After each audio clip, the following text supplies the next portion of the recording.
Welcome back. This is the 6 p.m. shift, if my mic level is up there. At 6:45. The 6 p.m., 6:45 edition of the Candlepin Pro Series. Mixed doubles 2023-2024.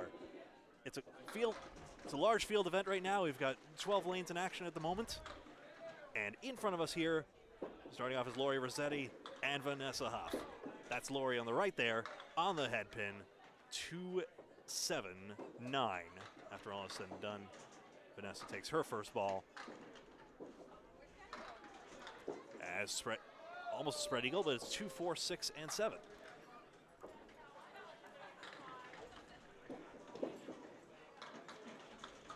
Rossetti off to the left side, leaving the 2 and the 9. And Vanessa on the 2 and, wiggling 9. Didn't miss that 2 by much, almost pulled it off. Yeah, wiggling half pin. Lori has an 8, and Vanessa ends up with 9. So this is a 10-string tournament. Simply, you saw 10 strings just now, and now it's 10 more with these bowlers at 6 p.m., and then more bowlers at 10 a.m. tomorrow on Sunday, all times Eastern Standard Time. And quite simply, the highest 10-string total for the partnership, so effectively 20 strings in all, wins it all. And that's wins the payout and the most Pro Series points. Is it overall? Is it by each shift or is it by overall? It should be overall, if I understand correctly. Okay. Of course, we got, we had Kevin Burns earlier, but now Kevin Burns is out in the field. He's bowling alongside his fiancée, Terry Ann Gilbert. Did we see which lanes he ended up with? Vanessa makes the spare. 19 and a ball through 2. They're way off to the right. We'll probably see him later on. Yeah, well, it's a shorter cycle this time around, so I think odds are pretty good. John Bunker helping out with some of the stats. Yep. I'm Paul Grant with Greg Gouillart on Candlepin Bowling Network. Great to be with you again. Shift 2 of 3 this weekend. Tomorrow morning, back at you live, 10 a.m. to wrap up a third shift of 10 strings each.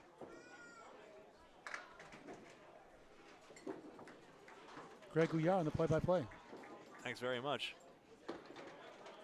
We see Rossetti wearing the New England Flooring and Backsplashes shirt, just like Dave Hodge-Mallahan, who we'll see in a moment. Huff. This is on a spare. 8-pin does tip over. That simplifies both the leave and increases the score. Spares are 10 plus the value of the next ball, so 7 more, and it's 26 through 2. Rossetti goes down the middle and needs a third ball. Huff got smack on the head pin. Seen a lot of chopped pins here. 1-7-10 bowling and entertainment center, I beg your pardon, in Augusta, Maine. Third ball. Yes, Rossetti does well to get 7 out of that. Half the pins on the third ball tends to be a pretty good out. Huff's third ball. Ooh, got the 2-10 out of that. All right. I see you. She's always up there in the runnings in the main states every year. You can see why with shots like that. Candlepin Bowling Network, we're live on both YouTube and Facebook. Thank you all for filing in right now. I trust many more will in a matter of a few minutes' time. Great crowd for the first shift. We're going to talk to Sonia Johnson, who won the Women's Candlepins for Cancer live show last week at Riverwalk Lanes, Amesbury, Mass. After she watches that was a ton of Sage fun. Johnson. Yes, it was. It still is, even though you know the outcome now. If you don't, it's on YouTube on Candlepin Bowling Network. Women's Candlepins for Cancer, Season 2, Ladder 1. Right down to the last ball. A shocking, surprising win, you could say, for Sonia, who thought she lost. That's right. Rossetti seems a bit adrift out there. She's a little dismayed that pins aren't coming easy for her right now. I think it's better that way than finding out you thought you won than you lost. Yeah, I'd hate for that to happen. I had a sales contest at Radio Shack years ago. I was told I won the trip to Hawaii, and they made a mistake. I did not win it. That was tough to take. Did they buy the lays off you at least? Nope. I didn't even get a box of rice-a-roni, the San Francisco treat. Nothing. Alas. Rossetti gets 7, 30 through 4. Huff 45 through 4. Vanessa still doing well with 1 mark and just 2 pins left standing.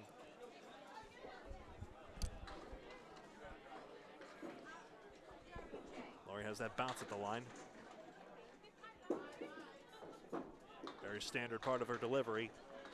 She takes out 5 here. That back pin's going to make things difficult as well. Huff has the 6-9-10. A try.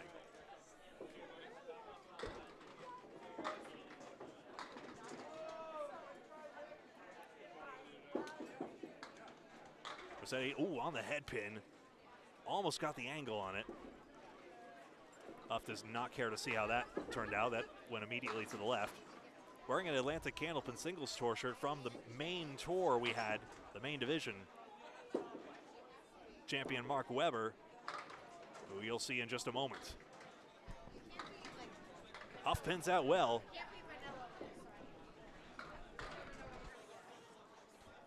That's 10, Rossetti on a 37.5. And here comes Dave Hodge Malahan, partnered with Lori Rossetti, and Mark Weber, partnered with Vanessa Huff. We'll talk to Sonia Johnson in just a moment. Later on, Amanda Carroll. See how she did. She had a great start today. Craig. Yeah, we saw her. We saw Amanda Carroll in the first shift. It was the very first string of the first shift, as I recall. Yes. Hodgie's got a hay bale. Weber. 10 pin won't drop. There is wood in the middle. It's not the most impossible leave.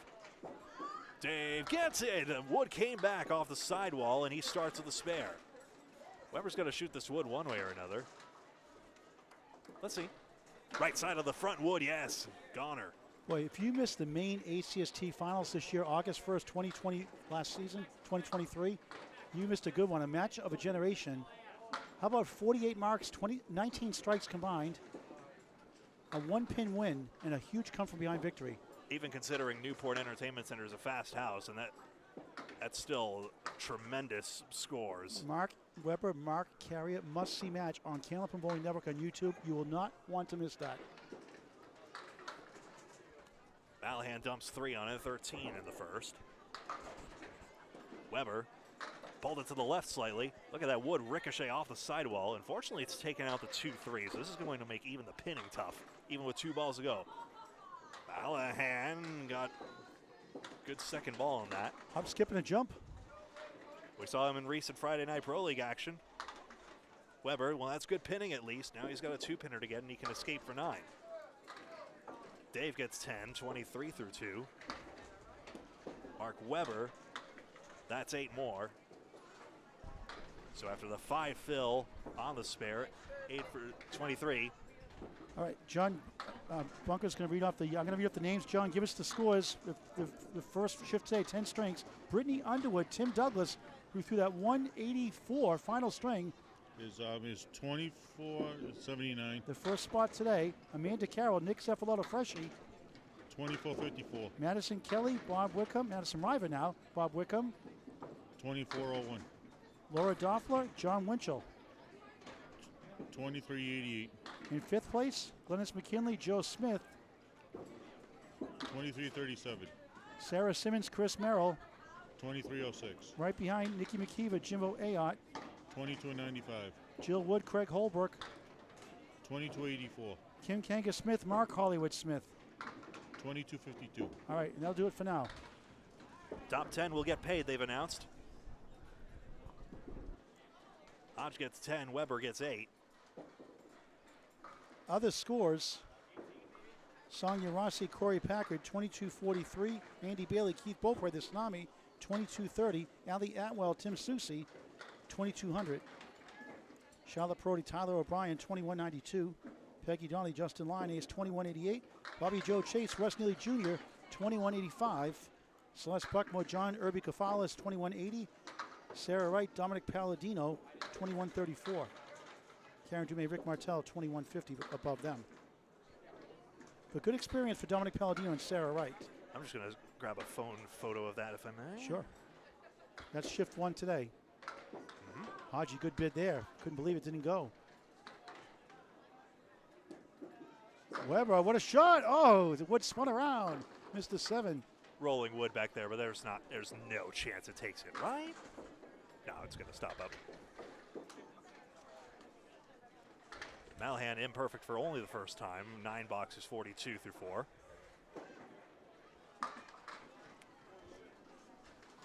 Weber has 9.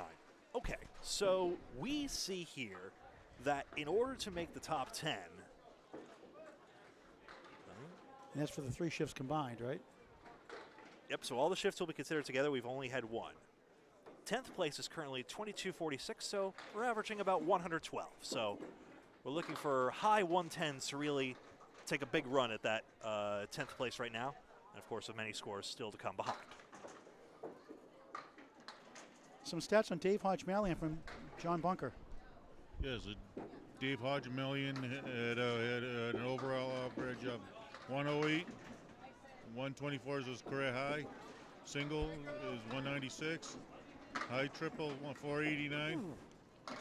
High five 769. Right. And on TV 34 times, including 12 on Stars and Strikes and 32 times on Comcast. Back to Greg. Yeah, Mark Weber put a good bid on it. He got 3 out of the 4 pins he needed. He ends up with a 9 box, so both he and Haji end up with 49 halves. Back to the ladies, Vanessa Huff and Lori Rossetti. Talk about Vanessa Huff, if you could, please. John? Yes, Miss Huff got career high of 113. High single 176. High triple 412. High five 612. And high 10 is 1220. And a very impressive resume so far. Back to Greg. Thanks very much. Rossetti 1, 3, 9, and 10. This is gettable. There is a plank in front of the 10, so maybe you could either deflect the 3 pin or, at the very least, help out the 10 pin. Aims to the left of it all. Huff has the 4 pin. Lori Rossetti, a 101 average now, 118, her best season in the average. A beast in her peak, 183 high single, 390 high triple, high five, 695. 2 New Hampshire mixed titles with Gary Carrington and Jeff Surratt. Not bad choices. 2 ladies internationals and 1 ladies world team championship as well. 8 box and a 6 here.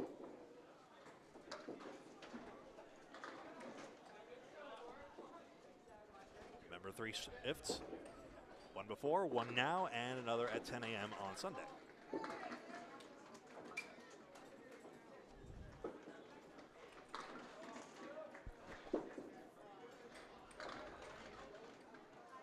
Rossetti crosses over. This is a good leave, though. She's going to like what she sees when she turns around right now. She throws her hand up like, how did that happen? 5-8-9. Huff's got a banana split double pinochle. Call it what you want. Banana split all the way. 4, 6, 7, 10.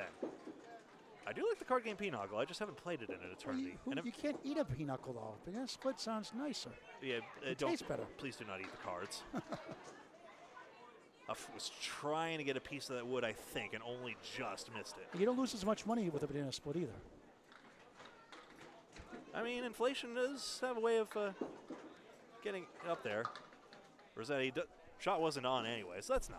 Now we got 2023 Station Zernicka would win Amanda Carroll with us. Amanda, great start today. How'd you finish up? I finished up terrible. I had a 99 to end, but I had 1246. Very good. Freshy and I bowled well. Did you carry Freshy again? He had 1208. And what'd you get? 1246. And what did Freshy get? 1208. I don't think you heard it. One more time. We both bowled very well. Please, but you're better than Freshy, right? I did. please note that there's a replay function available on YouTube if you need to hear it more times. If you just missed it, Amanda Carroll outdid her partner, Freshy. Great bowling again today. Thank you. Amanda Carroll, Big 20, Scarborough, Maine. Vanessa Huff drops 9 and leaves just a 6 pin. Rossetti's got the outpost. 4 horsemen and a 10. We'll see if that wood could spin over properly. Let's see. Not quite. Huff gets the spare.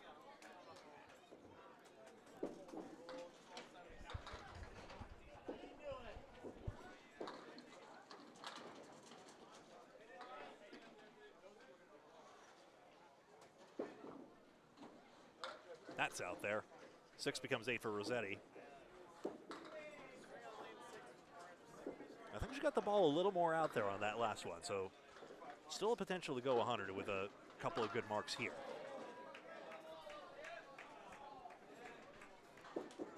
Paul Grant alongside me, as well as we had Kevin Burns earlier and John Bunker helping us out with the scoring.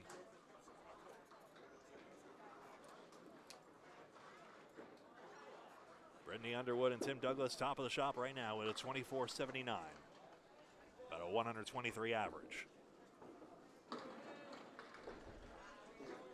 Huff's got triangle 6. They both have triangles.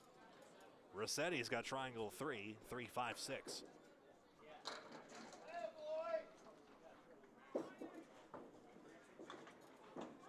If anything, it looked like the release was early, and yet it went to the left anyway. Huff gets the spare. Evan and another.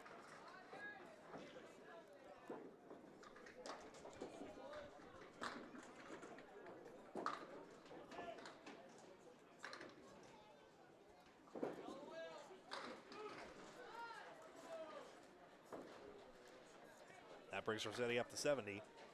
Off on back-to-back spares right now, both with 7 fills in the previous 2 marks. This is Candlepin Bowling Network on Facebook and YouTube. Make sure to like and follow on Facebook and subscribe on YouTube if you haven't already. If you have, thanks for bearing with me as I explain this to everyone else, because, of course, a lot of people who watch do not subscribe. It's an old chestnut on YouTube, of course, but either way, the subscription is free, and we thank you so much for your support. Even just by watching, though, it really does help out, and the bowlers appreciate it, too. Huff spare fill is 6. Old Banana split again, 104 through 9. This leave, again, is makeable for Rossetti. Has to get on the 1-3 pocket again. Just tailed away. Huff trying to send wood. Yes, she did. She makes the 2-2, the double pinochle. Fantastic. 114 and a ball. Wood assisted with it, but it came across nicely. Laurie's ready to move on to the next lane. I don't blame her. It seems like lane 6 was very cruel to her indeed. Vanessa Huff will fill 114 and a ball in the 10th.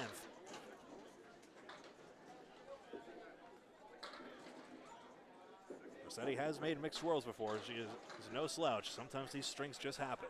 It's a 5 fill for Vanessa Huff, 119. That's more like Vanessa Huff, Greg. She's very competitive in a lot of the tournaments. And we just saw it with that flash of 3 marks at the very end here. It brings up Mark Weber and Dave Hodge-Malahan again for their back halves now of the string. Remember, just a 112 average is enough for what currently stands as number 10 on the leaderboard at the moment. And those places cash. Gross Series points will be awarded no matter where they finish, possibly from more places. That's a strike for Weber. Hodge-Malahan bowled the tournament champions in 2003 in both WNDS in the Concast show.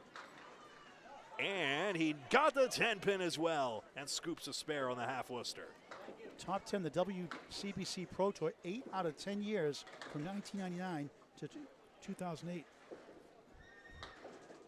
So the gentlemen matching marks, not that this is a head-to-head match anyway. Day part of the 2009 Men's World Team Tournament in Fredericton, New Brunswick, Canada. Been in 3 World Championship finals. Maybe an early release on that. The 8-pin will not go down, but he does get a 5 fill, 64 through 6. Weber straight through. He'll need to pin out. We just saw the half Worcester made just a moment ago. That would be a great way to boost his score. Malahan gets it. And another late 10-pin drop to deliver back-to-back marks. Weber, this is collecting sticks on the strike, all of it. And he ends up with 8. 67 through 6, once I can type the correct number. Now 10 with the scorpion tail kick on the wood. It came forwards on it. Dave Hodge-Malahan, 739 house record at the old fast lanes in Stowe, Mass. During the Pro Tour in 2006. Big fan of Tom Morgan, taught him the mental aspect of the game. Told him to let his bowling do the talking, not his mouth. It's worked out pretty good for him overall. The late great. Malahan, he's got the head pin on this fill. It's a beauty, 9. 10 pin is wiggling again, but this time does not help him out. He'll have to help himself to it. Weber gets the triangle left. 4, 7, 8. There's a guide rail there for Haji. He's got it. And 3 spares in a row for the Friday Night Pro League captain. Weber disappointed. He got the object pin. It's going to roll across here and annoy him a bit because that's in the way of the 7 pin. If it rolls into the channel, that'd be ideal, but instead, it's going to just oscillate in front. Now he takes aim, and he deflects off of it and gets a 9.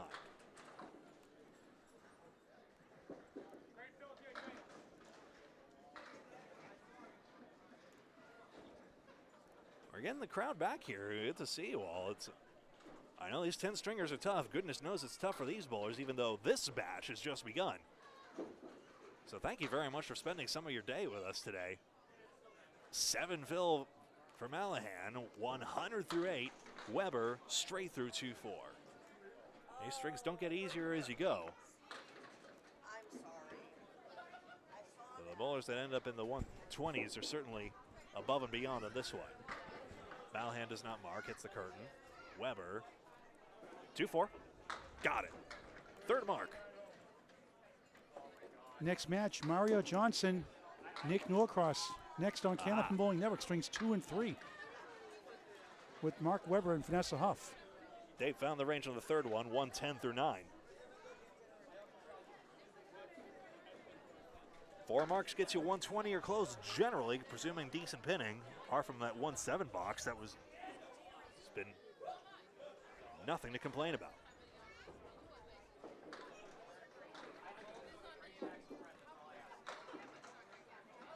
Malahan, 5-8.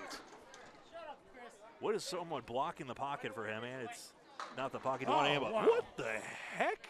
How did those pins just disappear like that? Obliteration. Mercy.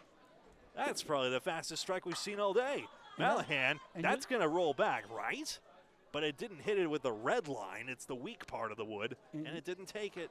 You saw strikes like that in the ACST Atlantic Canopin Singles Tour Finals at Newport Entertainment Center, Newport, Maine, August 1st. Yeah. Malahan will probably be disappointed with that 120 considering how well he bowled. I'm just in regards to the luck of the pinfall. That's all I'm saying. A couple of low fills, 3 and 5 in the 7 box, lowered his score, but pretty good overall. Weber, can this one go as quick? Well, he sent the pins dynamically through. It'll be tough to add extra pins to this, but 6 already is going to guarantee him a 120 string. I don't think the 1-7 connects because the wood's blocking it. 110 would be nice. 1-8, 1-9, pretty good as well. 8 fill, 124. Partnership total, 243 for Huff and Weber, which remember is on course for top of the shop if that pace persists through the whole tournament. 198 is the partnership total for Rossetti and Hodge Malahan. String 2 will begin, I believe, right about now. I think we were the last pair. I don't know how. We didn't do anything, folks. But string 2 will begin quite Station identification. right here on Candlepin Bowling Network on Facebook and YouTube. I did do the like, follow, and subscribe shtick recently, so I'm on cooldown. We got John Bunker helping us out here, reading the stats off for us. Yeah, Thanks, John, for helping out. Kevin Burns earlier. Thank you, John. You just started to bowl Candlepin Bowling recently, right? Yep. You got to beat Kevin Burns, though. Let's see about that.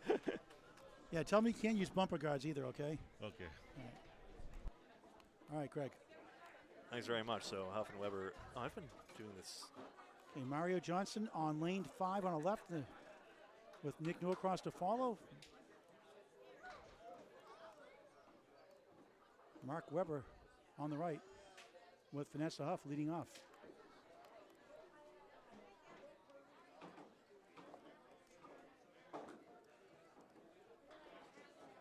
And talk about greatness. How big has Mario Johnson been in her career? Both a story of triumph and comeback as well. That's right. A cancer survivor. She won the first Excellence Women's Money Match, a highest rated show on Kenneth Moore Network till recently. So the Big 20 Pearson Classic took over recently, over 7,300 views. She drops 9. Vanessa Huff 1-3-7-10. Huff trying to split the uprights. He has the Augusta main special, the 1-7-10 Sports Center. Ooh, what a great name for a bowling center. It sounds like me. Johnson spare. That Mario Johnson. 10 on the ball to start the second of 10. Second shift of 3 this weekend. Vanessa 9. I thought that guaranteed she would make it. Not how this works. All right, John Bunko, what do you have for Mario Johnson? Yeah, Mr. Johnson has an overall average of 111. Best of US 115, by the way. Okay. Okay. His high singles 192. His high triples 439. Hers. That's a nickname, Mario. You didn't know that. Oh. Yeah, that's right. His high single 192. High triple 439. High 5 701. And high 10 is 1301. All right, thanks, John. I didn't inform you that. My bad. Okay, back to live action. Vanessa drops 9, 8 pin for a spare. Mario 8 on her spare, 18 through 1 for another one. No. Marion goes by Mario because of the very CompuScore system that 1-7-10 among other bowling centers uses. There's a 5-letter limit on how you input the names there, and Marion shortens to Mario, and in cases like hers, it's stuck. 9 blocks, 27 through 2 in the second of 10. Tomorrow morning, 10 a.m. for our final 10-string match on Candlepin Bowling Network. Vanessa 10, 19 through 2. Excuse me, that's a spare. I beg your pardon. Okay, I wasn't looking. Vanessa spared. So apologies to Vanessa Huff. 19 in the ball through 2. Even better. Bowlers like it that way. We are not the official scores, for the record. But a tough half Worcester. 12 beats a 10, 21 through 2. Mario Johnson back in the pocket with strike 9. It's the 4 pin for a spare.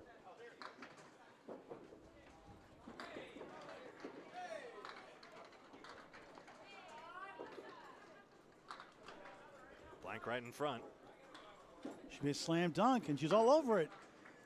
37 in the ball through 3.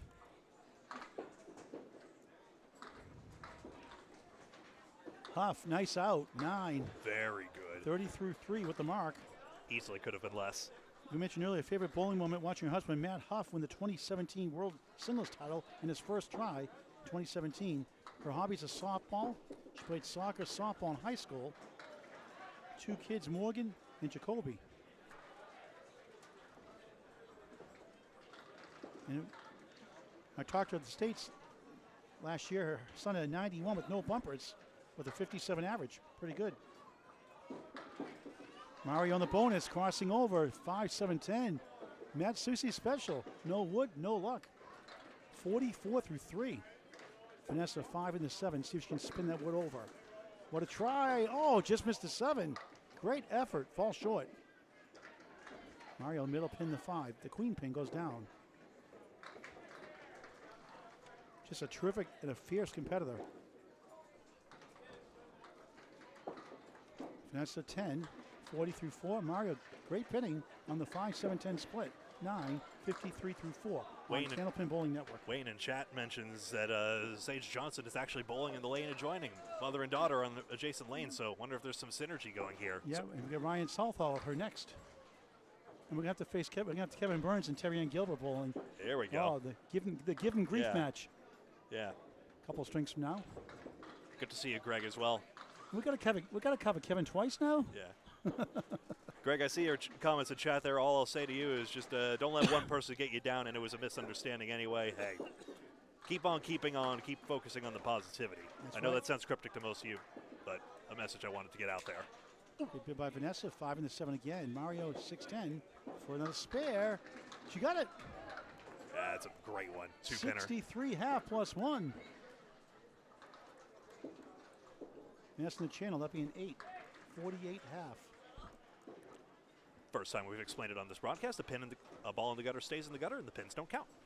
2-time world champion Nick Norcross on lane 3. Mario Johnson's doubles partner, Mark Weber. Vanessa Huff's teammate. Nick has the Atlantic Candlepin Singles Tour high single record of 195.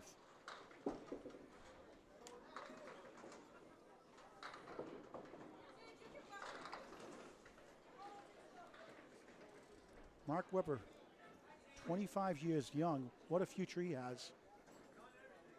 Richard from Ellsworth, Maine, was in Belfast, Maine, moving here to Augusta soon. He's been getting better and better each year. Good fastball. 6, make it 7, make it 8. 3 in the 10. Nick Norcross in the pocket, the left-hander. Takes on the 3 in the 10. 7-8. Yeah. Slight. That could have been worse. Oh, stay on wood. Oh, boy. Stay. Okay, it did. Weber, spare. He's good, just so much sharper in his pinning. Not easy wood for Norcross. Great shot by Weber. Not easy wood for Norcross. Let's see.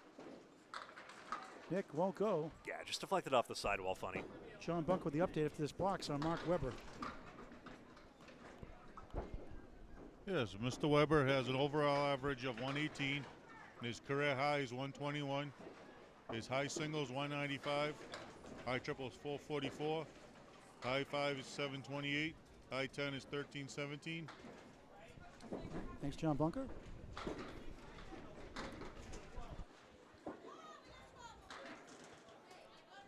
Weber on the spare. Right in the nose, strike! Wow, another big one. Oh, it's only the second fastest strike he's thrown. Weber strikes again, literally. 20 through 1, 30 plus 2 through 2. Well, I'm entertained. Are you entertained? I am very entertained. Good world's reference there. Great call on that one, Greg. Norcross just missed number 1 of the 8. Oh, yeah, I did say that then. That's right. I hear it a lot. Ever since you said I noticed that more. I hear a lot of people say that nowadays. So I thought that was a great Gouillart original. I will bet you anything it's a WWE phrase first or something like that. Are you not entertained? I mean, there's only so many words in a dictionary. You can only say so many things without being repeated. 9 for Norcross, 18 through 2. Weber on fire, $20 and another strike. Mark's only been bowling since 2016, now in his 8th year or so of bowling. His parents got him involved. David Weber always bowling the main tournaments. Oh, man. Kevin just got 11 double. Here's $1. Uh-oh. Weber 5, first ball on the strike. Was that a spare or strike? Oh, he doesn't get spares and strikes, so it wouldn't matter. I will be sure to forcibly interrogate him later. Please don't demonetize us. I didn't mean it. Weber 6 on the strike. 36 through 2, and string number 2 of 10. Norcross, the banana split plus the head pin of Jim Dandy. Oh, boy. An extra scoop of ice cream at Friendly's. Weber gets 2 maybe? Not. It's 3 left up for a 7. Well, 43 through 3. Round down, I guess. Norcross of the wood grabs 3 for a 9. That's a clever shot right there. The head pin could have easily taken less, but he saw the wood was aiming at the 610. So taking 3 out of 4, 9s are fine. Not the best poker hand, but 3 of a kind beats 2 of a kind, or 1 of a kind. Dave Hodge-Mallon just made a great shot. The yellow shirt to our right for a spare. Weber, 4 horsemen left, the 1, 2, 4, 7. His yellow shirt is obscured, but he's on lane 7 if anyone's curious. Norcross crossing over, wood in between, the 2 left, 5 right, 7 left corner. Lanes are drawn at random to start, and then, of course, everyone is shifting down 1 lane each string. Right 1 string, I should say.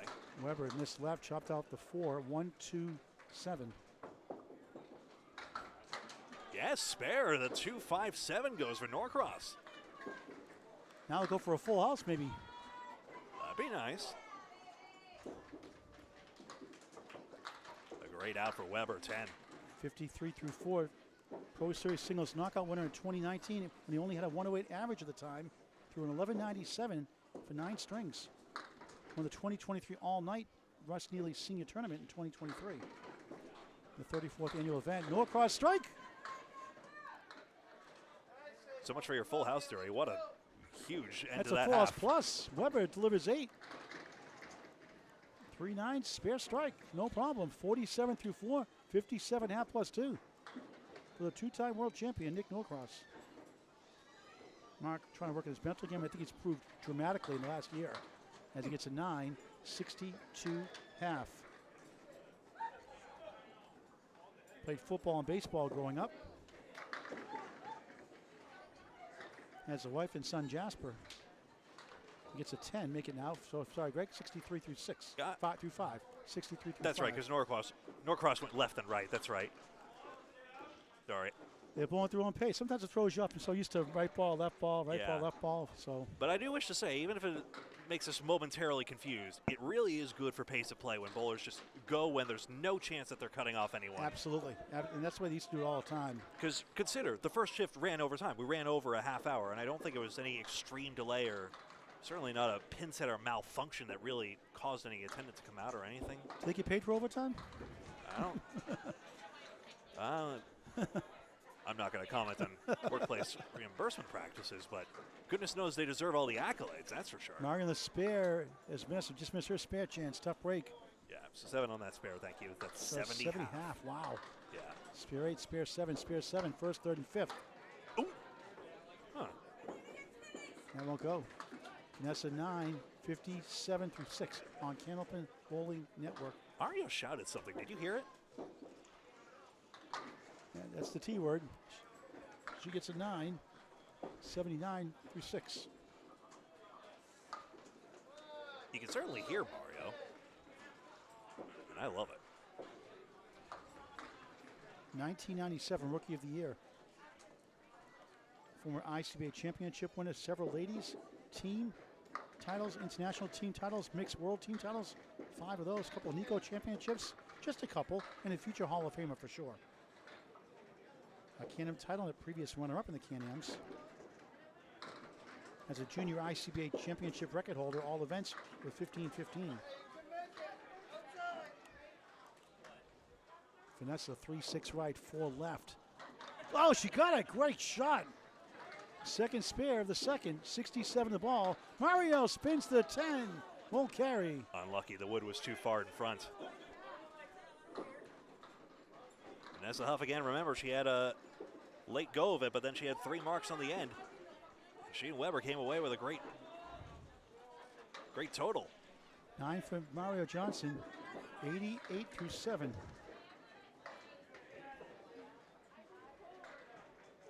That's the 2022 and 2023 runner in the Maine State Opens. To Shannon Scribner, the winner. Beautiful ball off the wall. It is 8.5. Wood in between the 2 and the 8. Chance for another mark. Wiggle, wiggle, wiggle. 75 through 7. Mario 2-7. Right side 6-10. Out for another one. Yes. 85 of the ball through 8. Thank goodness there was wood. It's tough to get those pins on their own. Mario, good try. Won't go to the right side. Vanessa in 2017 won the Maine State Open doubles title with her sister-in-law, Christy Hapworth. 2019 Maine State Open mixed team title with Christy Hapworth, Matt Huff, and Evan Riva. And the 2018 Bowler's Choice Tournament Finals was Zach Skinner. Mario 8, 96 through 8.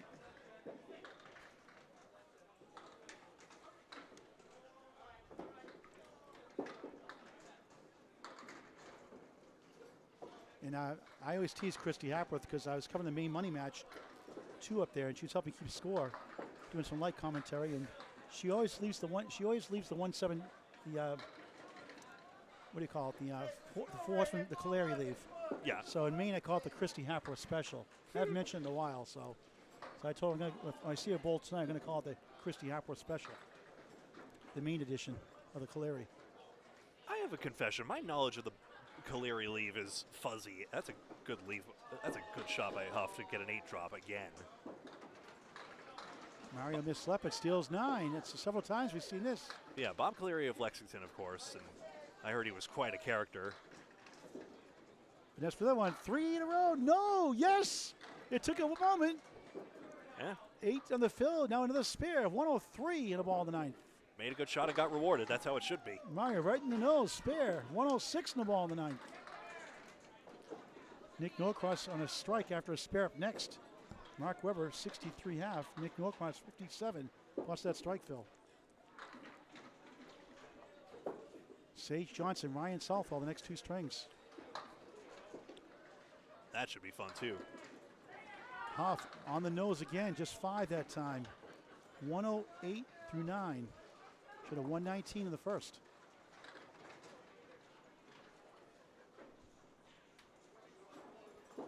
Mario, beautiful ball for strike 9. 6 pin left up on the spare. 115 through 9. Always steps up these tournaments too. 4 marks each. Vanessa, oh, what a try. Just missed the 4. That would have been 4 in a row. Trying to get to 118. Mario, spare, back to back, 125 in the ball. Good 5 shot. spares in the second. Wood was not frozen. Mario needed the pin. Johnson gets her 5th. And Vanessa had 57, by the way, her first 6, including a spare 2. 10, nice finish, 118. Yeah, again, another late 3-mark string for Vanessa Huff to bring her string back up to a high level, 118. 61 in the last 4, that's how you do it. It's not how you start, it's how you finish. Fight for each box. 2 string total, 237, not too shabby. It's an old cliche that teammates bark out, but every pin, every ball, or certainly I do. Mario Johnson on the bonus. On the nose, it is 6. Another banana split leaf. And she has a nice 131. Second string here at 1710 Sports in Augusta, Maine. On Candlepin Bowling Network. And Nick Norcross going for a double strike for 3 marks in a row on lane 5 in the red shirt.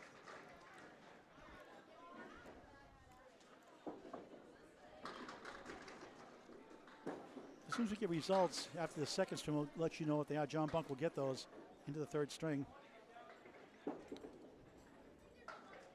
Greatly appreciate having Kevin and now John on hand to help us out with that. Mark Weber threw a 183 in the Atlantic Candlepin Singles Tour playoffs this past season, in Maine's only season. He also had a 7-12 series. He's just an absolute beast. In a match against Kai Hunt, he threw a 675 and lost by 8. Imagine that. Of course, it was Newport, Maine. There's a strike. Another one. Second strike of the string, 73 plus 2 through 6. No, that strike was too slow. That doesn't count. Yeah. Mark, we'll give him a spare instead.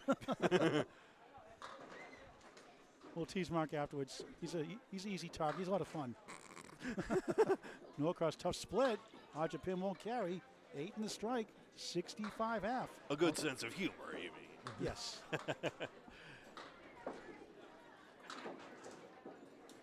Nick gets an 8 that time, 73 through 6 in the second of 10.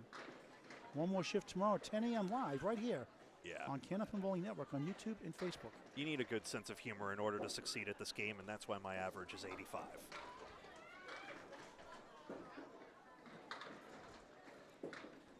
Kai Hunt threw a back-to-back 157s against him. That 683, 675 match. And Mark Weber had a 151 and a 153 and a 155th in that match. Pins fly, Newport Entertainment Center, Newport, Maine. I'll be at the Maine State Tournament, March 9th. 2 10-string matches on Candlepin Bowling Network on Facebook. Whoever missed that to the left. Strike 7, 80 through 6. Ooh. Nick just missed. It was against his pocket for the lefty, of course. The 3-6 was facing away from Norcross's left to right break. Weber in the middle for a 7, 87 through 7. Makes it a more difficult shot to make overall. Norcross, 9, 82 through 7. Over curled out of the hand. Norcross, 8 strings to go after this, Greg. Norcross is a great breaking delivery out of it. At times it seems to seem reminiscent of Tom Morgan's delivery, but maybe that's just me. The late great Tom Morgan, of course. Weber's got 5. That's the Caleri. That's the Christy Hapworth special in Maine. Yes. I got a permission to say it. In perpetuity, of course. All right, Greg, finish this up in the string if you don't mind, please. I'll get ready for the next match. My pleasure. Weber takes out the 1-2-4. Norcross. Over curled on that one. 2-4-10 stays put. Weber smacks the plank right back there. Bounces once on the plate. 9-box makes 96. Norcross, wow, he nearly made that. He actually short pinned the 10, so I guess it's some comfort that the shot wasn't on after all. 91 through 8. Number 96. Remember, about a 112 average currently is good for 10th place on the leaderboard. That's for the partnerships per string. And 124 for absolute tops. And I got the setback, 457. I like the Canadian term for it. I'll stick with it too. Norcross gets a break here, 1-3 away from the head pin. So in the end, he ends up with the better leave. Weber using the wood, but as ever, that plank is always just so flat in that shot. Buzz the 2-pin, it lies flat, and what are you going to do about it? Again, Norcross gets stymied on a 2-pinner, hitting a 2-full on an adverse pocket. Facing away from his left to right break. That's a nice shot by Hodgdon on 7. Weber gets 10, 106. And Norcross 10 as well. One more box to go, and we got Sarah. No,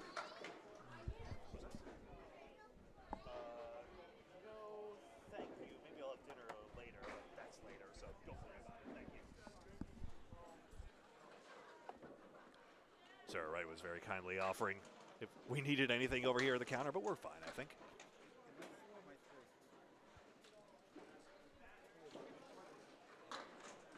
Norcross says the Kirsty Hapworth special. Oh, he's got a plank this time, so the 4 horseman and the 9-pin has a plank in the middle, helps him out.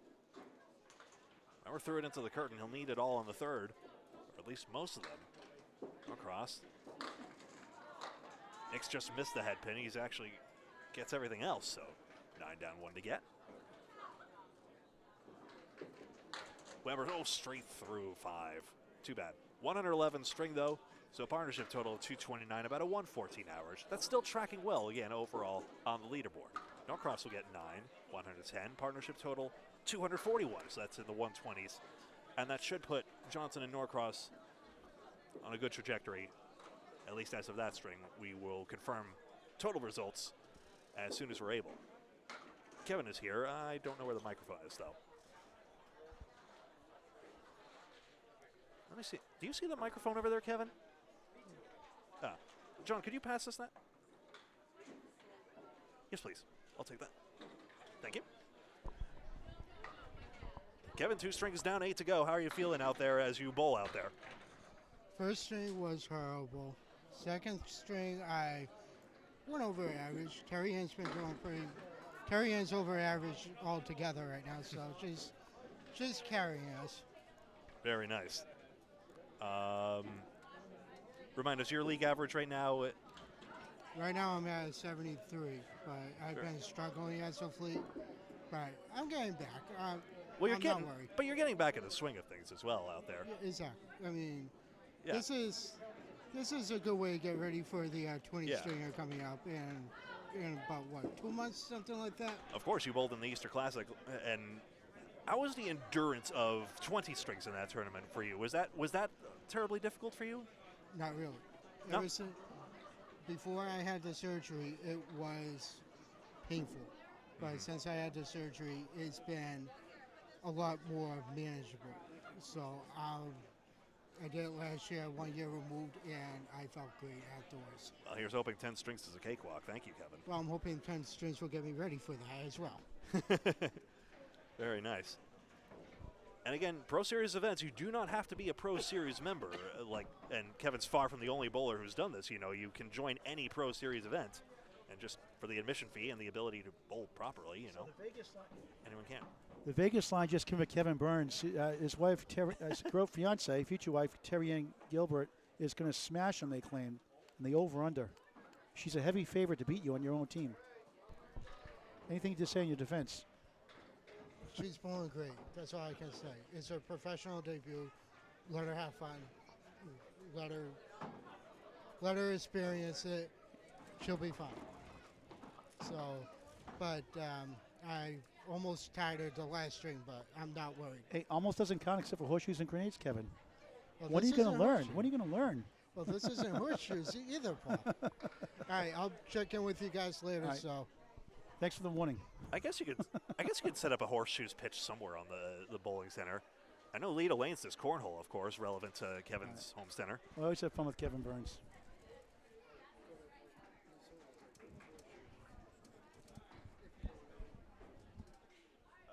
I'm slow, I'm sorry.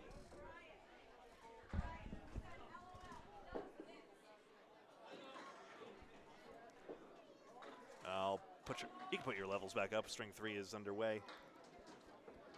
And we have Sage Johnson and Ryan Southall. So mother and daughter here on string 3. Here's Mario and Sage, respectively, right and left. And Mario takes out the left side. And Sage, 4 horsemen in the 5 pin, I believe, stay put. String 3 of 10 in this shift. Remember, a whole other shift ready to come. Oh, Mario's got it all down. It basically went simultaneously after the object pin went. Nice shot there.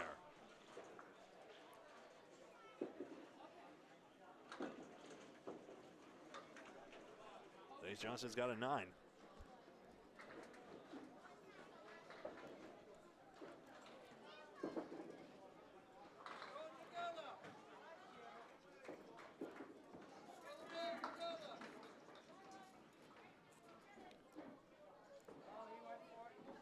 Of course, we're seeing a lot of mixed world caliber talent here. It's no accident here in the Pro Series. A series of tournaments put together, and of course, the ladies are here for the first season in quite a while, of course. I would imagine I cannot recall the last time the ladies have had their own Pro Series division of sorts, but it's great to see the effort there to really give them the ability to compete on the Pro Series stage, because this is a wonderful circuit of events.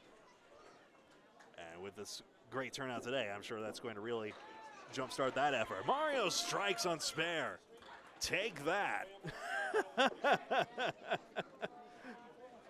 Oh, that's hysterical. Sage got a spread eagle, of course. She did everything she was supposed to in the first ball, and now she's left pinning that. Oh, that's hysterical. Third ball. It's a good one. 5 becomes 8. Let the trash talking begin. It already has. You mentioned Sonia was born too, her daughter, Sonia Johnson, her other daughter? Let me see if, I haven't seen her yet. Your test message came through, whoever that was. I can't see those in Candlepin chat. I can't see the exact author for some reason on my screen. It's weird. It's a quirk of the restream function.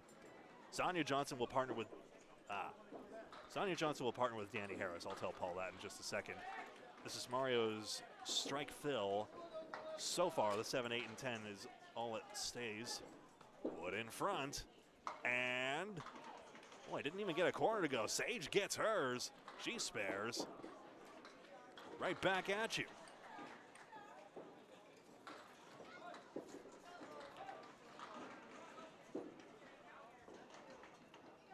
And Wood deflects away. So 8 fill, 8 box. 46 through 3.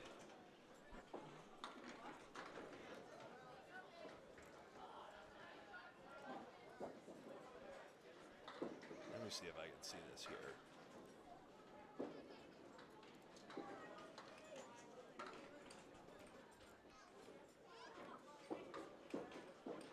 This H-ball's right on the heels. And she ends up with a 9-10. Mario with a 6-9-10. Boy, if it wasn't all in the family, I'd think that'd be a case of tailgating. As long as the officer doesn't pull you over when you're just trying to tailgate your friend home because you're literally trying to have one follow the other.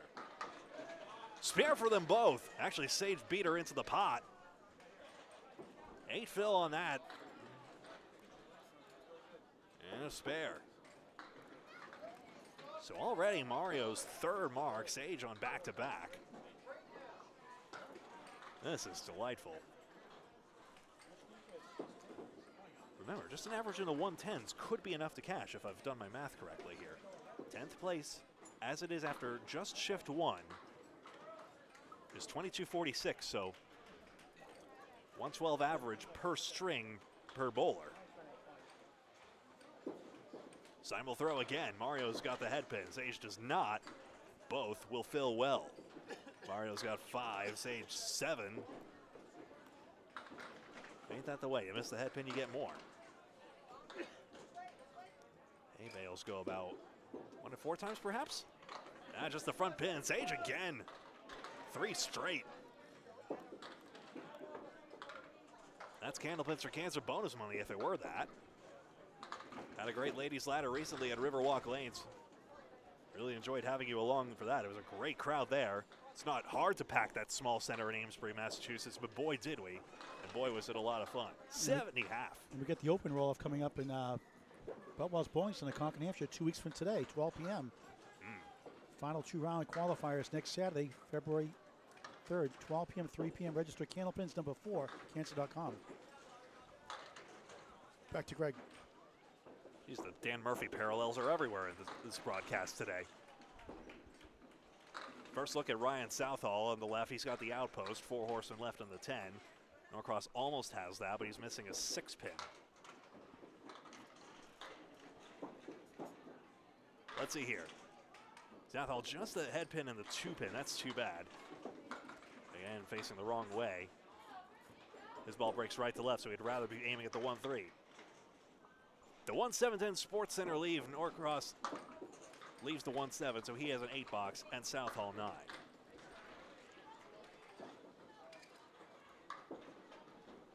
This is Candlepin Bowling Network on Facebook and YouTube. Please, the simplest thing you can do to support it, is watch, of course. And the second simplest thing you can do is just take a moment to find the thumbs up button on whatever platform you may be watching on.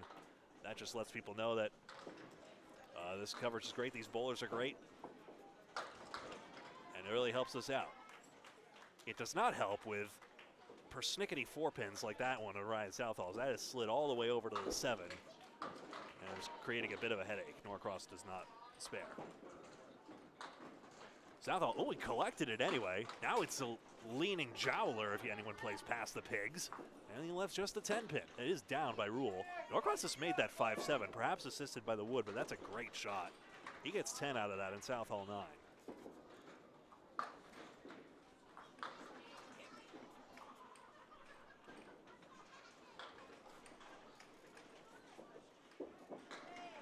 Nick Zaffalato, one of the tournament organizers here, gesturing vaguely around. We were talking about Ryan South earlier, Greg, sorry, about how well Mark Ritchie has taught him the last couple of years. A couple of seasons ago, 105 bowler, 115 right now in bowling the Friday Night Pro League.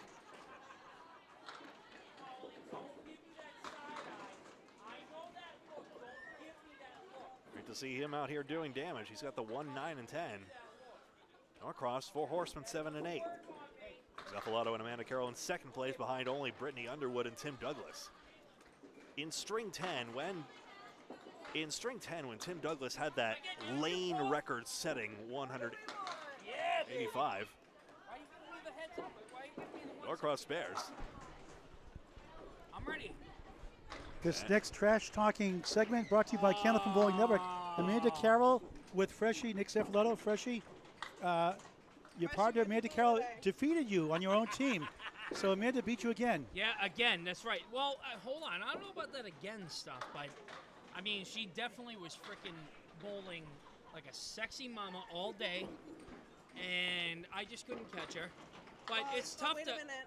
It's a In tough... the 6th game, you had 737 and I had 736. That's right, and that was the last time it? that I led for the day. Yep, that was the last time that I led for the day. Couldn't close it out as usual, huh? No, it's tough. I get distracted watching her bowl, and I get all flustered in a good way, Paul. This is rated PG, no pun intended. That's what I'm saying. I'll leave it at PG, but for all the young audience members out there, if you'll see if you watch Amanda bowl. It's nice. It's nice. So you're going to bowl on a different team next year then, so you won't get distracted? Oh, whoa. What's this? What do you mean with a different team here? Different person. Well, no, so we got a bowl in June together. Did you pick her or did she pick you? She picked me. What were you thinking, Amanda? I know. I bowl really well with Freshy. We do have a good amount of fun. And it's Freshy, you never have fun. You're so serious. It's true. That's right. I'm all about cutthroat and just, domination. Yeah. She's like, no. So domination, why are you bowling her team then? Yeah, it's a real shame you only... She's the GOAT. Look at her. She's the GOAT. Yeah, it's a real shame you only came in second so far. Oh my God. Queen of acronyms. The GOAT MILF. All right, good luck. Good luck winning the tournament, hopefully. Well, we're not going to win. We're in cash. second You're right gonna now. cash. Thanks, Paul, though. You had to remind me of that. We just went over PG, I heard that, so we'll have to cut it there. 198. You if you come in 11th place, Mr. Cash by 1 spot, you gotta take. Swear to God, let me tell you this right now. This is all the viewers are gonna say that. If Paul Grant just jinxed us, I'm telling you, I will not be happy. I will say a lot of You wouldn't bad be- words on you- Candlepin Bowl. You would be the first one.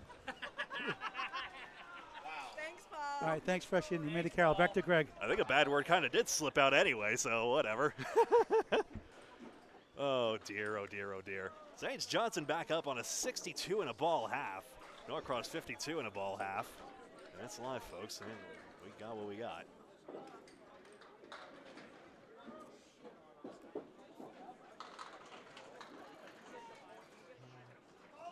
Sage can't get that 7-pin to tip down.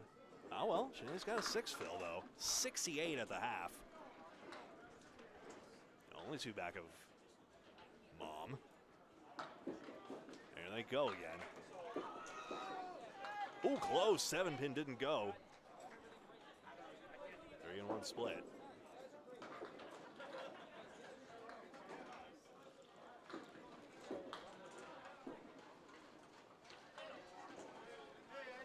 Nine and 9. Great halves working here.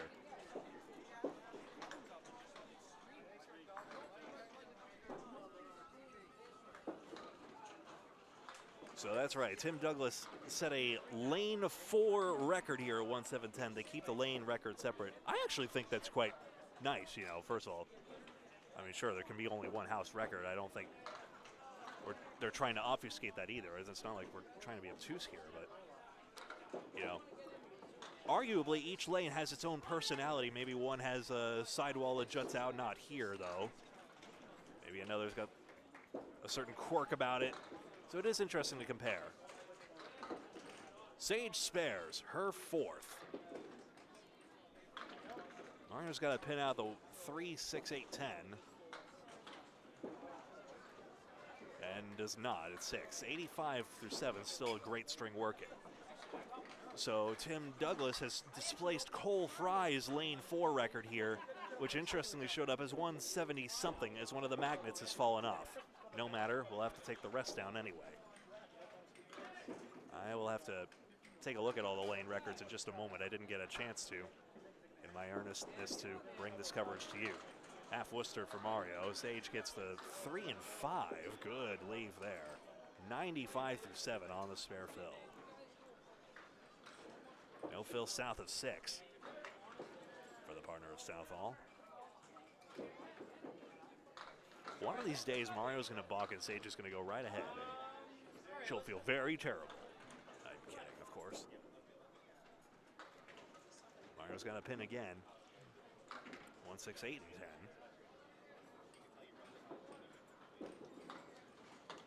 10. And it's 9 and 9.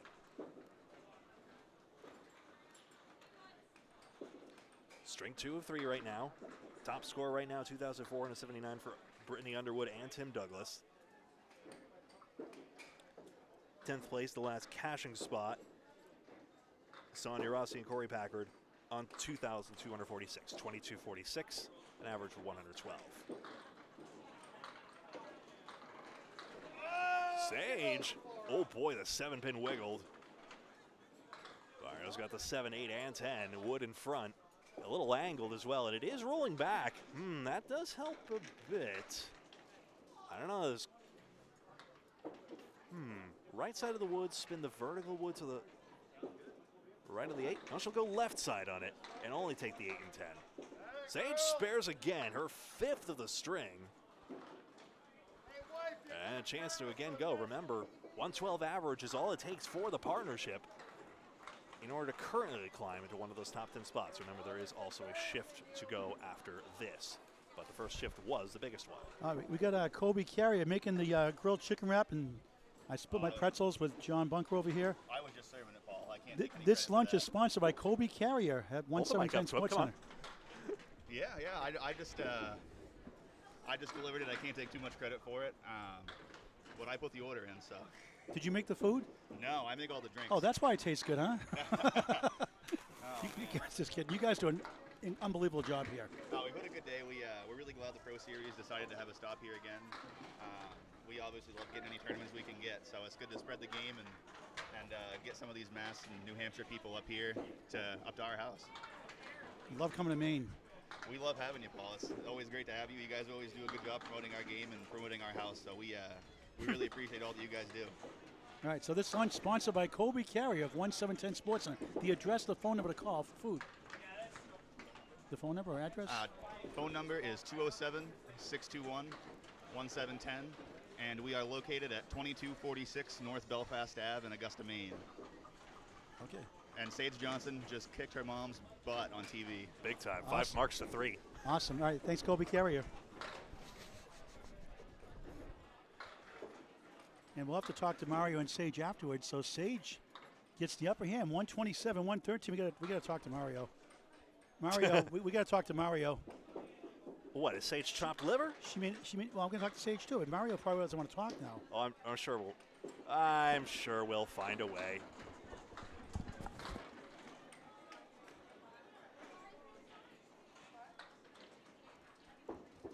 Norcross 6 fill, 1, 2, 10 and 8 gone for another spare back-to-back. Southall is spinning wood across. This has a chance, but it didn't quite kick forward into the 4. Too bad. Lots of 10 box here. Gets it this time. 54 through 6.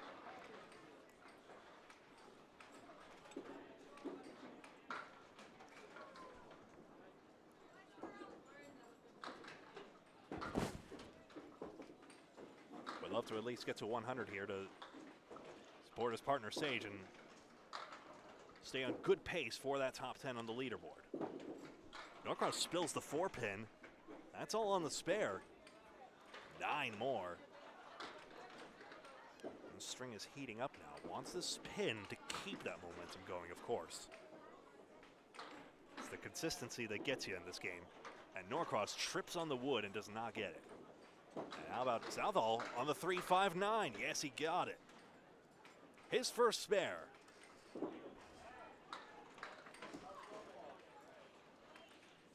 And he starts his trek towards supporting his partner. 64 and a ball. Remember, for Pro Series points, of course, for Pro Series points and cash, of course, the doubles outcome is what determines the outcome of that. For Pro Series points, for paying members of the Pro Series, points will be awarded, no doubt, for the doubles event, but surely for the individual results as well. That's based on the precedent of past events where the individual qualifier strengths of sorts are considered independently of the event outcome, so that the merits of your own bowling still shine through in the standings. Southall 2 fill, 66 through 7. Norcross is the 2 and 6. Sends wood this way and that, and got the 6 to drop. Off the wall. 3 marks in the last 4, another streak like that. Southall recovering well with the second ball. He's still got the 1-2-10. And the third ball's a dandy. 9.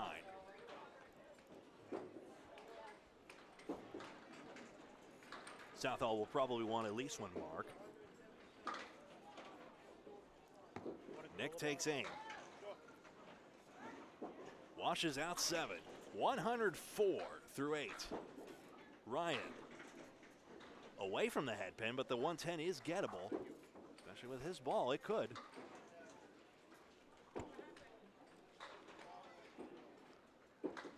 Norcross misses just to the left. Southall's try. Oh, I thought he had it, and he does get it. I thought the ball was going to get it in the first place. Instead, it was the rolling wood on the fast pin plate that took it. Norcross collects the pin he did not expect, but that's not.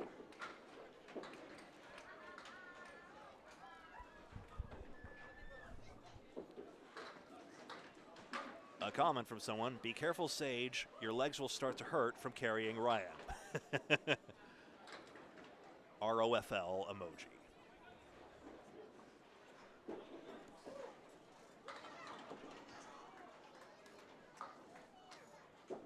Norcross on 113 through 9.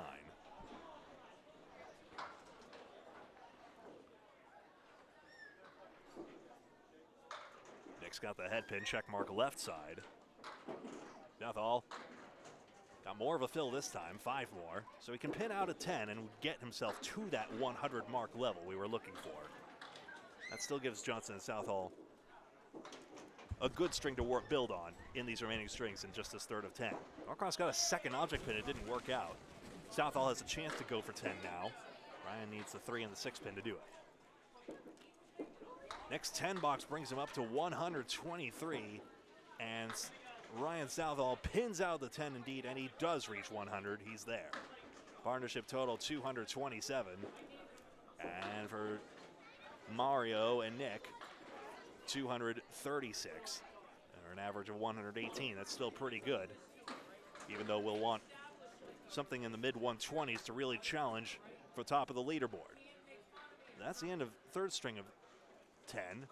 We'll soon see Kevin Burns and Terry Ann Gilbert to our delight. And see well and truly how much more dominant Terry Ann is over Kevin. Craig, well, wait, if you give our viewers an update, if you can, earlier today, if you missed it, the first 10-string match yes, I'd be earlier happy today. to. Standings right now, Brittany Underwood and Tim Douglas have a 24-79. What I keep forgetting to mention is that their 10th string, recall Tim Douglas at 185, but Brittany Underwood 114, a good string in its own right, and they had 299. They darn near got a 300 for the pair. That is easily the best duet among everyone in the first shift. 24-79 leads the way. Amanda Carroll and Nick Zuffalato, we heard from them, 24-54. Well done, Amanda. 24-01 for Madison Riva and Bob Whitcomb. That's third. And then Laura Dorfler and John Winchell, 23-88. Glennis McKinley and Joe Smith, 23-37. That's fifth. Sixth place, Sarah Simmons and Chris Merrill, 23-06. Chris seemed a little beside himself with his bowling, but he's a little to sneeze at there for sure. Nikki McKeever and Jim Ayotte, 22-95. Jill Wood and Craig Holbrook, 8th place, 22-84. Then Kim Kangas Smith and Mark Smith, 22-52. And Mark Hollywood Smith. Of course, with that Hollywood smile, 22-52. And Sonia Rossi and Corey Packard with 22-46. And down the way, Amy Doobie and Joey Lister, Andy Bailey and Keith Beaupre, Ali Atwell and Tim Susi, Charlotte Perotti and Tyler O'Brien, Peggy Donnelly and Justin Lyonnaise, Bobby Joe Chase, Russ Neely Jr., Celeste Buckmore, John Cafalas, Karen Dume, Rick Martell, Sarah Wright, Dominic Palladino, and Cheryl, and that's that. Cheryl and JJ, we'll see momentarily. Ooh, Sorry, Greg. heavens.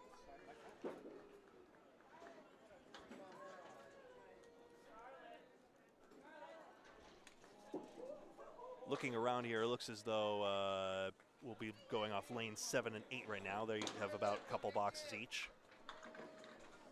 Don't forget tomorrow morning, 10 a.m. to wrap up our third match of the weekend. 10 a.m. live on Candlepin Bowling Network. Oh, we got a special treat here. Greg, check this out. Oh, yes. We got Sage Johnson, Mario Johnson. The daughter takes down the mother in a trash-talking string, 127 to 113. Mario, anything to say in your defense? I was old. I was sore, so she took advantage of me. That's what happened. Sage, you don't talk much, but unlike your mother and me. Well, that's okay. Paul can do most of the talking, so that's fine. I just said that. Yep. Let the fingers do the talk. Anyway, great performance. Thank you. Why do you always get up for these matches against your mother? I mean, my mom's got to learn from the best. Ooh. I mean, you suck. I'm sorry. Wow. I love you. Wow. But I just kicked your ass pretty bad. So you have a 30-second rebuttal, Mario. 30-second rebuttal. What do you got to say to that? She's gobsmacked. Oh, she's funny. She's funny.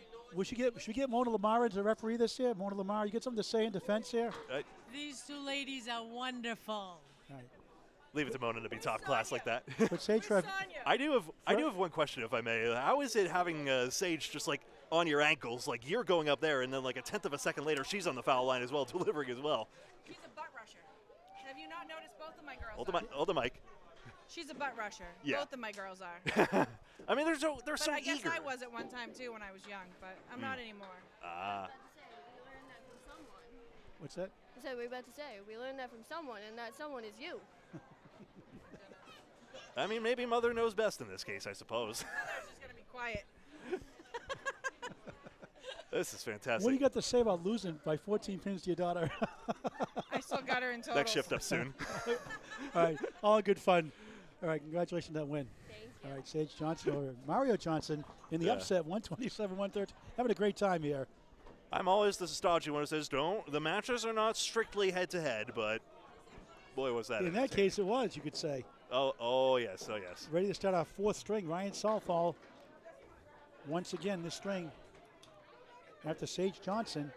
And we have Kevin Burns and Terry Ann Gilbert with the next two strings. And, you know, two bowlers just trying to get the experience. Terry Ann, their first pro series. Dave Barber running the tournament here, as always.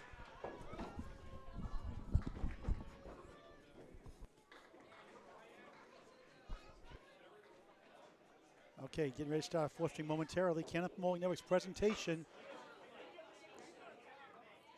of the mixed doubles from Augusta, Maine, 1710 Sports Center. Paul Grant, Greg Gouillart, John Bunker helping out a little bit here. And Sage Johnson starts off in lane 6, our fourth string of 10 with Terry Ann Gilbert. And she's the better bowler over Kevin Burns. And we're going to never let Kevin Burns hear the end of it if she beats him again. Sage picks up where she left off with a good ball, 7. Back to Greg Gouillart. Thanks so much. That was a lot of fun, wasn't it, talking to Sage and Mario Johnson? Yeah, I enjoyed that a lot, and now we're going to have another connection here. I wonder how John Bunker's going to think of these two bowling right here. Nice shot for Sage. She got it. Spare to start the fourth. Sorry, I'll try and quell the giddiness a bit. John Bunker, are you rooting for Terry Ann?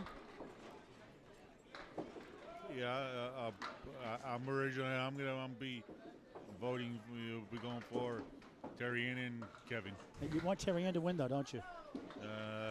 Let's see about that. Nice 10 there. Friends of Kevin Burns, John Bunker helping us out a little bit here. Giving some love here. Back to Greg. Thanks so much. Good crowd here on Candlepin Bowling Network. Thank you very much. Remember, that's live on both YouTube and Facebook. Make sure people know. If anyone asks you, of course. Either way, thank you, just you, for being here. Really appreciate you. Sage Johnson. Now I can just say Johnson, I suppose. 4 horsemen in the 9-pin. Gilbert ends up with just the 10-pin. Terry Ann. And Kevin engaged. 5 fill on that. Thank you for reminding me. That's a good head pin hit on the second one. 2, 4, 6, and 7. Sage tries to pin out the 1, 3, 8. And Johnson, yes, got 2 out of 3. That's not bad. 9 box. You sound like Meatloaf. 9 is fine. 2 out of 3 ain't bad. Oh, that one. Yeah, yeah. I didn't care for that song personally, but it was a popular song. Terry Ann gets 8 and has 18 through 2. What's your favorite song, Greg? My favorite song? All right. Of every song ever, my goodness. I'll get back to you on that one. All Maybe right. I'll tell you tomorrow at 10 a.m. Mine's I Go Crazy by Paul Davis, a great song in the 70s. Number 12 song of the year in 1978. Your go-to karaoke track. Love that. That is. Love that song. Back to Greg. Third ball's coming up for each. Johnson's got to pin out 7 still. Hit the curtain on the second ball. Terry's throwing that ball up better than Kevin is. We'll see him next. There was a rumor that Kevin was going to bowl first. That's But ladies before gentlemen. yeah, so 9 box for Gilbert. That's 27.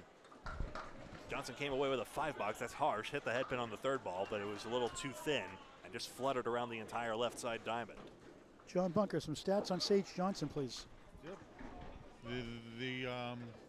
The average high single for Mr. Sage at 156, high triple 392, high 5 615. All right, thanks, John. Back to Greg. What goes around comes back around again. Johnson gets the 8-pin, excuse me, and that's the 4 horsemen. Gilbert just 2, but still 10 is available. I mean, she's a 79 bowler. You know, she's not bowling a tournament, just a regular league bowler. And she's looking pretty good so far, considering. And she's pinning better than that. That's a good third ball from Johnson. That's 38. And she lobbed that one, but she gets a mulligan to 10. But she's throwing a pretty good ball overall. We'll give her grief about the lob, though, later on. Yeah. A lot of bowlers think the lob rule is old hat now. It's also it's a difficult one. It's to be more fair. to protect the wooden lanes. But Yeah. There is some merit to that. There are also some bowlers who just simply cannot keep the ball behind the 10-foot line simply because of their ability. And there are a lot of proposals that are thrown around as Johnson takes aim at the 5-pin and gets it for a spare. That's the queen pin to go last. That shot, obviously, the 5-pin.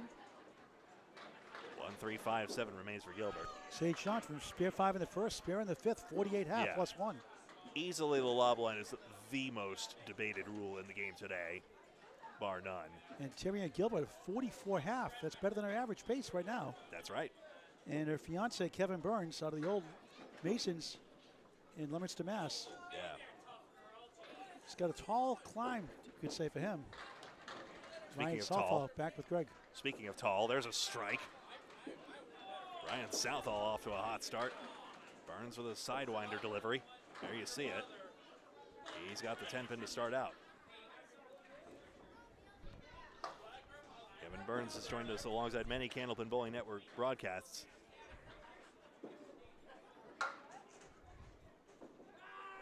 I think there'll be some way to get John Bunker to read his stat sheet at some point right here. Second ball's a good one.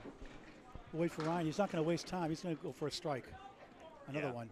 Again, no need to wait. Bowler on the left went. Now it's your turn. After this box, up to the fill. 1, 3, 9, and 10. I'll keep track of the split situation here. Burns gets the out here. He's got a 9. Second ball. Beautiful Spare on shot. strike. What a shot. Okay, John Bunker, information on Ryan Southall. Yeah, his overall average is 115 in his 105 last year. High single 175, high triple 435, high 5 662. Candle pins for cancer. That's what he did in the roll-off. Roll off. High 10 at 12:30. Thanks, John Bunker. Bowling since 1993. Back to Greg. Good to see you all here.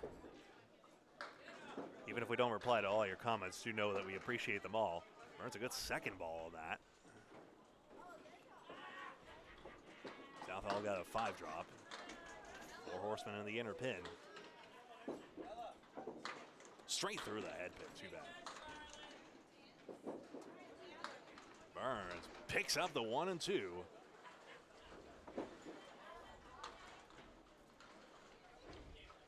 Birds end box. Southall ends up with 9, and there we go. So as you see here, Southall is 1 frame ahead. Exactly. Good pace of play to keep everything moving. Of course, we started the second shift just a little bit late. That's probably the second most discussed thing, pace of play in Candlepin and how that gets improved. Mark Webber just got double strike to our right. Fantastic.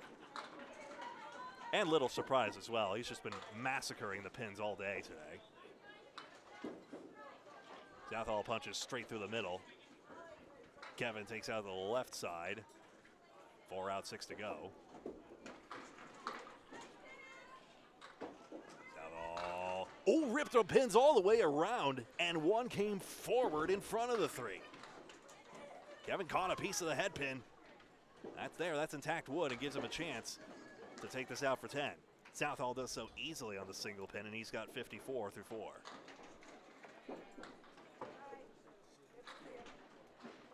Kevin gets 5. So far, Terry Ann seems to have the upper hand indeed, but nothing a spare can't repair.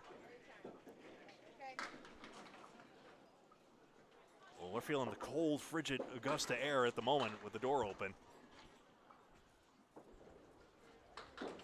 Only a great sport all year round, but certainly a great respite from the bitter cold of New England. Nice clean air, though, up here. Beautiful place. Augusta, Maine. Yeah. And terrific owners here. All play Belfast, Paul Dyer, Lynn Dyer, got Mark Webb here, obviously. Samantha Bryant, eventually, obviously, one with them. You've got Russ Neely Jr., Jody Neely at Stars and Strikes, South Paris, Mike Walker, I should say, Mike Walker, Leslie, his mother helping out at Big 20 in Scarborough, Maine. Just so many great owners. Nice half for Southall. He's got a 9 box here. Burns. A 9 is fine out of that. Got 2 out of 3.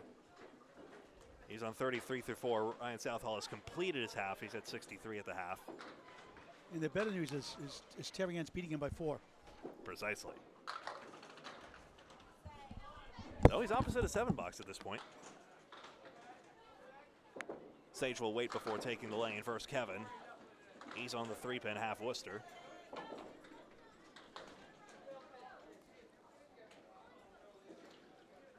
The second of 3 shifts.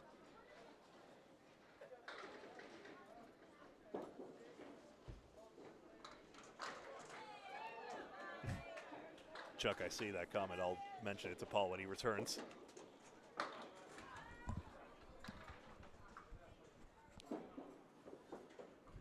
And the ball gets away there. That's 5 for Kevin. So, indeed, it's Gilbert by a mark. Here we go. And we just sold our second Candlepins for Cancer hat. We get them wherever I stream live. $20, $10 goes to Candlepins for Cancer. The bowl is 501c3 charity. Back to Greg. Maybe one day we'll have an online capability. Johnson has the 3, 9, and 10. That's all on a spare and a 55 half. Gilbert's cut through this rack somewhat. Spare again, back to back. 3 marks in the string. Gilbert, nice shot on that head pin. Good sticks, 2-4 stands. Update on Sage Johnson from John Bunker.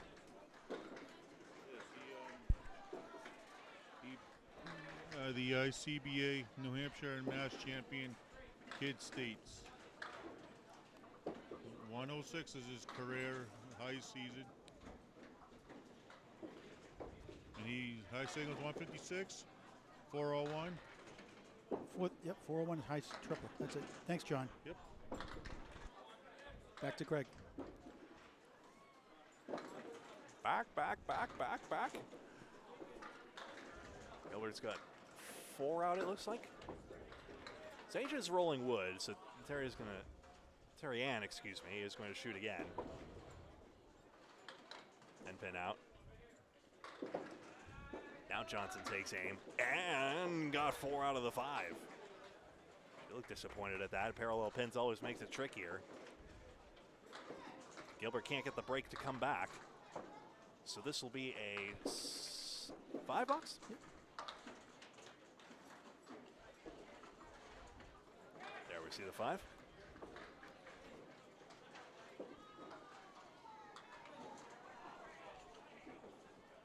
And Sage has spare 5 and a 9, so 79 now through 8. there we go. Or is that through 7? Through 7. All right, come on, Gregory. Here we go. 10 pin drops out. 1, 3, 4, and 7 for Sage. That's the first time you say Gregory for your name. Gregory. I scold myself a lot. Yeah. Probably too much. That's derogatory, right? You do something bad usually?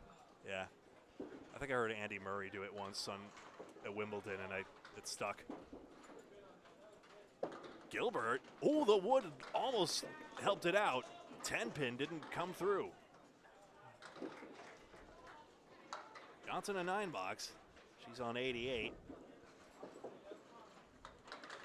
And a 10 box. You know, she throws off the same side as her foot. You don't see it as often. You do see some Pro Bowlers doing it.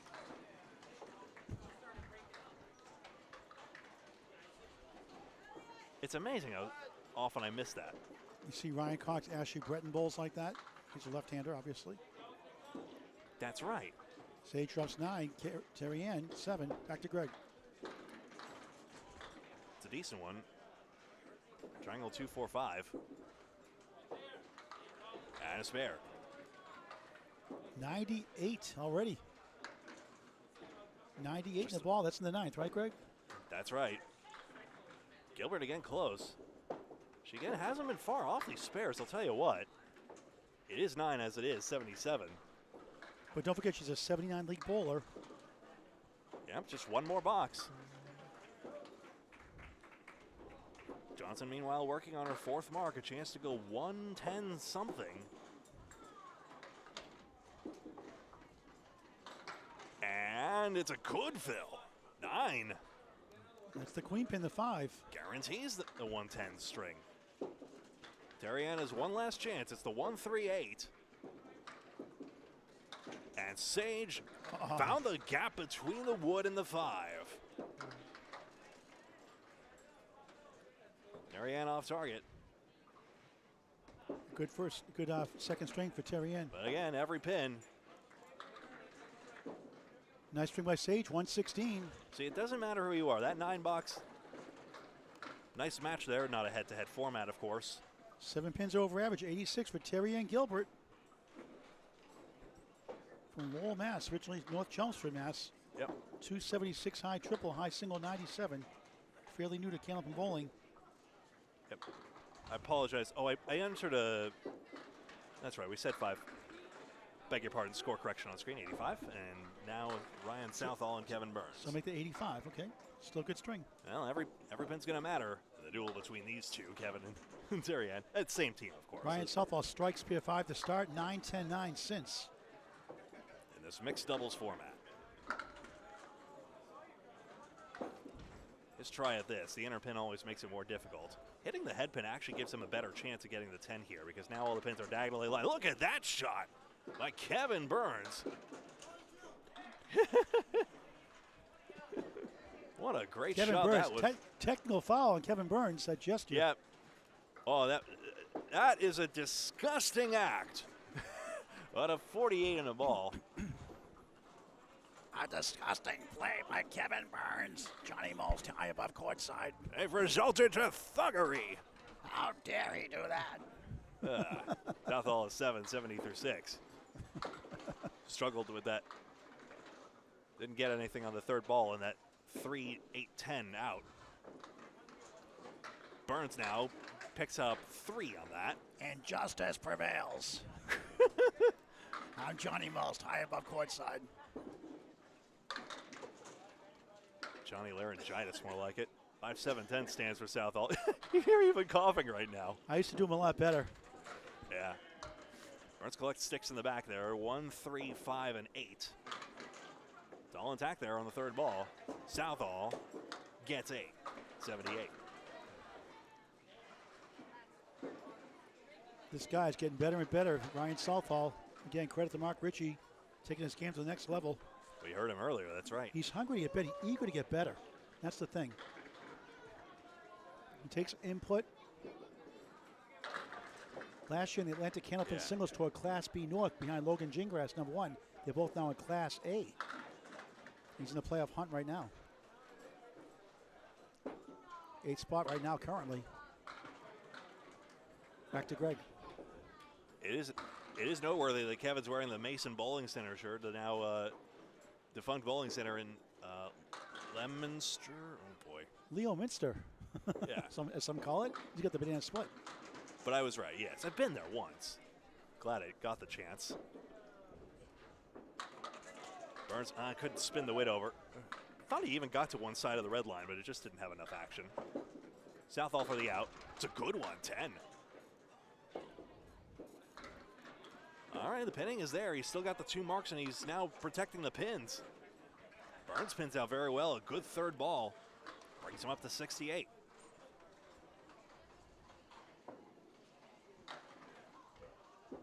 In fact, I've even shortchanged him.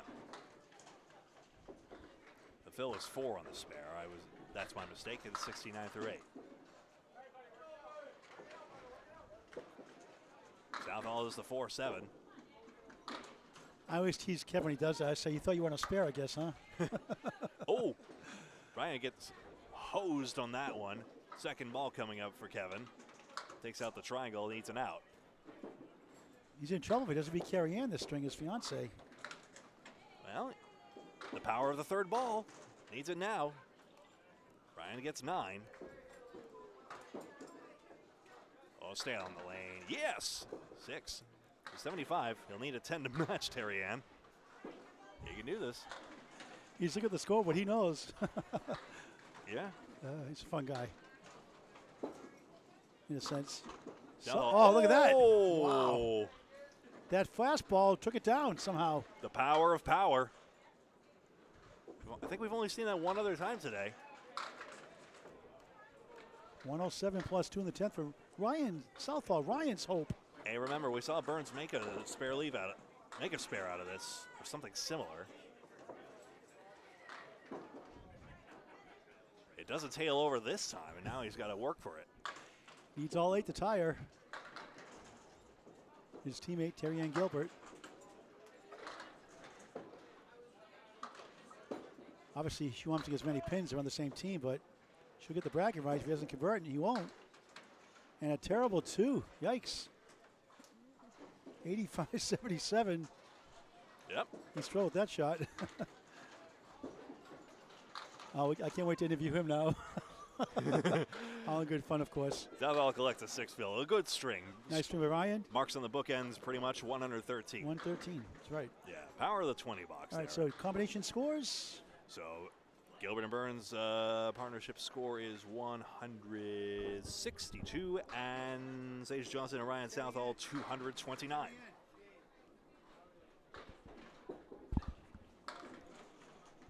Okay.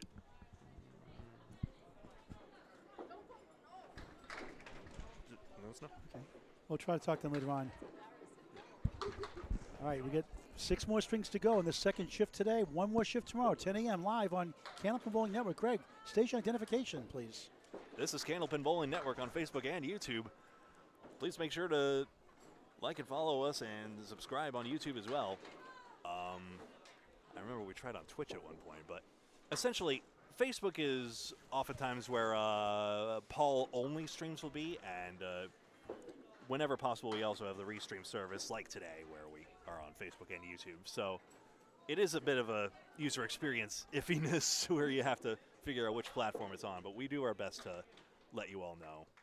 And if you're following us on both places, that's the best way to be in the know. Oftentimes, Facebook tends to be at least some of our live content, and then YouTube tends to be where our on-demand content is. But sometimes it's in one place or the other. And there it is. So we got Caitlin Zeleski and Jonathan Vadro. That's going to be a good one. Excellent. Next on Candlepin Bowling Network's 5th string. The next string will begin once everyone around the room is all set, and I think it's just a few boxes, or even just I one like box see, left. easy to find in my notes, alphabetical order. Caitlin Zeleski, the last one for the woman. We had Freshy earlier, Zeffaletto, the last one for the men. At least until Zorro comes along.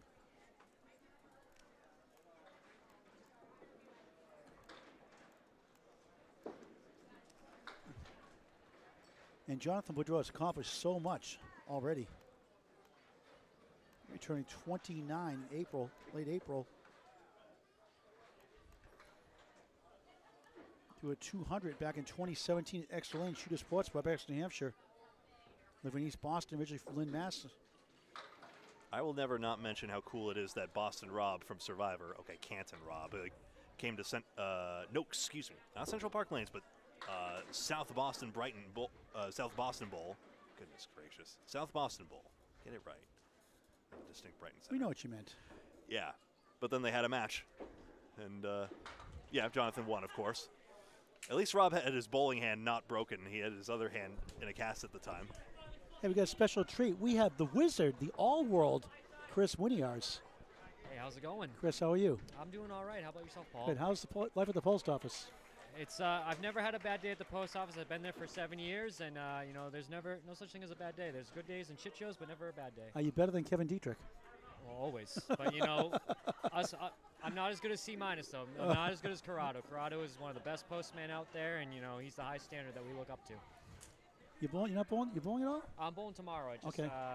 You know, 2.5 hour drive. I figure stay the night. You know, don't have to wake up early, and I can be here on time for once. So who you teaming up for? I'll be bowling with Ashley Breton. So good young bowler on the rise. Yeah, she's a very decent bowler, very good bowler. We bowled together Thanksgiving for the Lakeside doubles, and you know, I asked her way before that if she wanted to do this, and you know, she's a good teammate to bowl with, and we push each other, have fun up there, and just bowl. I cover your Friday Night Pro League a lot. Central 2, you bowled the Atlantic Candlepin Singles Tour, last year's #1 seed. Tough start this year, but I've always impressed how you pin. You don't get marks. You never give up, and you get a lot of 10 boxes too. Yeah, because you know those pins add up. I mean, even when you know we saw this last year in the playoffs for Friday night. We actually bowled it was Union Street, which is Hingham now. They marked more than us, and we were pinning. But the thing is, they were getting 2 and 3 fills. Those little fills, even if you get a 10 box and the guy you're versing gets an 8, that's 2 pins right there. Or if it's a 9, those little pins, they add up. Just like in any other sport, those extra inches, those extra efforts, they add up and they show at the end of the day. And so, I always focused on pinning, and the less you leave up, the higher your scores could be. So in that case, are you particularly looking forward to this 10-string format where pins might even amplify even more then? Exactly, and I mean, to give him credit, like Tim Matero says, anybody can win in a 1 or 2 string roll-off. If you're in 5 or 10, anything can happen. And, growing up, that's how I was always taught too, is anybody could win on any given day, and it's just, you always try. Ladies too as well. Caitlin Zeleski, 8 box, Terry in a 6. Talking to Chris Woodyars as we start the 5th string from 1-7-10 Sports Center, Augusta, Maine. Chris, advice. I asked this question on the streams a lot. Nice advice to the bowlers out there. It's tough because there's a lot of advice that I hear, and one of the main things that I always love to say to people is, what's done is done, on to the next one. You can't get that ball back, you can't get that box back. Once you press the button, it's done. Once the ball's out of your hand, it's done. Whether you threw it where you wanted to, where you threw it not where you wanted to, it's done and over with. You can't be mad about it. Just go up there and just keep going. What I'll mention is that shot, Chris remarked on it, Erin Merill made a 3-6-7 split. That was on lane 4 for the she folks made it clean out there. too. I mean, she had a piece of wood and drops 9. Yep, we're going to see the next 2 strings afterwards too. Yeah, So good luck tomorrow. And Yep. we'll see you there tomorrow at 10 a.m. live on Canopy Bowling Yep, Network. I'll be walking around, so if you need me again, just flag me down. I'm Now, okay with it. Okay, and you got to say a shout out to somebody at home. Oh, I gotta say shout out to my daughter Charlotte. I love you very much, and I know you're not watching this right now, but I miss you, and I'll see you on Wednesday. How do you know? Well, it's a little bit past her bedtime, so It didn't stop us as kids, did it? Go to bed. Go to bed, Charlie. I love Okay. you. All right, Chris Woodyars. Thank you very much, Chris. Always a class. Always a funny guy. I love his cadence on the lanes. Just a very professional on the lanes. Always in everything. Even if he's having a tough night, he always doesn't give up. And a good father. Yes, he is. All right, Greg, back update, or we're talking to Chris. Second ball coming up here for Zeleski. She's got the 3-6-7 incidentally, but can't get that 3-pin to go. We're going to get an update after this box on Caitlin Zeleski from no relation to Archie Bunker. John Bunker. What, John? Caitlin Zeleski. Yes, her overall average is 106. Her high singles 169. High triple 387. High 555. Home lanes Academy lanes. A friend. Yeah, Frank got her interested to stop bowling. A friend got her interested to start the bowling. Okay, thanks, John Bunker. Greg. Zeleski on the head pin here and strikes. 7 and 8, a little more reluctant, but the good shot was rewarded in the end. She bowled great. One of the women's kennel pins for Kansas Rollers and extra. Didn't make the ladder, but very good. And she was excellent in New Hampshire States as well. And very quiet, unassuming bowler out of Academy Lanes, Pub 125, Naval, Mass. Yeah, those are the ones you have to look up for, because suddenly you don't hear much noise on this end of the lanes, but then you look up at the score sheet and it's just like, what? And her mother, Jean, here in attendance, always follows her and always encourages her. Gilbert gets an 8-box here and moves up to 25. But the big news, she beat Kevin Burns in the first string. That's all that matters. And we got it on video. And we're going to see the rock star, Aaron Saint-Cyr and Erin Merill from Maine next. Next 2 strings. Obligatory note that Aaron and Aaron are spelled differently. Aaron and Aaron is right.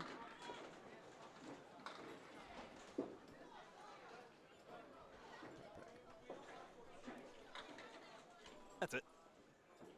Zeleski's got the 9-pin hiding back there as well. Good shot, spare on strike.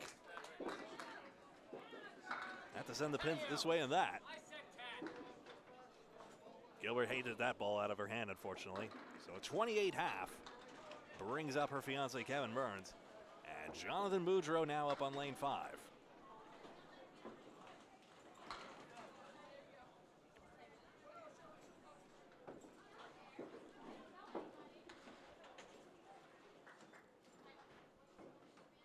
Jonathan, like both Laura Dorfler and John Winchell from earlier, sporting a Harry's All-Stars Mixed Worlds t-shirt. Collar shirt, I should say. The team honor in the honor of Harry Reno, the late Harry Reno. What was that? Oh, if you want, I suppose. You don't want me to talk, do you?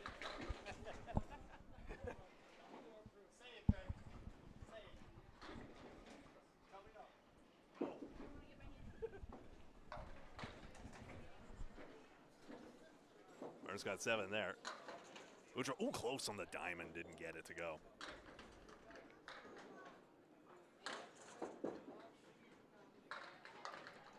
Burns trying to send the steamroller through, got 2 of them. That'll be 9. Puts him off to a good start against his partner. Boudreau at 10, which I really should notate this way.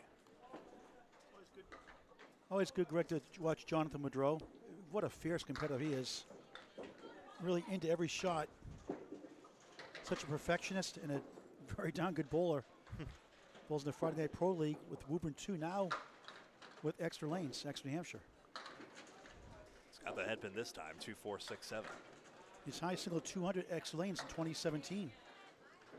491 high triple, scores of 147, 176, 168. Not too bad. In Malden at the time. Burns got the head pin.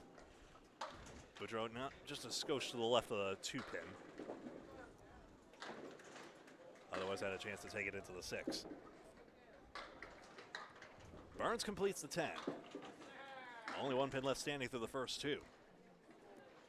Jonathan's got this high between single, triple, 5, 10, and 20. He's done it in 3 different houses.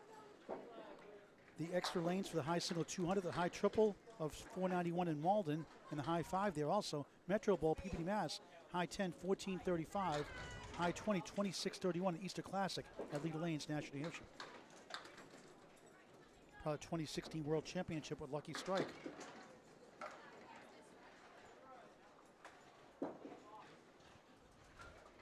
Here's Kevin, half Worcester. Jonathan, head pin, it's a strike. Those pins got tangled up nice and easy. And he's got his first mark. Kevin picking pins out here. First time for his fiancee, Terry Ann Gilbert, in the streaming era. She also was into diamond art and reading. Kevin up to 23 here. Kevin's high single 115, high triple 271, high 5 480. Boudreau, boy. 1, 4, 5, and 7. We're in a 15 string of 20 today, 2 separate matches, 10 string matches, 10 o'clock tomorrow for 10 more strings. Only 30 strings, Greg, no problem. We're crazy, but we love this sport. Absolutely. A sport for all ages. Get the word out about this great game of Candlepin Bowling. Boudreau will go straight through. That's quite impressive, honestly, to get just the 1 and the 5 pins out of that. How in the world do you manage that? Well, you can see kids play, like Chris's daughter can bowl. You can see 102-year-old Charlie at Academy Lanes, up 125. 102 years old, legally blind, bowling the Wednesday Seniors League. Anybody can bowl in this. And everyone's sharing the same lanes, you know, like not. In fact, 1710 has some open lanes now that they didn't earlier. There was a full 2 p.m. shift.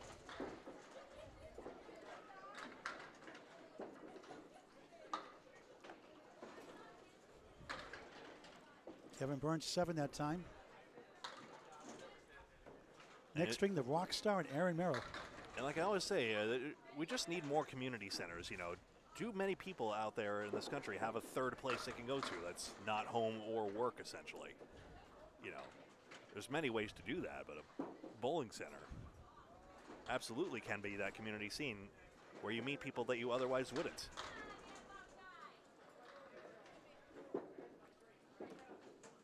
Boudreau's got the 2, 6, 7, and 10 with a lot of wood.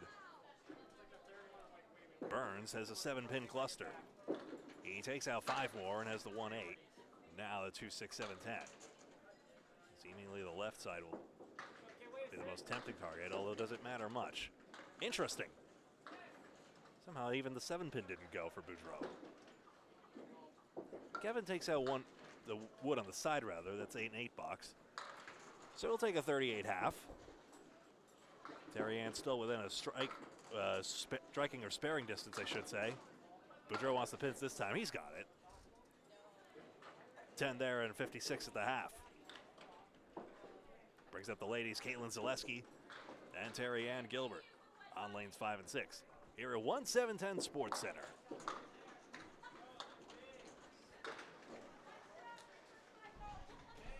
Here in Augusta, Maine.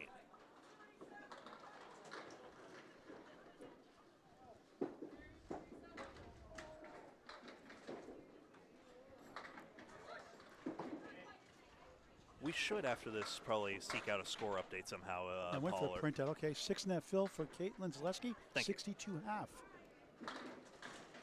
Let our fine folks out there. She won the 2004 All Events in Portsmouth at Bolorama. $30,000 Candlepin Challenge winner as well. I don't think she won $30,000, but for a triple strike, the old Pilgrim Lanes in Haverhill, Mass. Enjoys Candlepin bowling and swimming. One of those championship matches, I'm guessing. That format was a 1-string challengers match and then a 2-string champions match against the defending champion that day. Returning 35 in April. 106 league bowler. I think famously that show couldn't get rid of Jeff Surratt for like several weeks at a time. John Holt and Dan Murphy and he were becoming the best of friends. You couldn't get rid of the Easter Classic either. Oh, here's her lemon drop. Ooh. Kevin got one, she got one. That's $2 for Candlepins for Cancer. And Zeleski leaves a lemon drop pin. 4-pin or the 6-pin on the first ball. Many leagues will have a $1 donation suggested to Candlepins for Cancer in that case. Great simple way to help out a great cause. Nice. What was that?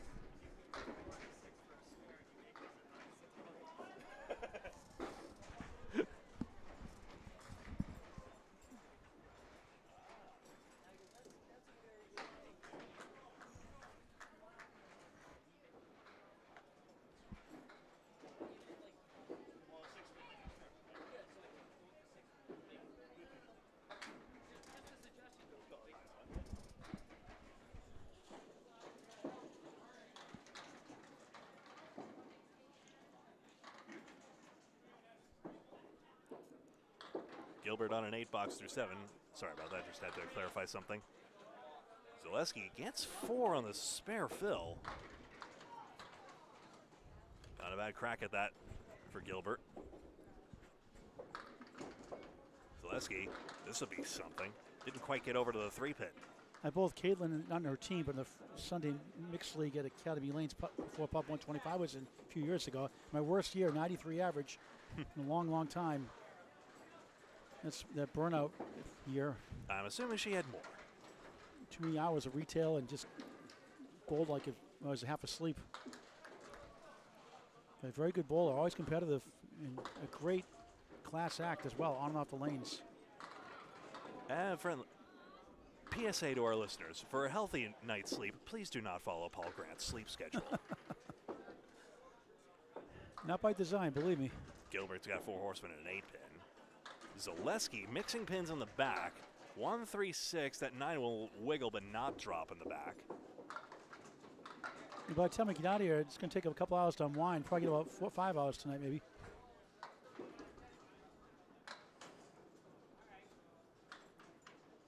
Second ball. Not quite over. Ooh, boy, pinned that. Plenty of ways to just get on the right side of the head pin and still take one or the other, even though we don't see this 169 shape very often. 6 box for Gilbert. 2 main bowls coming up a couple of strings now. Christy Hapworth and Matt Huff. Boudreaux approves of that shot by Zeleski. They'll be in strings 7 and 8. Chris Merrill, Aaron Rockstar Saint-Cyr for strings 6 and 7. I can't wait.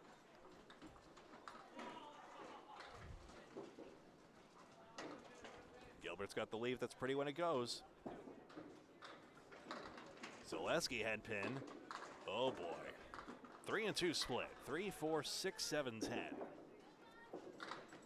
Still, the pins matter because if she can get up to at least 110, she and Boudreaux could still combine for a great total in this string. And you see Boudreaux winding up. Zeleski getting wound up by these pins. Now she's got to pin this out. The banana split. Darien ends up with 5. That's a string you see there. Zeleski has the plank there. It's available and actually will spin an extra pin, so she does reach that 110 after all. Never know. Another good string by Caitlin Zeleski. It's hard to know in this moment how big that pin can be, but you just don't know down the road. Zaleski, Zeleski. Boudreaux and Burns now. Saint-Cyr just stole a spare to our left on lane 4. Anyway, they fall.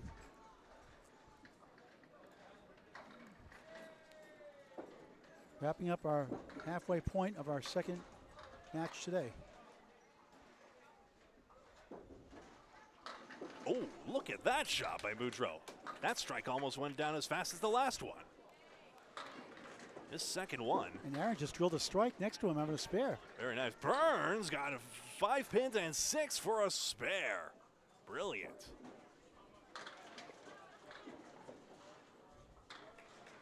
I'll score that. Thank you very much. Jonathan, 2 marks, both strikes here in the 5th.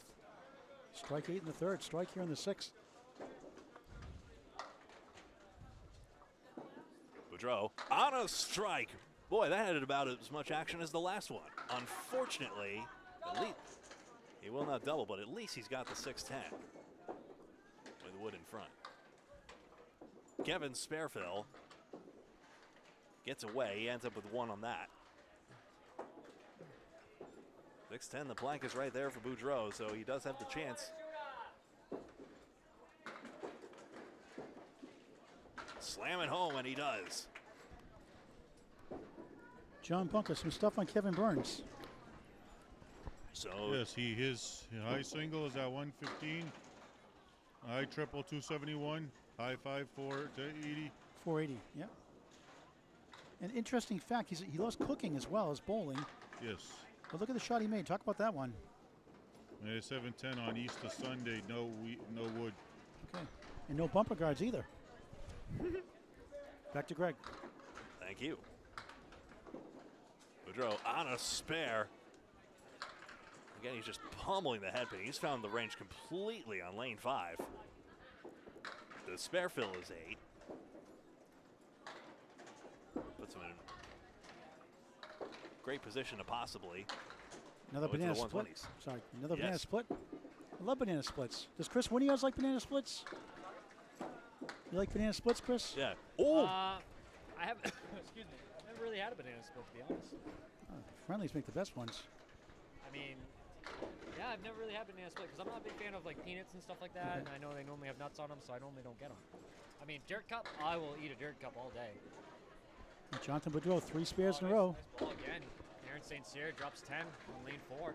Kevin in the channel, 8. Yeah, hey, sometimes it happens, you know. You give people credit for being here, though. Who are some of the bowlers you look up to, Chris Winiarz? Growing up, I always loved Mike Morgan. He was always my favorite. Jeff Surratt, first time I ever met him, I told him he was my hero. He laughed at that, but it was the truth. Of course he did. Yeah, you gotta, because I mean, they say don't meet your heroes.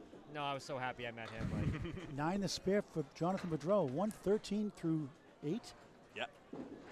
Uh-oh. Just missed 4th in a row. Chris. You know, I actually grew up, bowling with Jonathan. My first time on Camping for Kids, I actually versed him. He moved up in the age group, and he smoked me.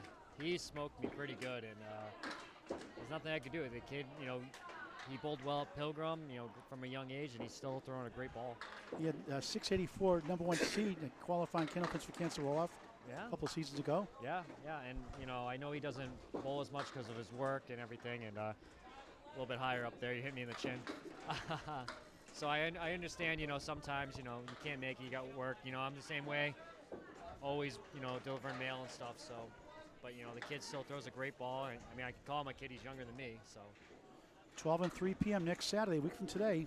Butwell's Bowling Center, Concord, New Hampshire. Men's and Women's Open Candlepins for Cancer. Final 2 rounds, 12 p.m., 3 p.m. Oh, Norcross with a triple over on lane 8. Wow. Register Candlepins number 4. Oh, it's a 4-bagger. I'm sorry. 4 for Nick. Oh, wow. Chris will get an update for us if we can on the score Yeah, there. it looks like he was at 83 through 6, and he did Yeah. a 4-bagger. CompuScore does that non-update on the 10th frame also, so who knows? Maybe someone can Tim figure. Douglas had a 184 earlier, the Tornado, It's my buddy. in the last string.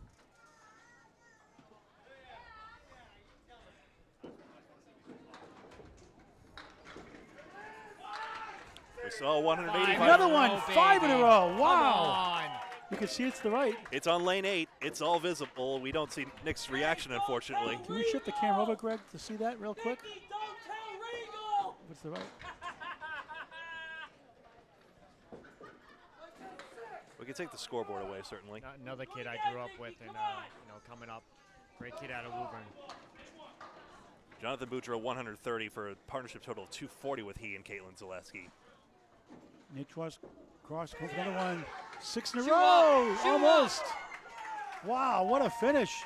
5 strikes in a row. 200. 200. 200 on the nose, if I'm correct. What a performance. 200. Wow, wow, wow. 200 on the dot, is that? Yep. That's his third 200 of But his is career. that a lane record? That might be a lane number record. 201 officially. 201. Give it up for Nick Norcross.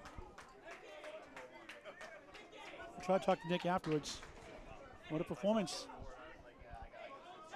201.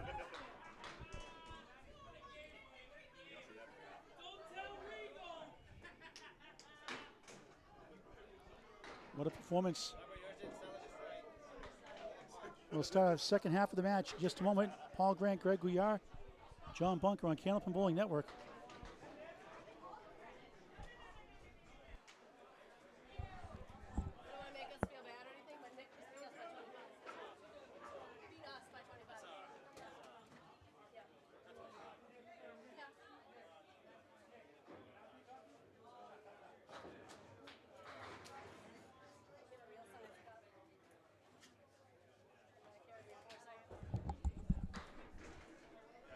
Hey, Nick. One way to get an interview with you is throw a 201. How about that? I don't know where it came from.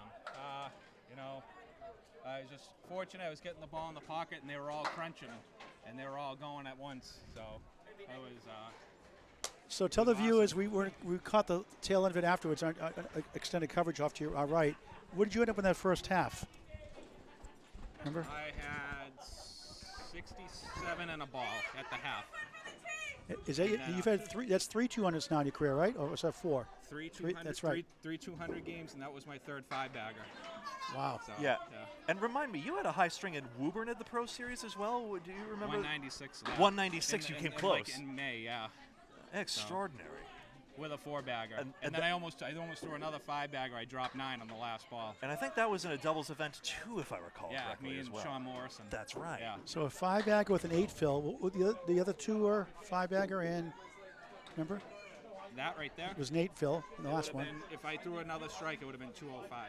Wow. Yeah. So on your fills, was a 5-bag with 8 this time. Do you remember the other ones in the past? On the fill? The first 200, when I threw my first 5-bagger, I buried the pocket. I left like the Starlight 5 with the 10 pin. And what do you want, Freshy? His main source of motivation is Dave Dupuy.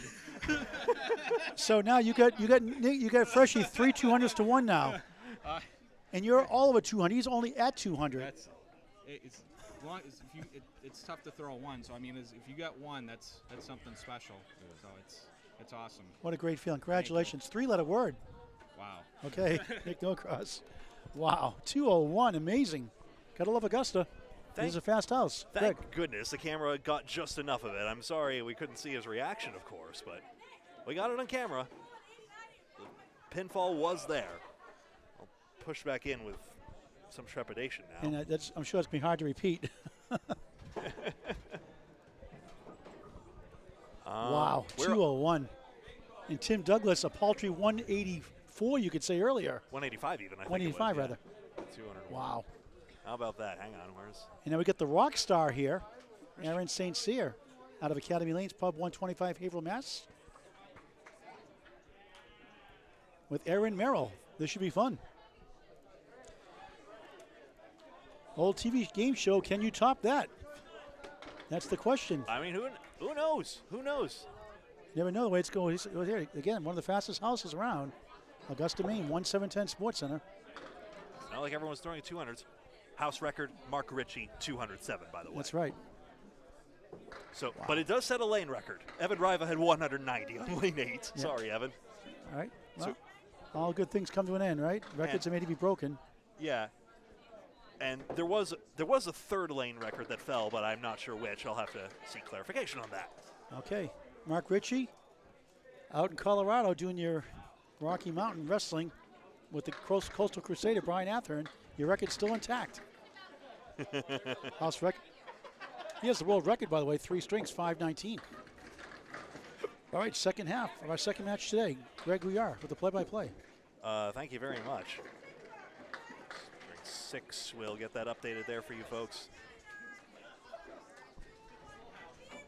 That might be the last interview with Nick Norcross. It's going to be the 201.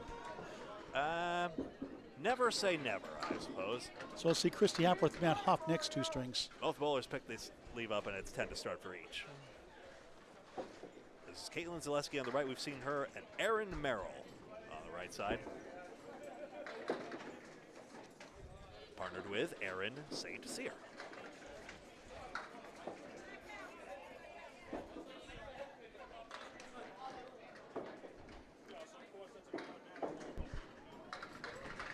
Update here from John Bunker on Aaron Merrill. Yeah, Aaron Merrill has an overall average in a career high of 111. High singles 158. High triple is 149. 419. 419. High 5 is 620 and high 10 is 1221. All right, thank you, John Bunker. Aaron Merrill picks up for a spare. Back to Greg. And Zeleski gets a spare to match. That's right, matching spares. Or should I say Aaron Merrill matched the spare?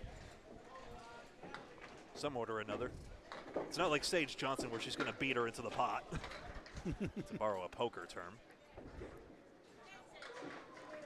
What a performance. If you just tuned in, Nick Norcross just threw a stunning 201, 5 strikes in a row, and an 8 fill at the end.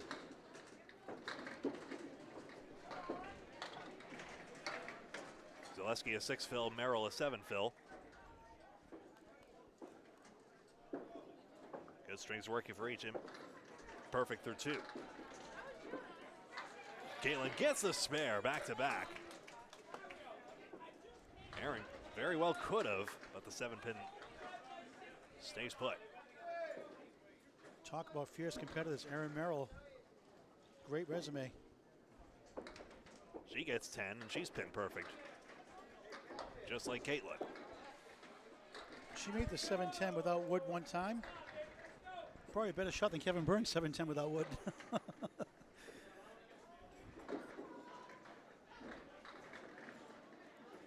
family bowled also, ICBA championship winner in 2021. Zeleski chops right through the middle, that's 5. Well, Merrill's got the 7-10. Do you have the lineup for tomorrow, Greg, for tomorrow morning's lineup for the I teams? can look yes, I do. I'll have that for you in a moment. Zeleski, good try there. Sorry, I think I was too mesmerized by one of my friends literally bowling at Metro Bowl just a moment ago.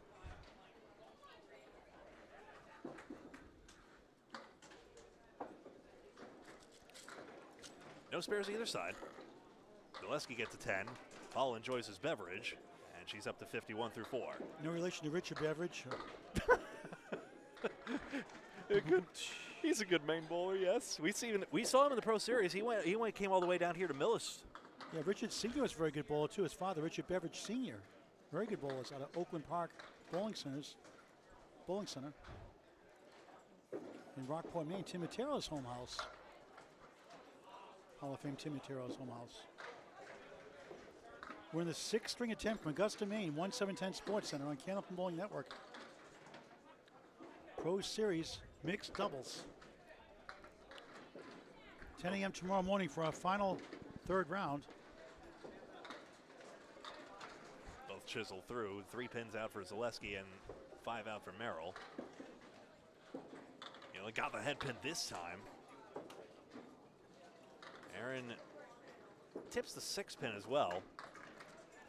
Remember, we started with 10th place with needing an average of about 112. Look, Christy Hapworth back there on the left in lane 4, the picket fence, 7, 8, 9, 10. Yeah, there's Wood back there, I wonder. Merill completes the 10. Zeleski 8 for a 59 half. Excuse me. Christy Hapworth ended up with a 9 in that box. We'll see her next 2 strings. So 112 average to end up 10th as it is on the leaderboard right now, and about a 123 average to be at the top of the leaderboard. 124, I suppose. Zeleski and Vadro really did have a good last string. It was drowned out by the hullabaloo of Nick Norcross's 201, as so often tends to be the case, but a very solid continuation there. Vadro gets a strike, and he is just so good at throwing that ball no matter what lane he's on, it seems. Saint-Cyr, 5. So we have 2 new lane records here in Augusta, Maine today. I'm told 3, actually. 3, that's right, 3 you said. I'm Tim told Douglas, 3, but I don't know. Nick Norcross had 201. Tim had the 185, was it, or 184? 185. Let's see what the other one was. For some reason, Those are individual lane number records, not house records. How yeah. about that shot? Yeah, Wood came off, and Saint-Cyr is on the board. What was weird was why Mark Ritchie's record didn't show up as a lane record, but maybe I'm missing something completely. In any event, Vadro, because logically, if it's a house record, it has to be a lane record, doesn't We'll it? take a look in the board in a second here. Yeah, no worries. Side saddle triangle. Saint-Cyr strikes on the spare. Here comes the rock star. He's got his 20 box. I wonder where he got that nickname from. Who could it be now? Men at work. Side saddle triangle. Spirit strike. Look at those guys go, both with marks in their first 2 boxes. Yeah. Spare strike for Aaron, strike spare for Jonathan Vadro. And we're trading 20s. I can't check the record now. I have to wait to see these guys finish. I'm still obsessed with the notion of could we see a Dutch 200? That's strike spare combination. Alternation.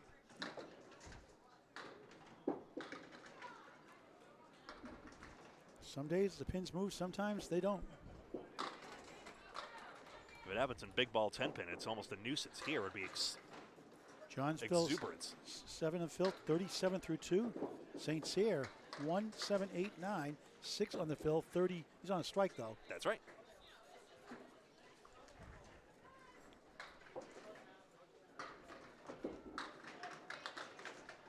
Vadro just wide. Entirely on the 6 pin. It's here all the way across the lane to deliver as ever. He's got more sticks on that, 9 more, 39. 2.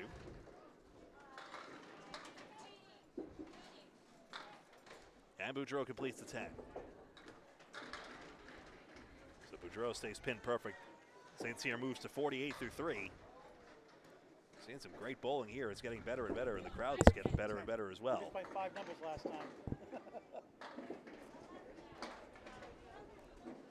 Thanks, Allie. So again, the 201 from Norcross was on lane number 8. Thank you very much. Paul's transacting 50-50 raffle business as we speak. Saint-Cyr has 7, 8, and 10. If I win, we'll split it, Greg. I'll give you half the money if I win, Greg. We'll give some to Candle Pits for Cancer, too, obviously. Nice. Missed by 5 numbers last time. You were very close. Won 630 at the 2022 World Tournament, Academy Lanes, Pub 125, Haverhill, Mass. And 500 went to our equipment upgrades, and 130 to Candle Pits for Cancer.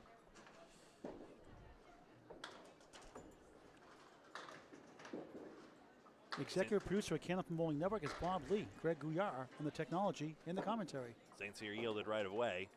So this should be his second ball, I believe, and he just missed the 10. Did very well to get the 7 and 8 out of that. 9, 57 through 4.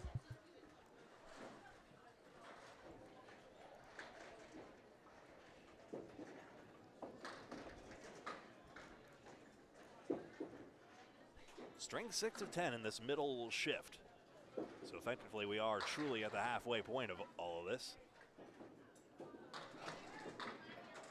It's here, ball might have slipped a little right out of the hand, so he's missing the middle rows, 1-7, 9-10. So, Greg, I was thinking about it. The reason why Mark Ritchie's not on the board for lane record, that was a high 3 he got, so it wasn't an individual single record for a string. I see, but no, the 207 on the board here. I mean, that's for. Oh yeah, it's true. Yeah, that's for a high single. That's a spare. I'm thinking the 519 he got a Metro ball. That's right. What a string for Aaron Saint-Cyr, 67 the ball for 5. That's incidentally where Freshy got his 200, also at Metro Bowl. I'm just thinking find out for you. Unfortunately, Paul turned on the wrong microphone. Whoop. There we go.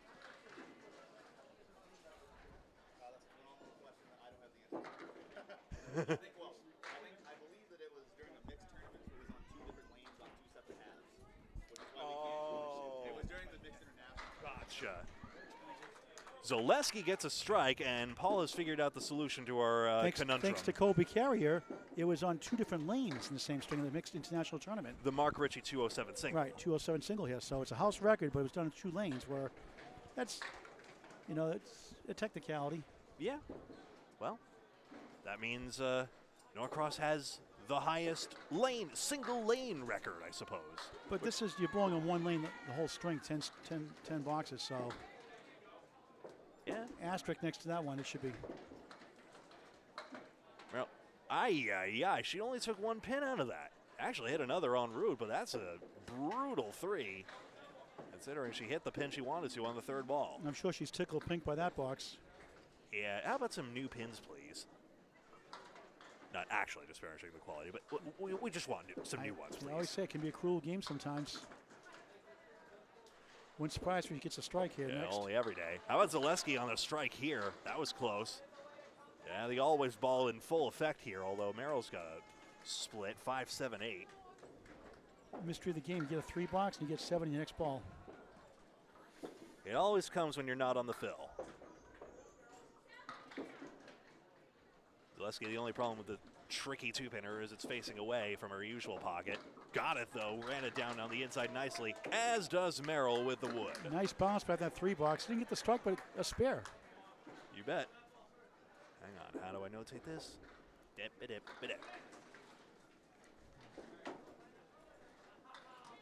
Usually I don't like having the Excel cursor on screen when I'm doing my score sheets, but I mean, I can't not show the string layout today. I know Micah Imperato will probably get on me for the technical inefficiencies of my design, but alas, here we are. Look at that for Caitlin. Ooh. 9 the wiggle and the 8. It's 20 bucks and a 19 box now, and a chance for another. Merill got 5. Again is short on pin luck at the current moment. That's a great second ball in that. Pity it wasn't on a strike. 2021 ICBA Championship winner Aaron Merill. Wearing the shirt of Stars and Strikes in South Paris, Maine. Gets a 10. 14-lane facility, Russ Neely Jr., Russ Sr. in the Candlepin Hall of Fame. They do a great job there. Yeah. Class act too as well. Russ Neely Jr. and his wife Jody. So Galen's already got 5 marks on the board. Very loyal to their bowlers. Love a good center like that. Look at this one. Same thing, the 9 drop with the 8 pin. A good plank in front to help. Yeah, 19s are a great way to rake pins in a hurry. Merrill's got the 4 horsemen. Okay, then 117 through 8. Wow. 3 marks in a row. 5 in the string. And chance for another. There's a plank right there. And there's no problem about it. 4 in a row. 6 out of 9. 127 the ball through 9. Yeah, and remember, Boudreaux's on a 64 half, so the duo could easily put up a big score here on the string. They already did in the last one. And Jonathan said they started off tough, so let's see how it's how you start, it's how you finish. Plenty of time. Merrill the 8, 92 through 9. You never really have to rush in a 10-string format.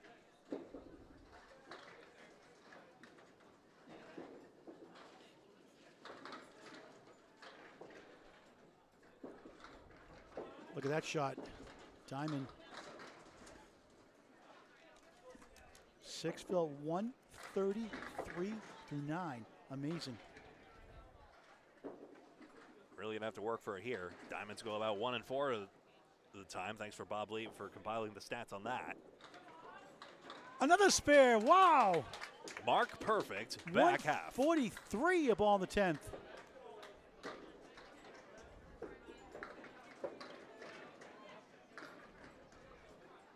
Aaron, not the string she was hoping for, but she's a fierce competitor. Expected to bounce back next string. Can't have great strings all the time, although we all wish we could. And again, the 3-box, sure, she missed on the first 2 balls on that, but that was particularly cruel luck. Look at that nice shot. 6-10 to the 7 with Wood. Nice finish. 102, 6 string. Now the pin's desperately trying to atone in a hurry, but it's a little too late for that. Zeleski on a 10th ball fill, 10th box fill. Academy Lane Pub 125s. Caitlin Zeleski trying to get a strike on spare for a 153, 6 string. Wouldn't be surprised.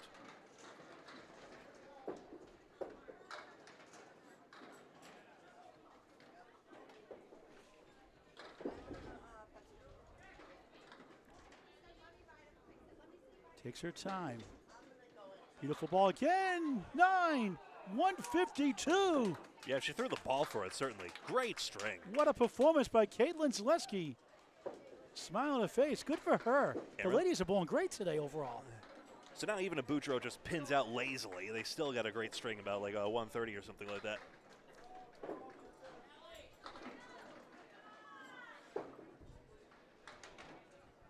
I'm going to try to talk to Caitlin Zeleski here for a moment if we can. She's putting the slippers on, so she's going to talk to us. It's good to get some exposure for other bowlers. Well, you don't want to mar the bowling shoes now. They're clearly working correctly. Yeah. Jonathan Vadro drills 8, make it 9. Caitlin Zeleski, just a moment, as Aaron crosses over, gets 8. Nice fill on that 75 half. With the shot from Jonathan Aaron first. Talk to Caitlin Zeleski in just a moment. Jonathan just, he got it. Pumps his fist. Thought it missed, but he got it. Another mark. Aaron a spare. Caitlin Zeleski, what a performance. Thank you. I always tell how great you are. Very unassuming bowler. Not as well known. A house bowler for years. You bowl well in the New Hampshire States. You bowl well here tonight. What a performance. I'm so happy. 152. Great feeling. Yes, it is. You bowl in New Hampshire States again this year, too? Yes. Okay. And Mass States also? Mass States, yes. Okay, awesome. Good luck the rest of the way. Thank you, Paul. And your mother's here, too, right? Yes, she is. All right. She's very proud of you. Thank you, Paul. Great performance. Thank you. Good luck the rest of the way. Thank you so much. All right, Caitlin Zeleski, Academy Lanes, Pub 125, Haverhill, Mass. On Candlepin Bowling Network. Back to Greg. And guess when Boudreaux got it, a spare fill. I love his antics in the lane. What was that? Yeah, I love his antics. Give me a break. What do I have to do? Piece of cake. Or Tom Heinz would say, give me a break. Throw a lemon drop first, and then that happens. Oh, you got one? He did? Yeah, he did. He did. I didn't see that when I was talking to Caitlin. Oh, I got to tease him about that one. And that was on a spare, too. Yeah? $8 for 83. Oh. Sawed off, Paul. No, he's got some work to do here, though. He could.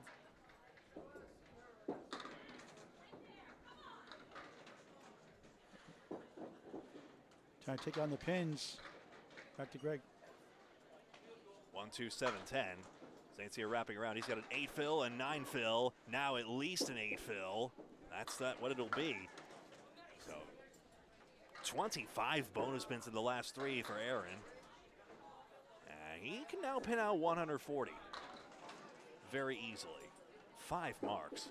No fill south of 8.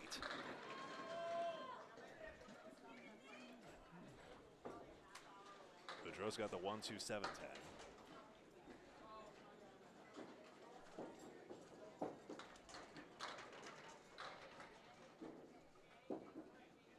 What a shot. Wow, look at that. It's a good one. What a bounce back. And Aaron's got another one. He's got 4 straight. 6 in the string. 122 in a ball. Jonathan, 93 in a ball. This is fun. got the main connection next string. We'll have Kerrigan Skinner later on also. String after that with Chris Bovair. Boudreau tangles the pins up. He's got a 9 fill on this one. String is right back on track. Saint-Cyr crossed over slightly. He's left the 2 and the 5. And again, his worst fill is 8. Wow, it's very impressive. Now 150 is pinnable at this point with 10 bucks. Boudreau's to the right on this one. Much to his chagrin. Wood is blocking Saint-Cyr's path a bit. He uses it and gets it. 5 in a row, 140 in a ball in the 9th. That's a Steve Bronchuk badge, if I recall correctly, from King of the Palace. Boudreau gets 10, 112.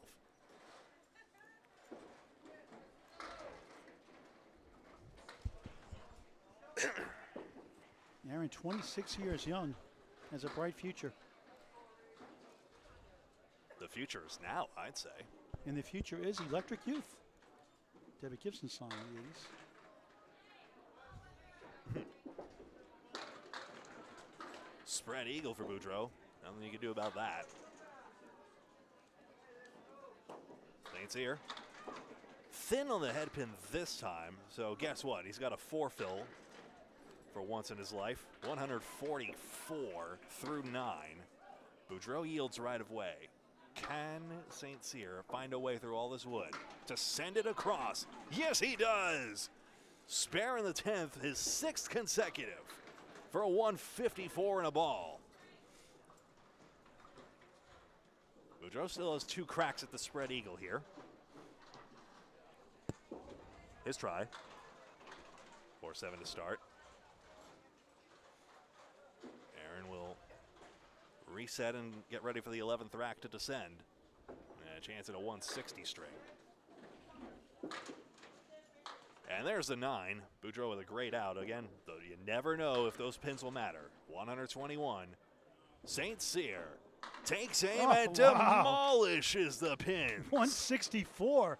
Simply sensational. Pins are hopping here in Augusta, Maine. Oh, so good. 164 by Saint-Cyr. 152 by Caitlin Zeleski on the other side. Not a head-to-head match, of course.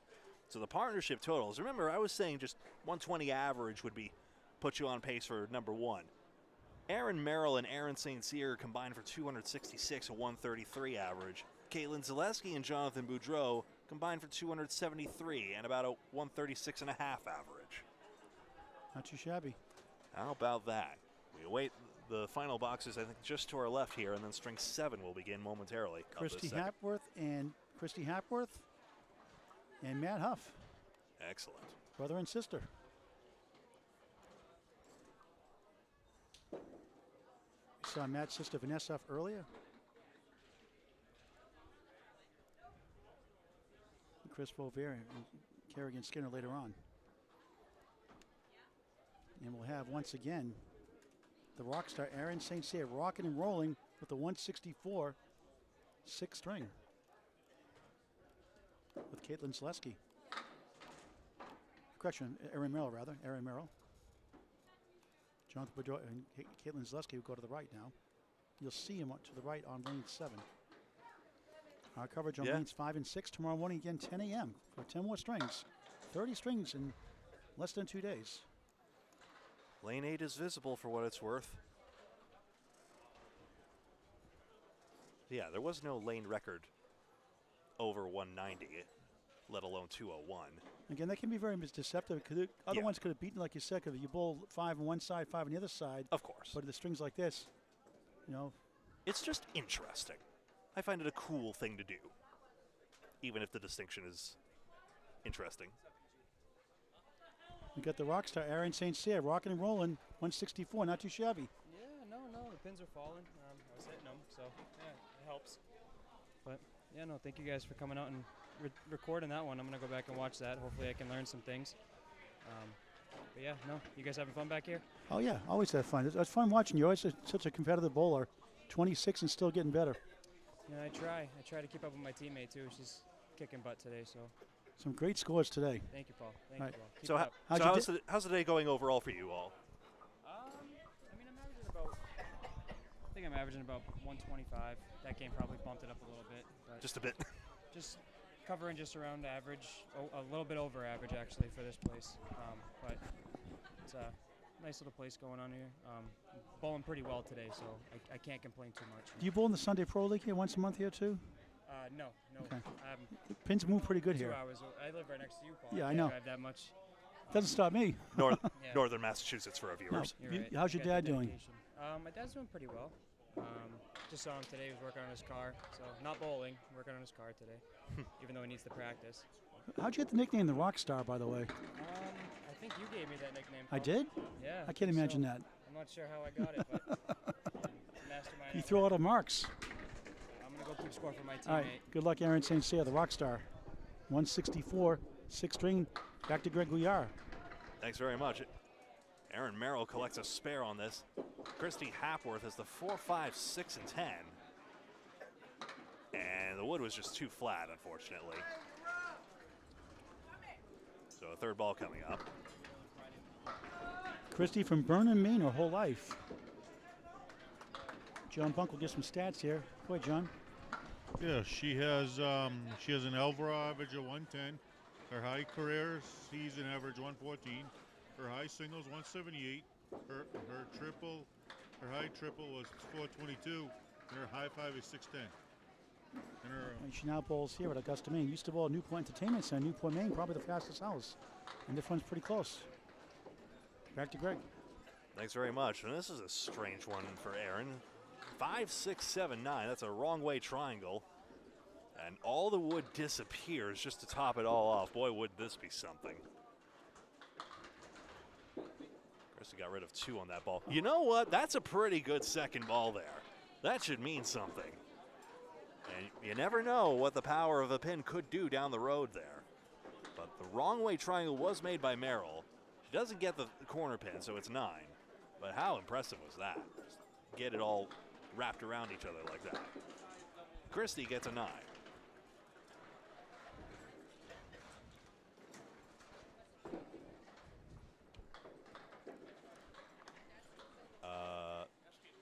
Maybe if I showed you a scoreboard, that'd be appreciated. String 7 to 10.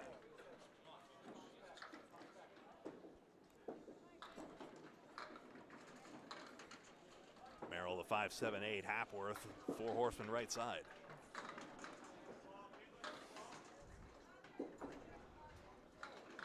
What a 1, shot. 8. That's 2 most remarkable shots you just made.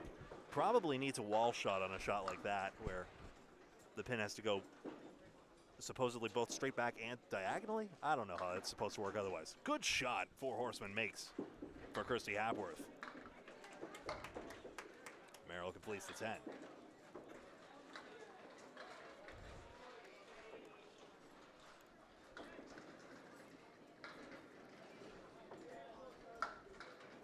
She was the Maine State Singles Champion at Open in 2016.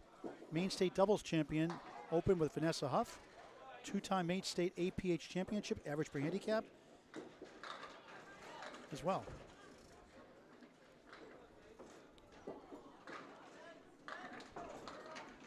I wonder if the... Do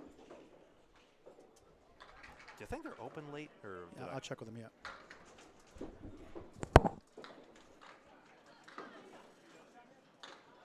Merrill left just a 6 pin. Hapworth, 3, 4, 6, 7. Oh, I thought the wood was frozen, so didn't even get that, unfortunately. Aaron completes the 10. 45 through 4. And Christy, very good out here. The wood's going to swivel over, not take the pin. Unlucky, but a 9. So 6 fill after that 2 and 2 split. Then the 9 box, 43 through 4. Merrill splats into the head pin. Sidewall action didn't help out, so 4, 6, 7, 10. Christie's got 1, 3, 6, and 8. Wood in front of the 8. Ooh. Curtain for Merill. Haworth. 3-6. Remember, we're looking for a average in the 110s or so to 112 or so to get in the top 10, and an average of 124 or so to be top of the leaderboard, though that bar might be rising quickly with some of the big scores we've seen around the room. Aaron gets 8 and Christy gets 9. Not in this head-to-head match. Remember, it's a crowded field event. And all the lanes in use for the 2 p.m. shift and almost that for this shift that started at 6:30 p.m. And I'll be right back, folks. Greg's going to order some lunch/dinner here.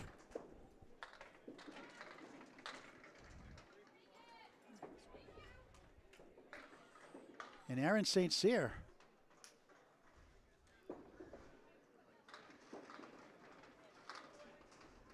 On lane 6, Matt Huff on lane 7. And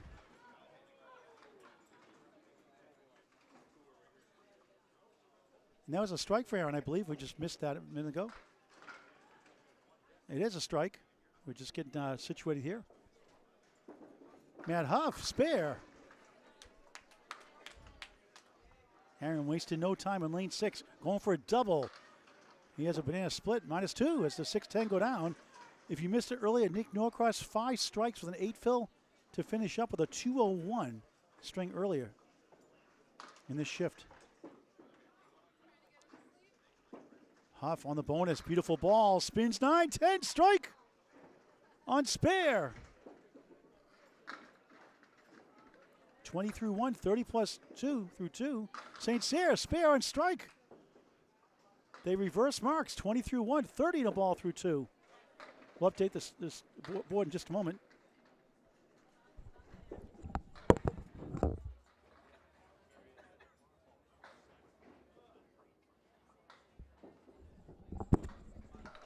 Saint-Cyr. Rocking and rolling again. Strike! Wow, what a shot! Strike, spare, strike. Wow! Huff, beautiful ball for a double. 8. 5 right, 8 left. Wood rolling around. What a start. Here in the 7th. We'll fix the scoreboard at home in just a little bit. Bear with us. Greg ordering some food. Well-deserved mini break. Huff, another mark. Oh, he came back for the 5 from behind. Spare, strike, spare. Saint-Cyr, 9, 10, strike, double strike. 3 out of 4, double strike. Wow. Unbelievable. 70 plus bonus balls through 4, sizzling. Huff on the nose, 7. 57 through 3. What in the world is going on here in lanes 5 and 6 in Augusta, Maine? Aaron, could you have waited until I got back Greg, to light order up the lanes food like more that? often. These guys are saying order food more often. I get, yes, omens and all that. Another mark. He's got 4 in a row. 67 the ball. Saint-Cyr, 7. 179, 27 on the first double strike box. 67 through 3. 77 the ball through 4. Oh, just missed. 84 through 4. He just had a 164 string. Huff trying to steal the head pin. 9 in the fill. He's got 76 through 4. The power, the double strike for Aaron Saint-Cyr. How about a 93 half? Huff, bang. 5 marks in a row. I think I'm keeping up. Holy smokes. Unbelievable. 86 half. Wait until you see this scoreboard. Believe me, it's going to be. Wow. It's This gonna is be fun, something. folks. Good for them. Each with, well, Aaron had a 9 box there. 4 marks in a row. A strike, spare, double strike. Man, Huff on fire. 5 in a row. Oh, that's not right. Aaron Merrill on the right. Christy Haworth, can you top this?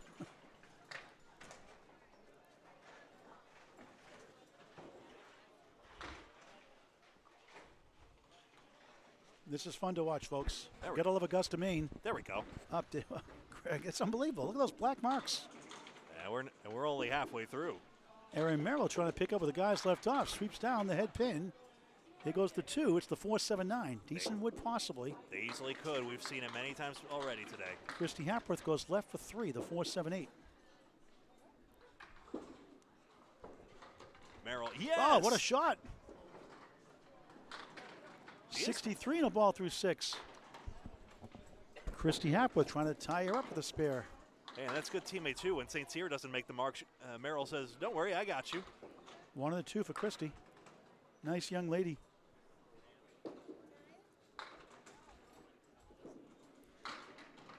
She gets a 10, 62 through 6. She couldn't bowl the women's doubles event last season. I told her, no more babies in September, please. Is that an ACS t-shirt Christy's wearing, I think? I think it's I think so, yeah. And bowled in Maine's only 1 season. Yeah. John Vadro just hammered a strike to our right. It's all supply and demand. And he's back on track. 66, I believe, plus 56 half plus 2. Merrill 6. That's on a spare. 69 through 6 on Candlepin Bowling Network. Hapworth in the pocket with 7. 2-7-10 on lane 5. And a spare 6 in the 3rd. Merrill for another mark. Can't reach the 4-7. Yeah, Wood deflected that pin out of the way, unfortunately. Hapworth close to. Just left the 2-pin. We'll have Christy Hapworth and Matt Huff again. Brother, sister, next string. She gets a 9 that time. 71 through 7.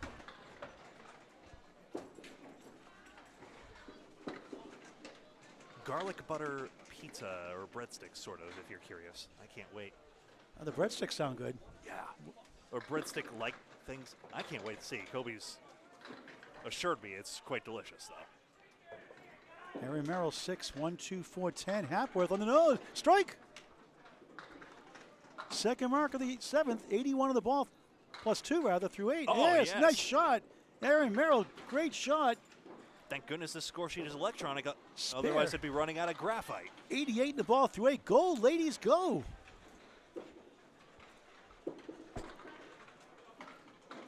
This is why we watch every string, folks. You just never know when it's all going to go off. To be the best, you got to bowl the best. Ladies, let's go. Merrill missed left, half Worcester. Ouch. 2 fill. 90 through 8. Hapworth, beautiful ball on the nose for a double. 8. Could have. 78. Strikes just aren't guaranteed in this game. Merrill, good second ball. 5 in the 7. Hapworth, too far left in the channel. 8 on the strike. 89 through 8.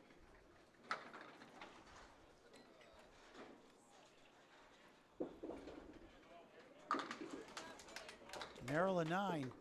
99 through 9. Christie, Paul Grant special, missed the second, make the third. Never a good time for that. 10. 99 through 9. 99? Get smart. That was a TV show for you youngsters. Don't get that one. You young kids. Your shoe used to ring, your telephone in the shoe. Long before cell phones came out. Back in our day. Look at this one. 4-spin, the re-range 6-10. It's like a super 10-pin now. Way out there. Christie, she slides the 4-pin to the 7.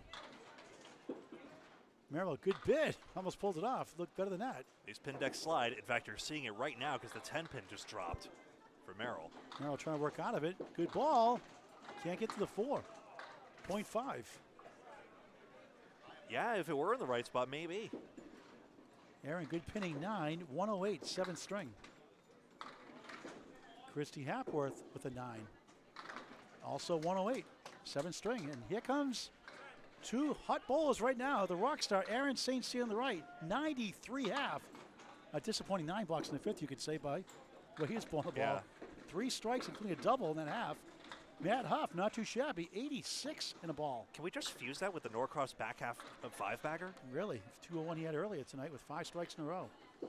Third time he's done that, 3 200s in his great career. Future Hall of Famer for sure. Norcross, Aaron Saint-Cyr now trying to imitate Nick Norcross.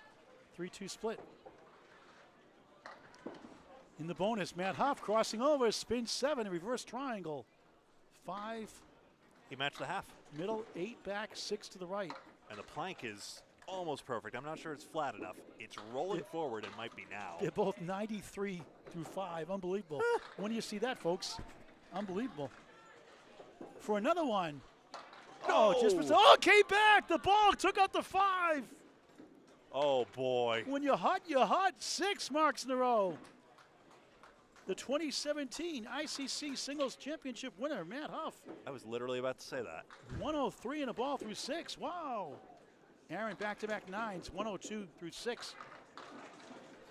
He had 84 through 4. Coming up for 164, last string. The rock star on the nose. 4 slides, a little more right, in the 10, right corner. 3 pieces of wood to deal with. Hey. Now he's trying to take notes on why this isn't breaking up for him like it was last string. Good head pin hit. Huff, beautiful ball again. It's a diamond. Thin, I guess, if we're going to nitpick, but what a great ball 8 again. moved a little bit over. Saint-Cyr, that won't go. Matt up to 109 through 6. Diamonds will only go 1/4 of the time, though. Let's see. Too far right that time. Returns from outer space back to earth.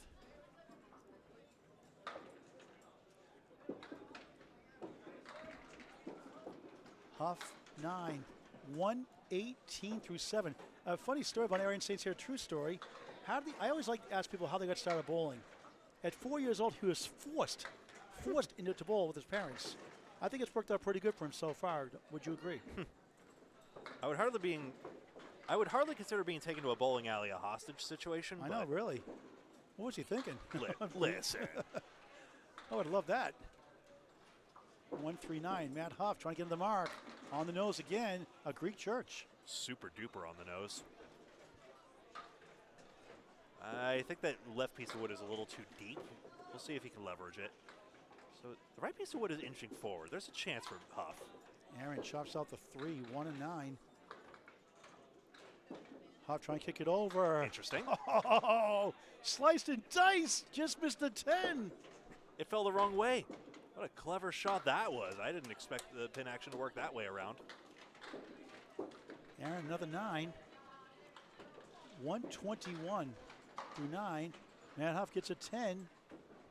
Is that through 8 or 9? That's through 9, right? 128 through 9 is, or is that 8? That's through 8. That's through 8, make it. So 128, 121.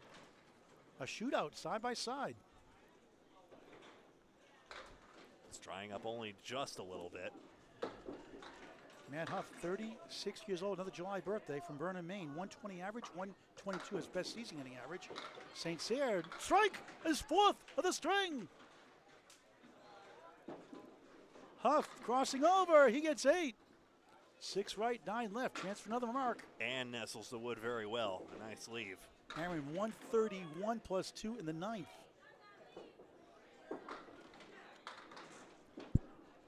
For a spare, yes! 138 in the ball. Aaron, 131 plus 2. Astonishing performances.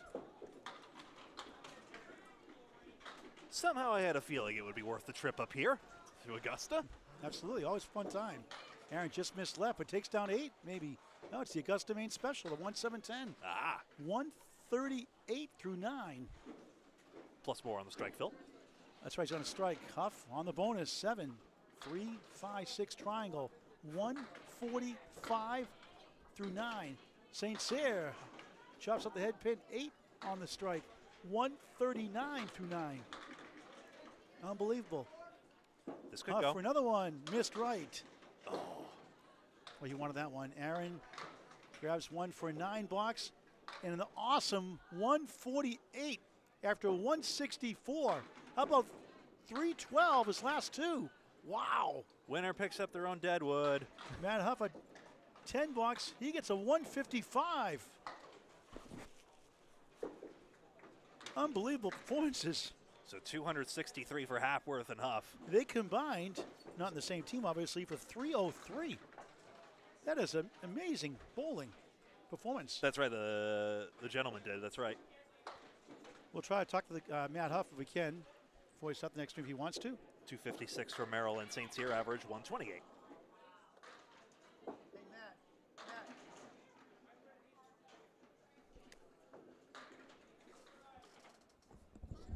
Yeah, we're going to talk to Matt Huff, gentleman always.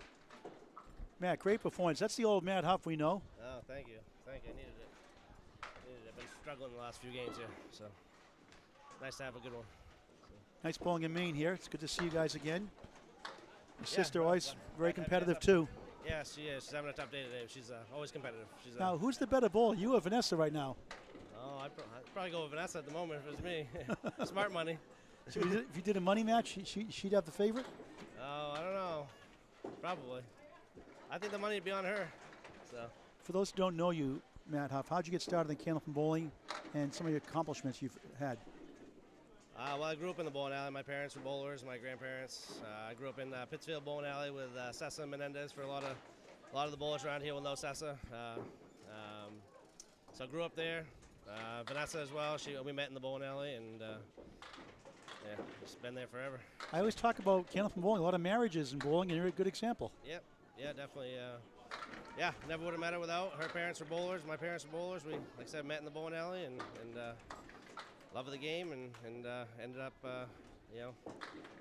marrying later on in life, and it's working out. I think it's pretty cool. In 2017, you bowled your first ICC World Singles, and you won the title.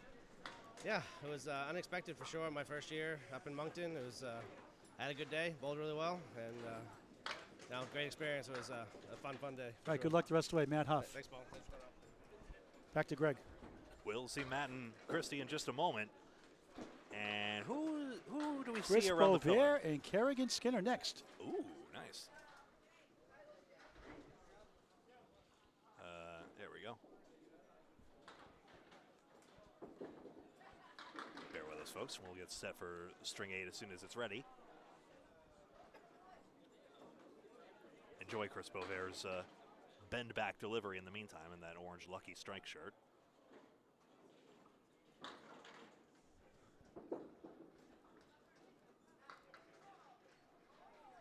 So I do have the 6 p.m. Yeah, you said it, Wayne. Pins are really flying here.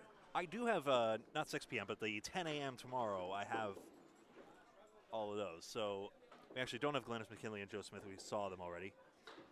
Blanca Gacharna and Stephen Body. Remember, Blanca is top of the ladies' leaderboard at the current moment. Ashley Breton and Chris Winiars, we got that one. We have Renee Skinner and Corrado Pani at 10 a.m. Then, let's see if you had already gone, actually. Sonia Johnson, Danny Harris, Sharon Britton, and Justin Scally. Chelsea Graffam and Scott LaPierre. Carla Gacharna and Ed Woodside. Deb Regan and Matt Nichols. Peyton Dyer and Dom Drake. And Lori Lewis and Nate Lees. That's who we have on tap on 10 a.m.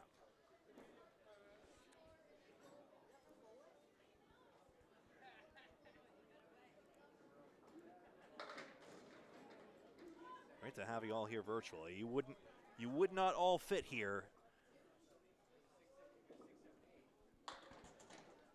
Even though the crowd is thinning out just a little bit here at 1710, but still, I think the fire department would have a word with Augusta's fine bowling center if we all crowded you in here. So it's great to have you here along from where you are on whatever device you may be watching on, wherever in the world you may be.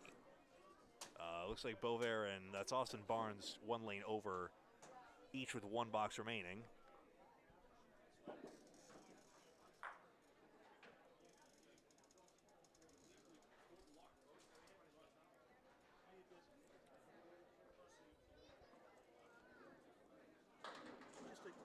Alana Brown and Austin Barnes are the bowlers on lane 2.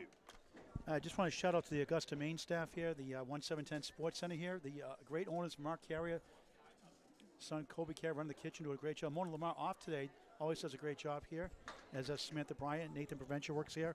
Great staff, and very inviting here. Very festive atmosphere, 20 lanes. Book your birthday parties, corporate events here at 1710 Sports Center in Augusta, Maine. Yeah. Oh, by the way, I'm wrong. The restaurant does have a name. Splitters Sports Pub. That's right, Splitters. It didn't say it on the menu. You know, I should have known that. Splitter Sports Pub. But you compare all your sources, like the full receipt bar here. as well. So we got some good bowlers coming up here. Chris Bovier.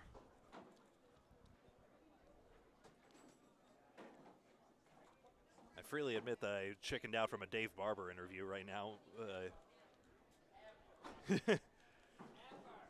He's one of the tournament organizers here, and we'll also see him and wife Allie at 10 a.m.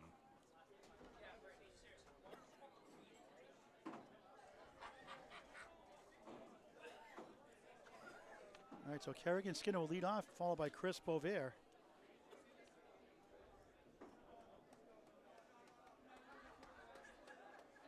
Chris, two-time Easter Classic champion. And we've got Matt Huff and Christy Hapworth once again. And what a performance by Aaron Saint-Cyr. What did Aaron net up with that string again? 140 something? 148 it would That's be. right, 312 his last two. 164 sixth, 148 seventh. Matt Huff, nice string. He had a 150, what was it, 154 was it? Let me. So you can pull that up if you could, please. Yeah, Saint-Cyr, there it is. Saint-Cyr at a 148 and Huff at a 155. I did it. Not bad, thank you. And we're underway. Christy Hapworth on lane 6. And this is Kerrigan Skinner, 4 horsemen in the 8-pin on lane number 5. I'll pull this up here and we'll get it underway. Greg Gouillart. Gouillart on the technology and the announcing. Hello. Take away, Greg. Nice try there. Yeah, Skinner ran down the horseman.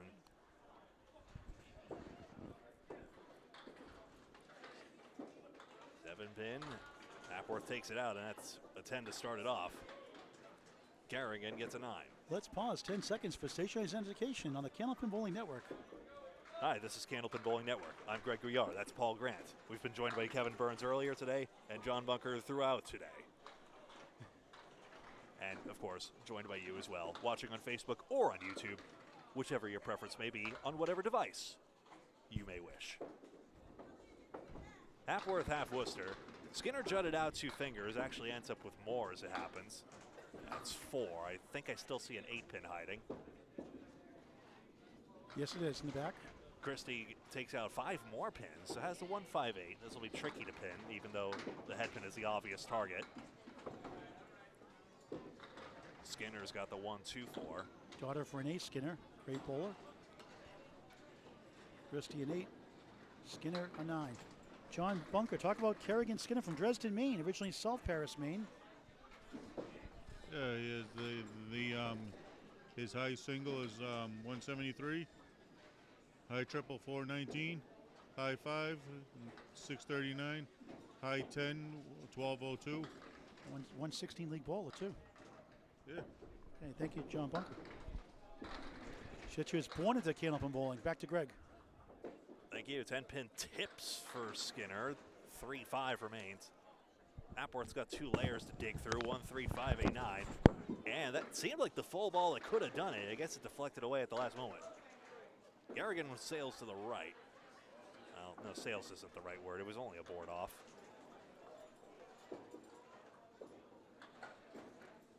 Hapworth gets 9.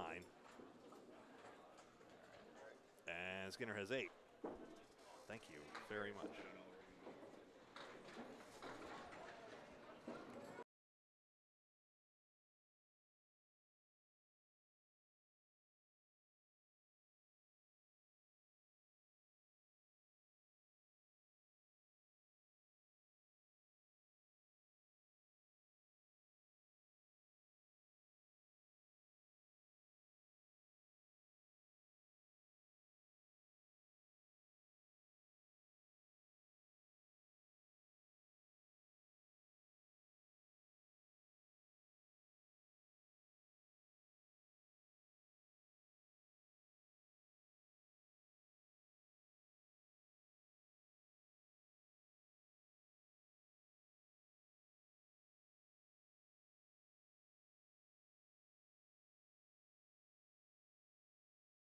Network. So now I need to fix my video. Apologies, folks. Let's get this sorted. Video capture, deactivate, activate. And we have live action again. Okay. So spares picked up. The fill is 9. Glad we got to see that. Skinner. Next up 9 there.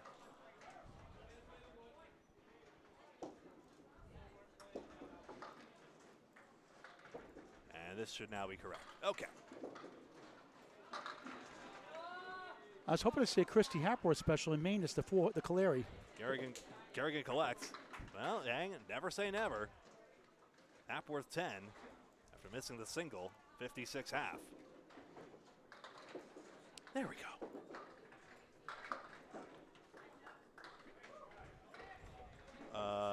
Yeah, we should bump this up as well. No, you're 4. There we go. Precisely.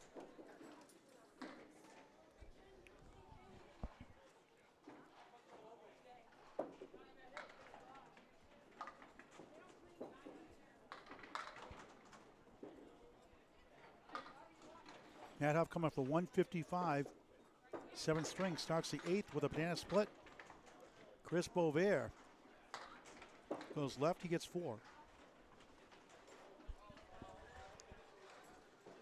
The 8th string underway. What a bid. He got it.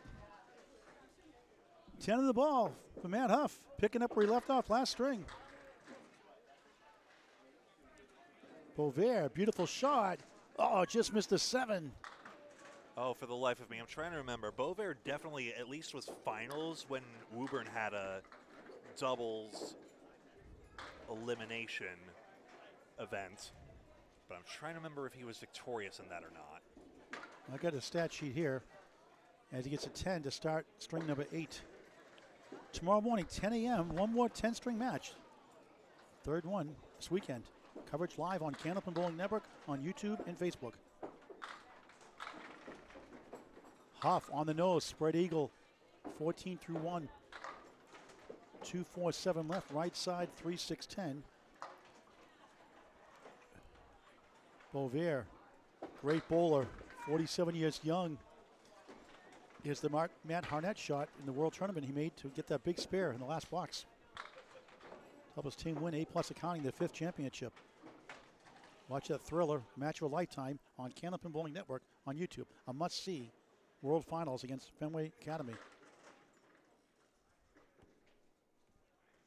And that was the thrill of victory, the agony of defeat match. Bovair with the wood, missed everything.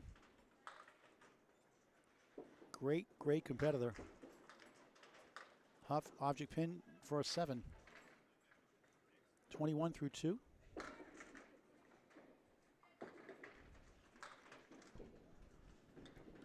Chris got 2 for a 9. 19 through 2. John Bunker, talk about Chris Bovair, some of his stats. Well, his stats are overall average is 121. In his overall in his other highest was 128. Highest is 128. His high single is 200, 2 times. High triple 491.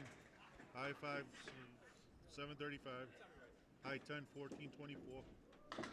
High 20 2751. And that was during the Easter Classic.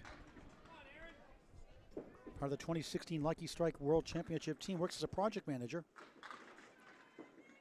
Big fan of Craig Holbrook, Peter Flynn, Gary Carrington. Good choices. ICBA Championship winner, 2-time Easter Classic winner as well, and so many others. He's got a spread eagle. Only got 2. Huff trying to get a 10 on the 6-10.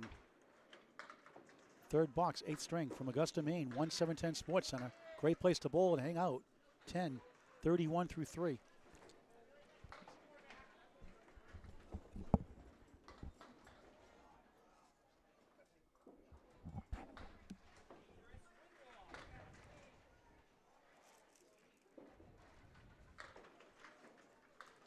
Bovair gets 7 and is 26 through 3.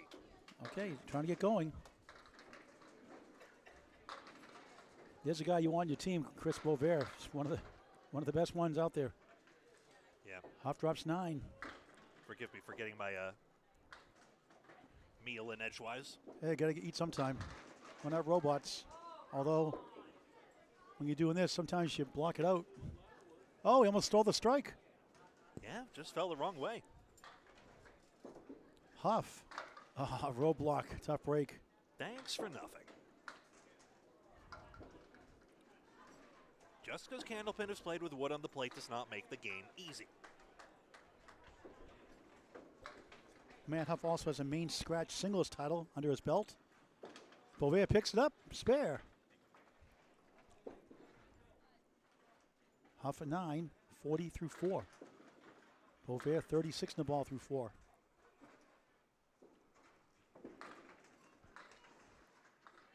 His 491 house record triple at Lakeside Lane in Manchester, New Hampshire.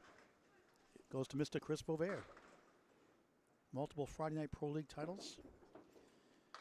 Huff head pin hit. 3-6 spare opportunity on lane 6, back to lane 5. And Chris Bovair in the bonus. Drills the pocket, strike! What a shot, a big 20 here at the 1710 Sports Center.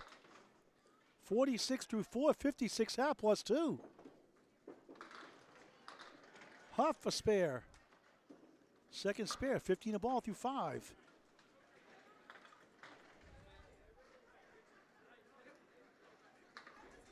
Christy Happer, the second half of the 8th string. I mean, we've seen the 20 box over and over again. The 20 box has just brought so much power to a string every time it appears, and oftentimes it appears multiple times. Beautiful ball. One of those reverse triangles we've seen a few times today. Vanessa Huff made that shot earlier. I believe it was Aaron Merrill. It was Aaron Merrill. Aaron Merrill actually made Aaron that. Merrill made the shot when she had a corner pin and didn't get that, unfortunately. Kerrigan Skinner, 4 won't go on the left. So 26 right. Beautiful shot, wrong leave. Christy Goodoffer can't get to the ladies' queen pin, the 5. Parents got her involved with 30 years ago. Kerrigan, good pin. Oh, she got it. Wow. 3-6 in the 4. Piece of cake, right, Kerrigan? Even Chris Bovair says, wow. Royalty fees, Chris. Royalty fees, Chris. Please don't make him say anything else. Please, please. 53 half, 63 to ball through 6. Hang on. We got to pick on Chris Bovair here in a fun way, of course. We're Chris, great bowling as usual. As Kerrigan, tough lead. Look at that one. Ouch. Only 4. That's 5, I think. There's a pin in the back. That's Put your glasses on. Oh, you got them on.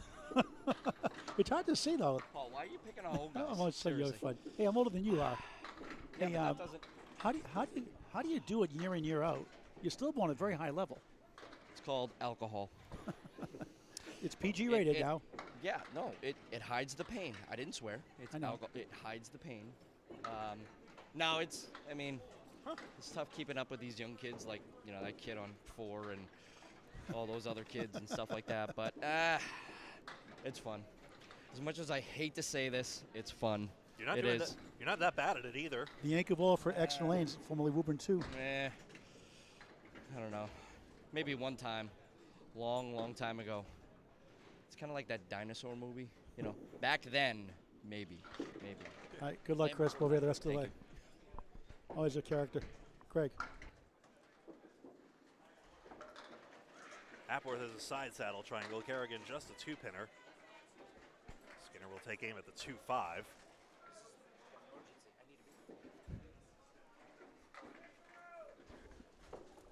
Haworth spares. I had my back turning. Beg your pardon. That's a second. So she made the side saddle triangle. Kerrigan straight through on the object pin. No, excuse me. It was on the 5 pin and needed the 2.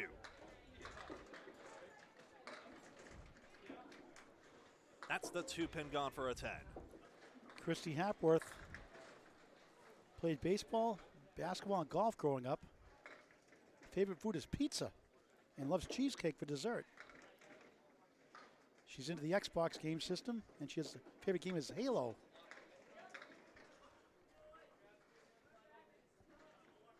That's awesome, honestly.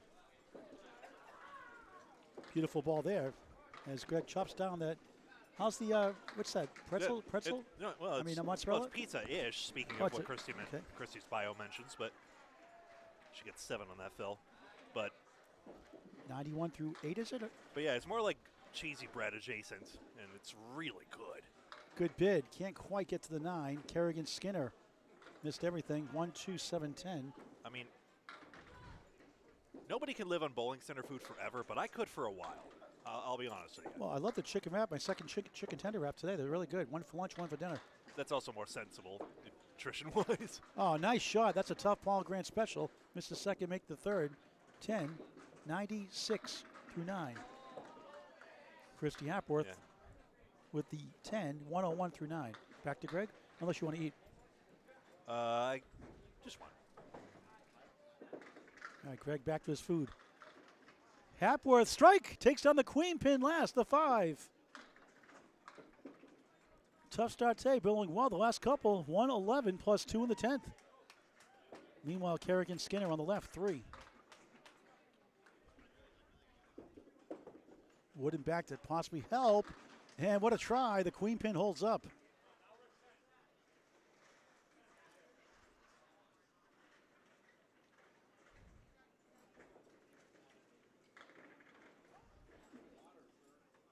Nice 10.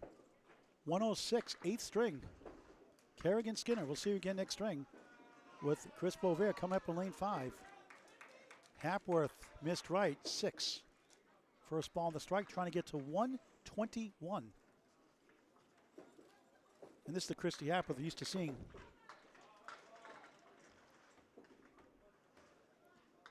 Grabs 3 for 9 in the strike, 120, 8th string for Christy Hapworth.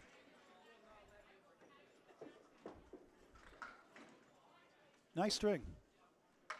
And speaking of nice strings, Matt Huff, 155, 7th string. He's sitting on a spare, 15 a ball. Chris Bovair, a spare, and now a strike, 56 plus 2 on the left.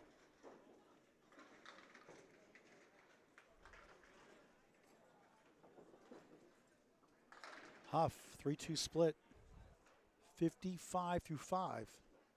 Bovair, blisters strike zone, another strike! Back-to-back strikes, wow! 76 plus bonus balls through 6. Huff just missed right, 3 right, 4-7 left.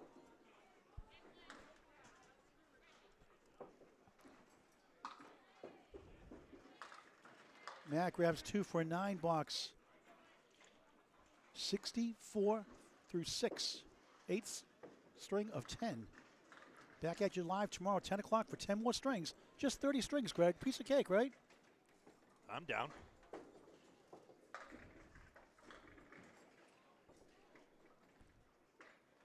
Huff. 1, 2, 4, 10. Chris Bovair going for the turkey. Nick Norcross had 5 in a row earlier, that 201.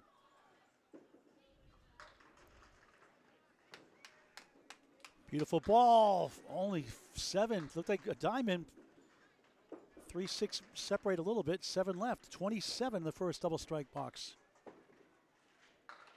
73 half, 83 to ball through 6. Huff on the head pin, nothing else. Pet peeve. A lot of people write double strikes wrong where they'll actually write 27 in the middle of the brackets. No, the strike brackets mean 10 and the number in the middle is 17. That's 27. Grumble, grumble. I am 31 years old and I will grumble like an old man about this. Anytime you want to trade years, let me know. Bovair, what a try. Just missed the 7. Not by much. 9 in the second double strike box. 92 through 6. The power of the double strike. Nick Norcross, the multiple power, 5 strikes in a row earlier. Yahtzee. Chris at 9. Talk about a large straight for Nick Norcross. 101 through 7 for Chris Bovair. I try hard Yahtzee, and that's all I'll say. Man Huff goes left, takes a bunch down. 8, make it 9. Almost got that Julian strike with the head pin slash to fall, made famous by Dave Julian up in Canada in the 80s. 59% success rate. We haven't seen it go too much today in this situation. Bovair 137.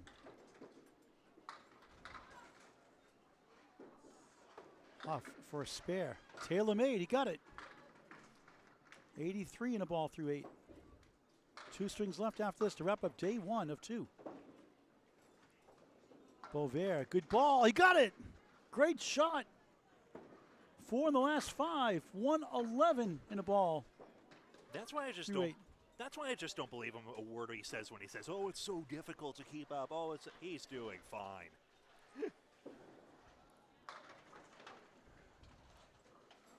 It's never good enough for us bowlers. Matt Huff on the spare. Delivers 6. 6 right. 2, 4, 7 left. Will not be easy. On the bonus, 89 through 8. Bovair back at it again on the spare. On the nose, clipped wing eagle. 5 on the fill. Smack. 116 through 8.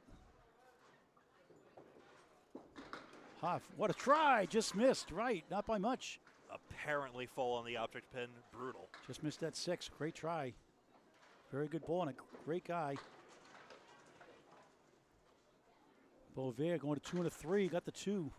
Less to more. The old maxim on a split. Matt 10 box 99 through 9. 99? Get Austin Barnes, Alana Brown, another 2 good bowlers in the 20s up next. Bovair, object pin 2 for a 9. 125 through 9. Matt Huff, owner of Huff Power Sports. All-terrain vehicles, winter stuff, Huff Power Sports. Check them out on Facebook. In Maine, Huff Power Sports.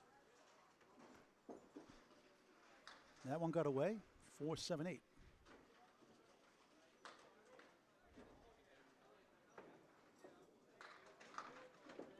Freshy lost his beer bottle. You didn't put a label on it, Freshy. There's a strike for Bovair. Another mark. 135 in a ball in the 10th. You Great. lost. Now You got to label your Bud Light bottles there. Say it again. You got to label your bottles. You can't find your Yeah, Bud I Light know. bottle. The tough thing is, you know, making sure that you grab the right one. Well, if you get a chocolate milk, you don't have to worry about which bottle is it. True. That's a man's drink, good chocolate point. milk. Well, yeah, chocolate milk. I prefer White Russian, but it's things. kind of like a chocolate milk. so Two to things. speak. One, Matt Huff just made a 7-pin cluster, and 2, if you need a Sharpie to carry around so that you always have your, I'll help you out. 1-9 in the ball on the spare. Strike. What a finish. A big 20. 119. 8th string. How did he do that? We're still trying to figure that out. He went off. He's for- not Freshy. That's why. Yeah, that's a good point. We've been trying to figure it out since it's 155. That's a True good point, story. Yes, you're awesome. You're awesome, Fresh. You know I that. try, man. Yeah, I you're try, awesome. You're a you great know? guy. I try. Always a good As time long with as you. I bring entertainment value to all the viewers, you know. Yep. Please advise in the comments. Is Aaron Nick Zuffalato actually Aaron providing? didn't have a good ball on that one. Hey, I still love him, but that wasn't a good ball there. Aaron Saint-Cyr punched out the spare at Aaron 1. Saint-Cyr, that's a fucking lemon drop there, Paul. Go tell him. Go tell him. That's a $5 lemon Tell him. drop. Go tell him. That's a $5 lemon drop. Chris Bovair, 8. 143, 8th string. Please, our internal revenue service at Pins for Cancer is overworked. Any assistance is appreciated. Hello. Updating those 2 scores. Right? Yes, hi, Christy Hapworth. She had 120, Matt Huff 119 for a 239, and Kerrigan Skinner 106, Chris Bovair 143 for a combined total of, my old street address, 249. That's the end of the 8th string. You got 2 more left. 2 more in this, and then a whole other shift 2 more to go. strings. Gonna be tomorrow morning. Back at you live, 10 a.m. Hit that like and follow button, subscribe so you don't miss a ball. Hit that. Hey, where's my microphone? Kevin's back. Uh-oh.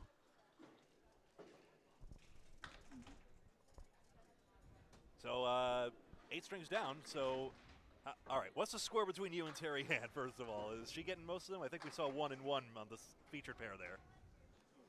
Well, she's holding her own. She's doing what she can.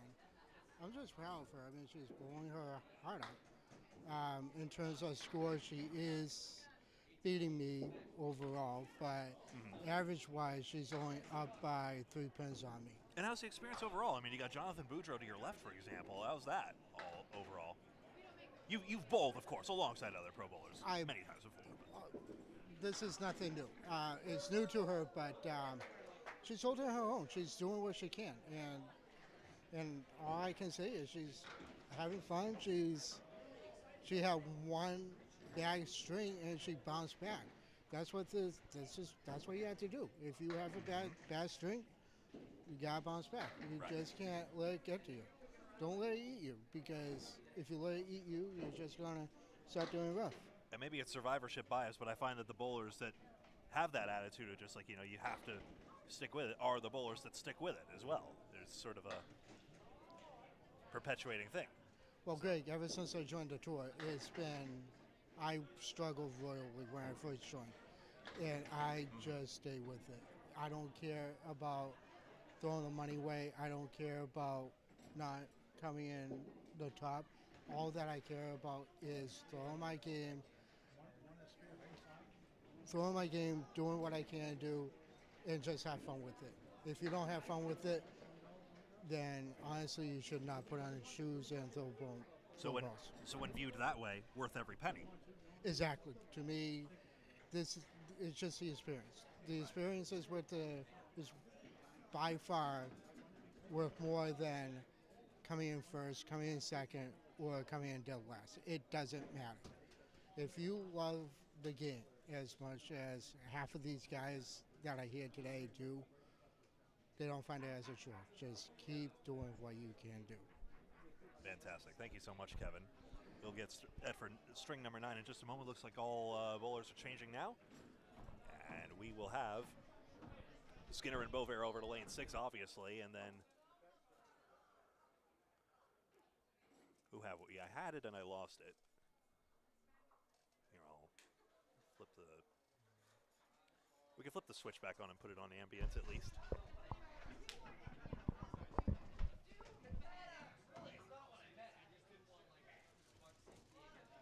And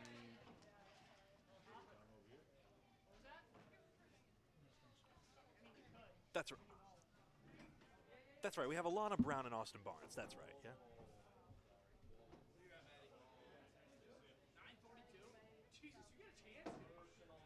String 9 underway in just a few moments. Bear with us, folks. All bowlers rotating now.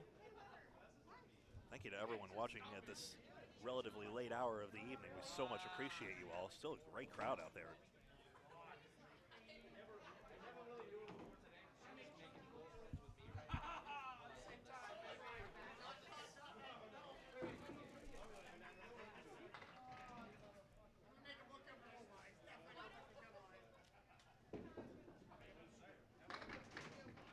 Bowlers testing the slides now. It will be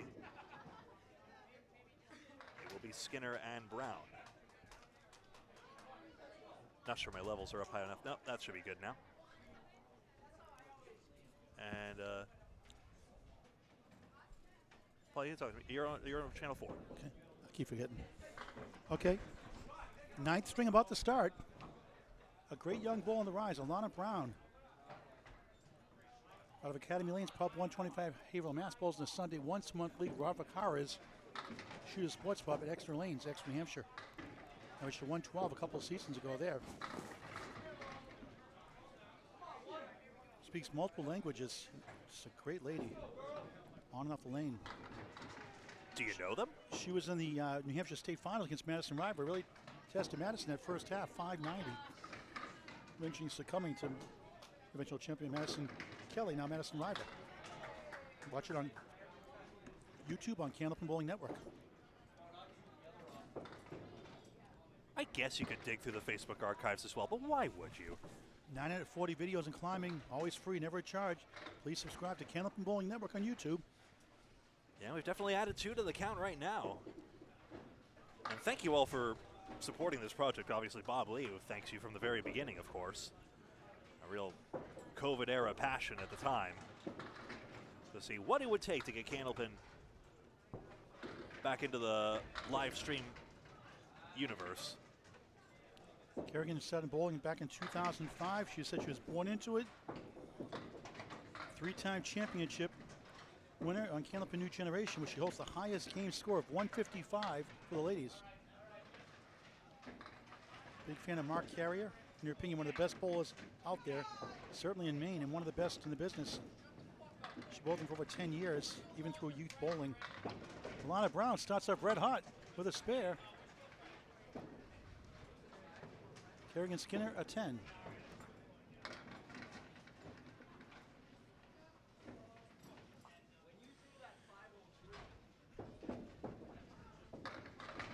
Skinner won the 2021 Mixed International Championship with, of course, Mark Carrier. Now she drops down 7, 5 middle, 9 right, 7 left. Lana Brown in the bonus. It is 6, 2, 4, 7, 8 behind the 2, 16 through 1 to start the 9th string of 10. Kerrigan can't get to the 5-9.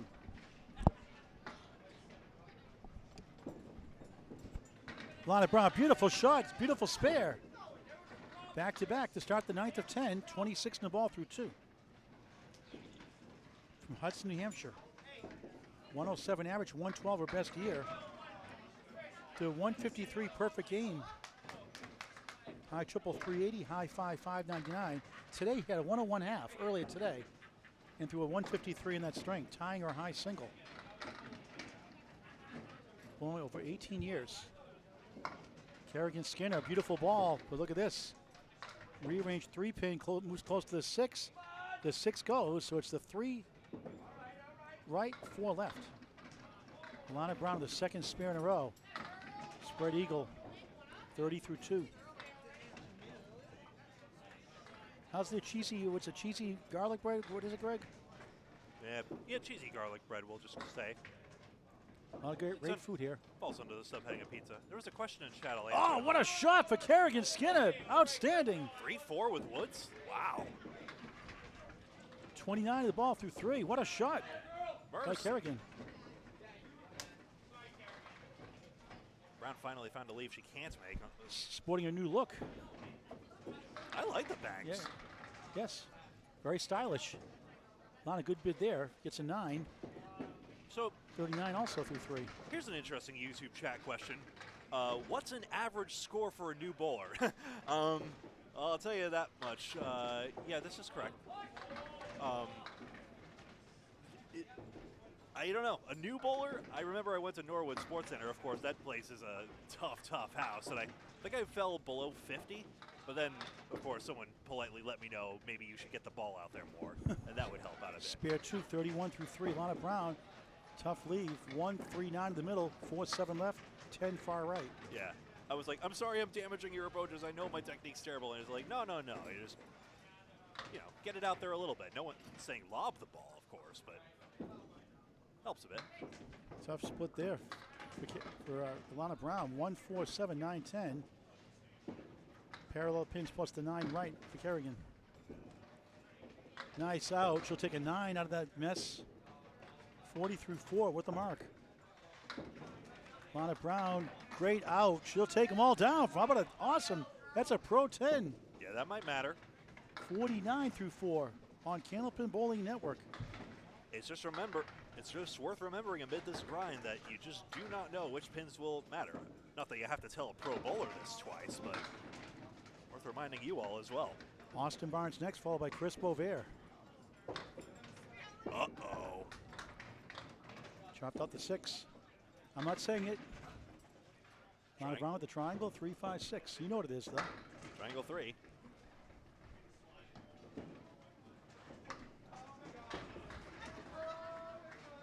Good second ball. 4, 7, 8 triangle. Lana Brown just missed left. 3 in the 6.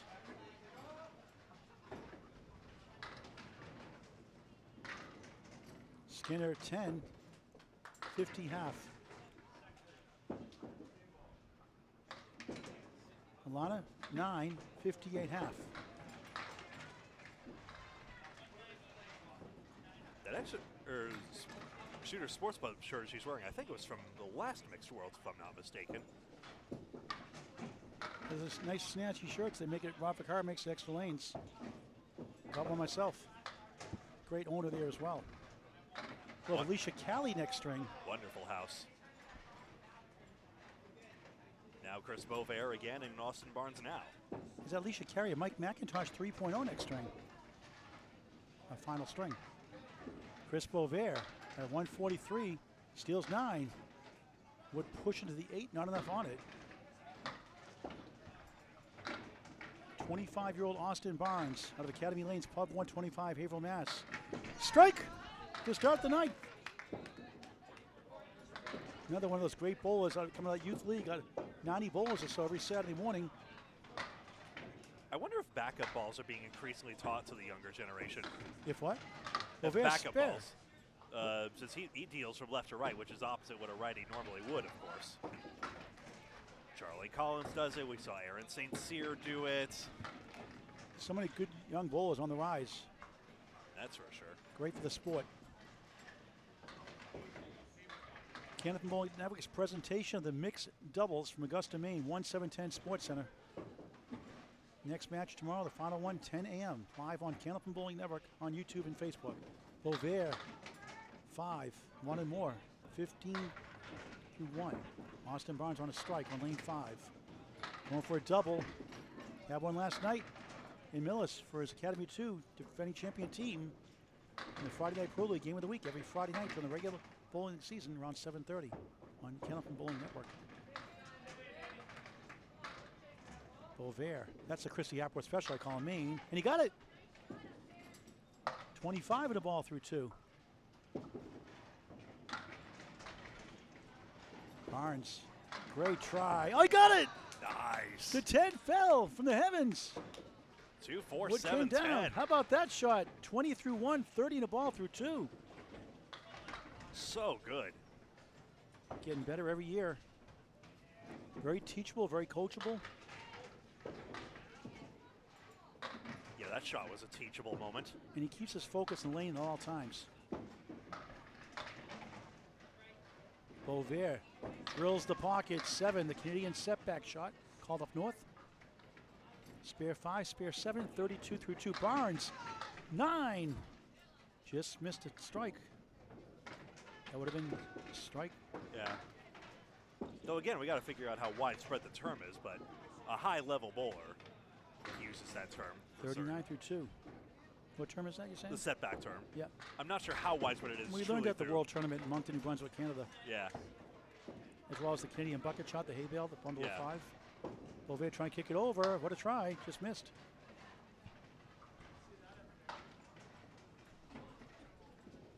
Barnes right on, spare, living on the edge, 3 in a row. Strong start, 49 of the ball through 3. Chris going for the short 2. Does for a 9. 41 through 3. String number 9. Kerrigan, I regret to inform you that the scoreboard was blocking our view of you, so we apologize. We were not able to get your antics on video. We'll ever do a reboot. A+ phrasing. Hey, Kerrigan, do that thing again. We can go back No! Do that move again. Okay, we got to do the reboot. Yeah. Look at that! Look at those dance moves by Kerrigan Skinner. America's Got Talent. America's Got Talent.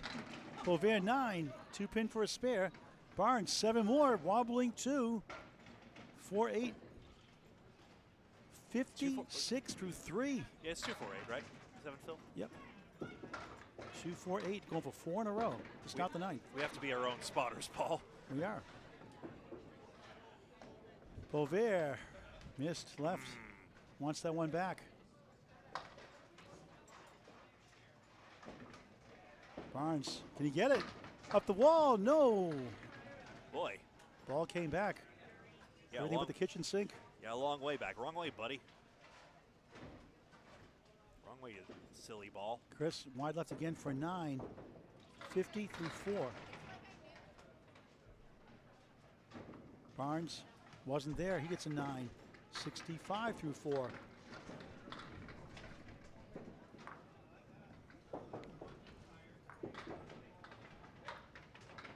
Halfway point of the 9th string. One more to wrap up day 1 of 2. 10 a.m. tomorrow morning live. Just after 10 a.m. on Can Open Bowling Network on YouTube and Facebook. A lot of great scores today. 2-1 by Nick Norcross. 5 strikes in a row. And the ladies having some great strings themselves. Bovair 2-4-7-10. Austin Barnes back in the strike zone. Just missed last second. Didn't curve it like I thought it would. He's got the Christy Haworth special. In Maine we call it. Chris just made this shot a moment ago. Can Austin do the same? Great bid, just about got the 10. So we have Mike McIntosh 3.0, Alicia Callie next to wrap up our first day. And there's a shot. He got it. Wow, the Christy Hepworth special. 4 marks in 5 boxes, 75 half plus 1. Sizzling. Bovair 10, 60 half. Ladies before gentlemen, Lana Brown, Kerrigan Skinner with no dance moves on the lanes. Oh, you could see Casey McCool doing a curly shuffle at Manchester Lakeside Lanes or about Wells and Concord. Did one during a live stream recently. Wearing that Three Stooges shirt. So I told him he had to do a curly shuffle, and he did. Kerrigan 3. Lana Brown. So wait, he's Indiana Jones and one of the Three Stooges? I'm so confused. No, he's wearing a good bid by Kerrigan. Lana Cliff Wing Eagle. He had a curly shirt on, Three Stooges shirt on for an ACST match. So I told him I had to do a curly shuffle, spin on the ground, and he did. Yes, he is an Indiana Jones wannabe. Also, Casey McCool out of Lakeside Lanes, Manchester, New Hampshire. Kerrigan 10. 60 through 6. Lana Brown, nice out. That'll be an 8. 66 through 6. I think Casey McCool has also featured that Three Stooges shirt on past episodes of The King of the Palace. I think he made at least one show and has certainly been scorer on another. Lana speaks French, has spoken French, Arabic, Spanish, Latin, has a strike. A lot of English in that one for Kerrigan Skinner. 2 10s a strike, 70 plus 2 through 7. Yeah. French, Arabic, Spanish, Latin, and Italian. I have trouble with English. Multiple youth, state, and all events, and Atlantic Coast all events in Canada.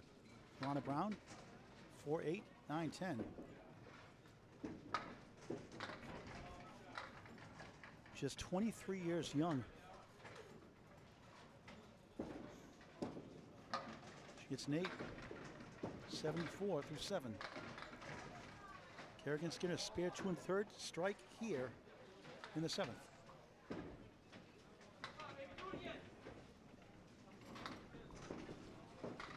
The high single is 173. Another good ball, 9. The queen pin is the 5. List to the strike zone, 9. First ball in the strike, almost a double. Lana 1 2 7, right side 6 10. Skinner right on it. She knew it right away. Confident that shot. Turned around as she released the ball. Spare and strike, 80 through 7, 90 the ball through 8. A lot of good bid. Not much to show for that one. She has spare 6, spare 4 to start. That step up approach, stops, delivers, and gets a 6. 80 through 8. And Kerrigan Skinner on a great run here on Augusta, Maine at the 1710 Sports Center. Book your birthday parties, corporate events. Pick up a candle and gift card here or your favorite local bowling center. Kerrigan, another good ball, but just missed right. Thought it was going in the pocket, it curved away. Half Worcester, hate that shot. 12 beats at 10, 92 through 8.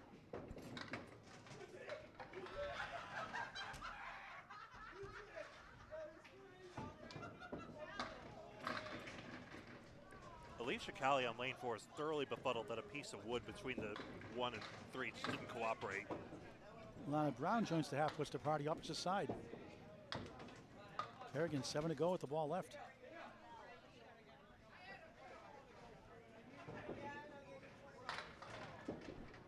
Lana, good second ball, almost pulled it off. Kerrigan looking for a bunch. Object hit will take a 7, 99 through 9. That might matter. Lana Brown keeps on the lanes for a 10, 90 through 9. Their final box before Austin Barnes, 75 at the ball, and Chris Bovair, 60 through 5 up next.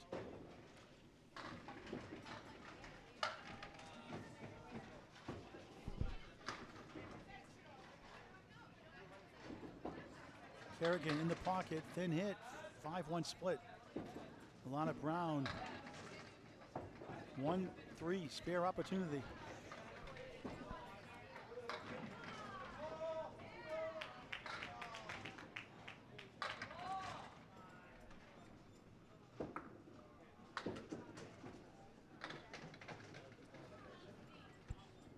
Wood to help. I thought she had it. Here's that curly shuffle with the pin spinning around. Brown for a spare. Got it. Spare in the 10th. 100 in the ball. Trying to get to 110. Kerrigan trying to get to 109 somehow.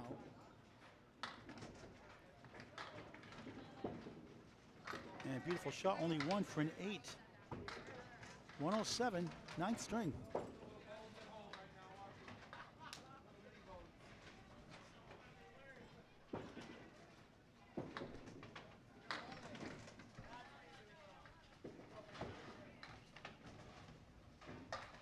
Christy Appworth, Mike McIntosh, 3.0 next string with Alana Brown and Austin Barnes.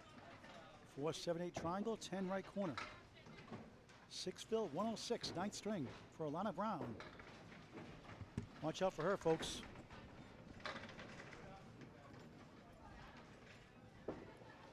Wrapping up a 9th string. Final 5 boxes before our final string, our second match of the day. 10 o'clock tomorrow morning, East Coast time. Our next 10 string match, Pro Series mixed doubles here in Augusta, Maine.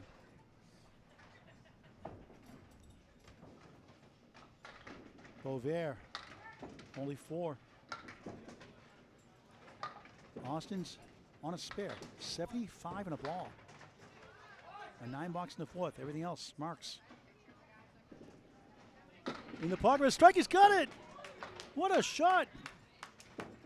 Second strike of the string, 85 half, 95 plus 2 in the 6. Beauvais 3-6-10.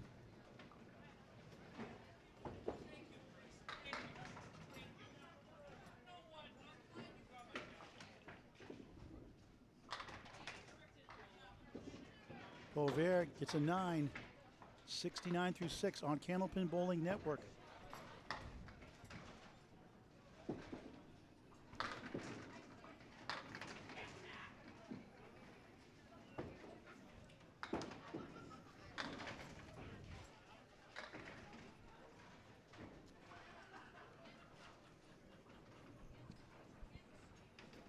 Austin Barnes with 5 marks in the last 6 here.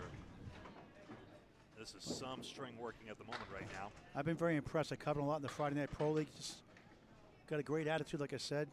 And just so many good bowlers out of Academy Lanes, Pub 125, Haverhill, Mass. Great job. Tim Jalbert and the whole staff does there. All the pros, Josh Daly helps out. So many other ones. And Mike McIntosh tried to do a Wednesday afternoon youth league after school program, 3:30 every Wednesday. Beauvais for a strike, 9. Great piece of wood to help the 6 for a spare. Barnes on a strike. Left side, it is 7, make it 8. 3 tries to leave the 1, holds up. What a double that would have been. What in the world just happened with the 6 pin on that? Beauvais, spare. 79 the ball through 7.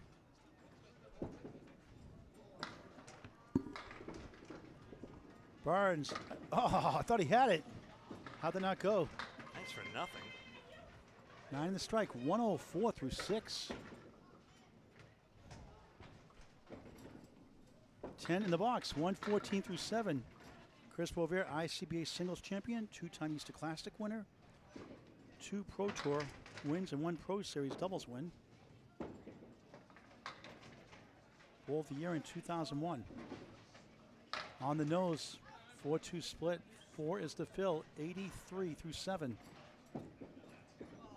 Austin Barnes for the strike, 7, 8, 9. Just missed the 8. Chris on TV, channel 50, 25 or more so times.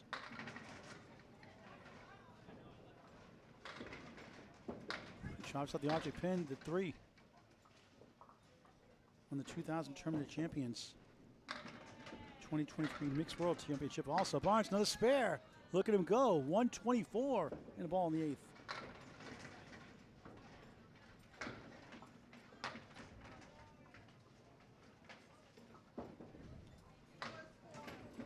Beauvais, 8, making a 9. Nice out.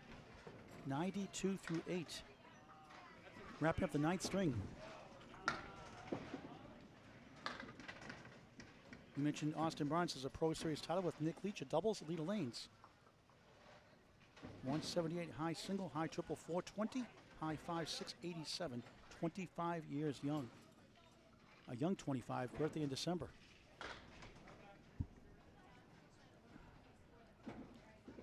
Bovair, 4-2 split.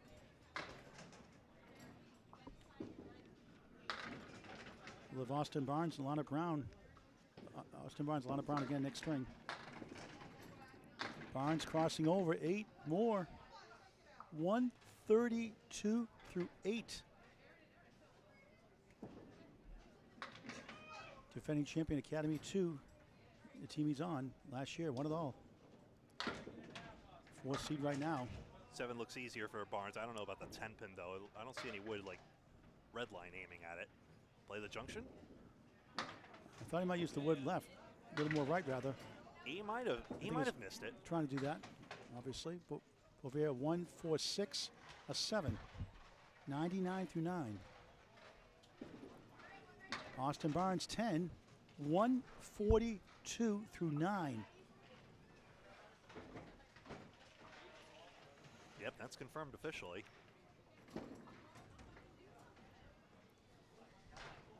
Partner Alana Brown at a 106. Chris Bovair's partner Kerrigan Skinner at 107. Final box, the 9th string, 1 string to wrap up day 1 of 2. 10 a.m. again tomorrow morning. Mike McIntosh 3.0. We'll see next a strike on lane 4 to your left. Bovair for a strike 9. 8 pin remains. Barnes missed left. Sorry, Garrigan was just like, get over, you know, like everyone else does. Chris Bovair just looks back like, what the heck was that? Or whatever else he would say. That I would say too if we weren't on the air. Bovair missed right. A couple of chances to string by the weight side. We'll just miss out on Double J, JJ Trigny. What a great bowler he's been the last couple of years. Number 1 seed in Class B North, the Atlantic Candlepin Singles Tour out of Leda Lanes, National New Hampshire. Oh, another strike for Mike McIntosh, 3.0 to our left. Barnes 10. What a string, 152. Chris Bovair, a 9, 108. 9th string. 9 down, 1 to go. Let's pause 10 seconds for station identification. It's Candlepin Bowling Network. I'm Greg Gouillart. That's Paul Grant. We've been joined by Kevin Burns and John Bunker as well. And you're watching on Facebook or YouTube or on whatever device you may be at this very late hour. And we thank you so much, as do the bowlers. Do we know how many teams cash? Yes, we do, Nico. We got 10 in the top 10. I don't know about Pro Series points, but in terms of cash for the doubles outcome, top 10. If you missed it earlier, Brittany Underwood, Tim Douglas for Tornado had a 185 or 184, whatever it was, at 185 final string. Tim had a 185. Tim had a 185 final string. They're sitting at first after the first shift, 24.79. We're trying to get printouts still. After if we can, halfway through the string, get the printout if we can. We have not gotten printouts for this shift so far, so we apologize. Amanda Carroll, Nick Cefaletto on the first shift, 24.54 combined. Amanda had more pins than Nick. We teased him earlier about that one, and good fun. Madison Riva, Bob Wickham, third, 24.01. Laura Doffler, John Winchell, 23.88. Glennis McKinley, Joe Smith, fifth at 23.37. Those are the top 5. The next 5, Sarah Simmons, Chris Merrill, 23.06. Nikki McKeever, Jimbo Ayotte, 7th, 22.95. In the first shift, Jill Wood, Craig Holbrook, 22.84. Kim Kanga Smith, Mark Hollywood Smith, 9th, 22.52. Sonia Rossi, Corey Packard, 22.46, 10th. And now it's going to get very loud and festive. The last string.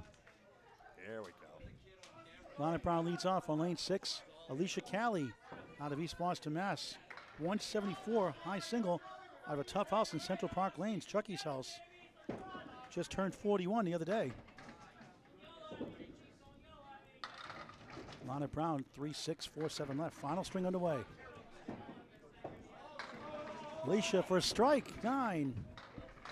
Mother always watches. And that's through 8 strings or 9 strings. Oh, this is combined. Okay. All right, so we have just 3. There's a spare for Alicia Callie. We only have results for the first 8 strings in the shift. Fine. That's fine. And once you read those, I'm not sure that's the first shift. I don't think they updated. Yep, let me just pop this 10 in here for Alana in the first box and light that up for our fine folks out there. And then update this. This is string 10 of 10. And there we go. Brown is a 2 and 2 split. And Callie on a spare fill. This will be hard to read for John. So once this is through 8 rounds. Whoa. Yeah. Not including the last strings, starting with Vanessa Matt. That's right. Mark Weber. So consider we have through 8 strings. The best of this shift right now is Vanessa Huff and Mark Weber, 1917. Galen Zeleski and Jonathan Boudreau and Aaron Merill and Aaron Saint-Cyr both tied second, 1882. Tied fourth, Alana Brown, Austin Barnes, you see here, and Jenna Ward and JB Gothy are not featured on our featured lanes. And we have Chris Bover and Kerrigan Skinner, and Christy Hapworth and Matt Huff. So currently right now, okay. That's to 8 strings right now, not including the one we just finished. There's Alicia Callie at a spare 8, 9, 27 through 2. Alana Brown at 10 and a 9, 19 through 2. So 19 through 2. So 9's for each. Okay. I'm prorating this. So I'm prorating the based on average. Okay. Brittany Underwood and Tim Douglas 24.79 from earlier. These scores would need 1983 to catch that right now. So right now it looks like Underwood and Douglas are going to hold the lead in the 10 stringer through the first and second shifts now. We'll get the 9 string up to you as soon as up to the 9 string in just a moment. That's through 8 strings in that sheet there. That's right. We're in the 10th and final string here. Second match today. Alicia Callie, 2-4, 6-10, tough shot, but missed left. But I will say that those top 5 rate to have a good chance of making the top 10 later. And that would be, again, Huff Weber, Zeleski Boudreau, Merrill Saint-Cyr, Brown Barnes, Ward Gauthier Jr. A pair of 9s. All right, John Bunker, talk about Alicia Callie. Yeah, her overall average is 105. Career high season, 112. Park Place Lanes in Wyndham, New Hampshire around 2013. High single, 174. High triple, 412. High 5, 610. Home lanes, Central Park Lanes East, Boston, Mass. All right, thanks, John Bunker. Lana Brown, 2-2 split. A lot of splits. Alicia, 2-4-5 triangle.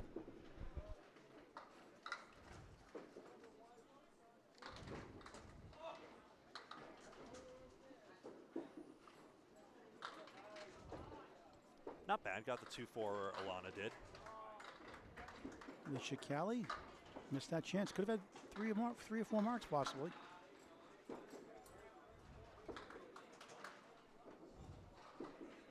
Blanks right there for Brown. Oh, deflected off the sidewall. That's 9. No. Callie gets 9. I'm sensing a trend. Alicia bowled since 1985. She said in her family, once you can walk, you can bowl. Her brother, her parents, her sister bowled at Central Park Lanes also in East Boston, Mass. Bowled in the Candlepin Challenge on Comcast Sports Network. Dan Murphy was the announcer. Part of the Hampshire State Mixed Team Championship winner in 2022. Teammates Amy Doobie, Josh Daly, Corey Packer. Not a bad group. But does John Holtz not get any love? Or maybe it was a different era of Candlepin Challenge, actually. They had multiple play-by-plays. Placed second in the Ladies Team International Tournament in Canada. Teammates included Madison Kelly, now Madison River, Sonia Rossi, Lori Miss Hawaii Lewis, I call her, Kim Pelletier, now Kim Baker. Amanda Carroll's team came in first. What a place Central Park Lanes is, and at the risk of plagiarizing a Mike Moore title, if these walls could talk, that's a nice spare.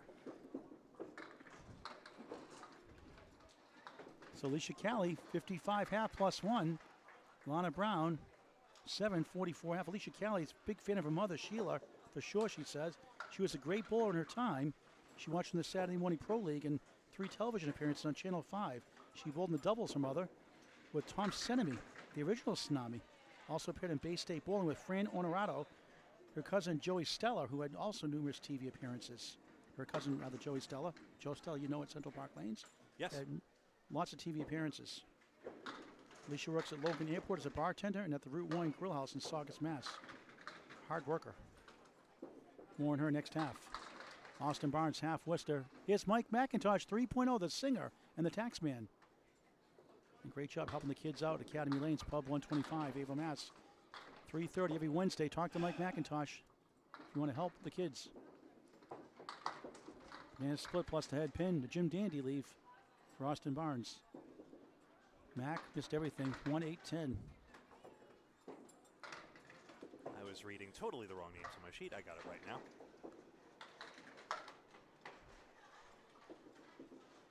Barnes missed everything. Mac, 8. Austin, a tough 5.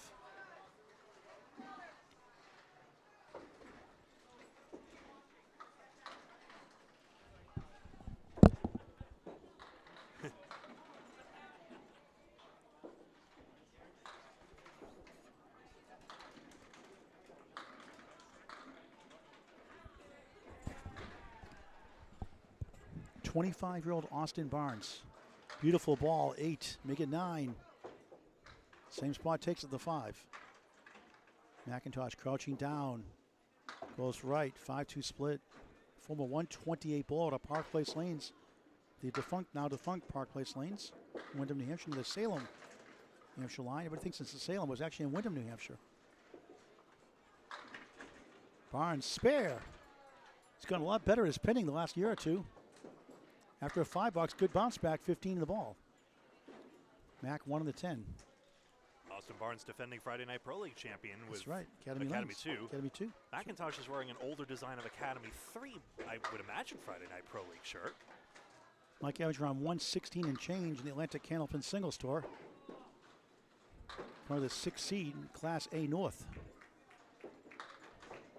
He gets a 9, 17 through 2. High single at 210 at Park Place Lanes. High triple 505. Park Place Lanes. High 5 769. You guessed it, Park Place Lanes. 11:30 was done at the old Londonderry Bowling Center in Londonderry, New Hampshire. Ooh. Barnes, good bid there. Good count. 9 to fill. 24 through 2. Mac spread eagle. Mac bowling off and on since 1987. His grandmother used to live near Park Place Lanes. She bowled there a lot, so Mike started bowling. And he credits Carol Ann Shaw Downey, Carol Downey at the time, who taught him just about everything he knows about bowling. Wow, good shot. Almost pulled it off. Will it go? Oh, rocket and rolling. Brother. 2. A 1% conversion for spread eagle. Won't go. We're living in the twilight zone. Bovair also came 1 pin short of making an eagle. I think it was the 2 pin also. Austin 9, 33 through 3. That was on lane 7. Matt gets the 10, 27 through 3. 8, 9, 10. Right trajectory, hopefully a spare strike. Truly bizarro land. Speaking of Mark Weber, I was speaking to him at Splitter's pub right behind us, and he was saying apparently someone's posted a video on Candlepin Chat of the fastest strike you'll ever see or something, and it's like, did we create that buzz somehow? I'm trying to figure out. And speaking of strikes, there's one there again from Austin Barnes. Y'all are quick. After a $5 to start, his second mark, 43 plus 2 through 4. I also have a late night confession. I'm an admin of Candlepin Chat. Thanks, Kevin Burns, for making that happen. But like, I struggle with how much to publicize that group because it's both a great way to bring the bowling community together, and also I would hope that the bowlers don't feel like they're being too exposed to the public, I suppose, as well. And Back in the channel, no good, -1.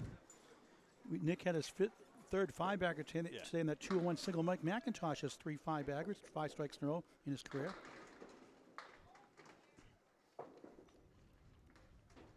Three-time runner-up in the men's world championship teams as he gets an 8 officially, 35 through 4. Favorite bowling moment was knocking out Dave Godwin, Mr. 235, in a singles knockout at Park Place Lanes, 173 to 165. Imagine getting a 165 and losing. Barnes on the strike, 138.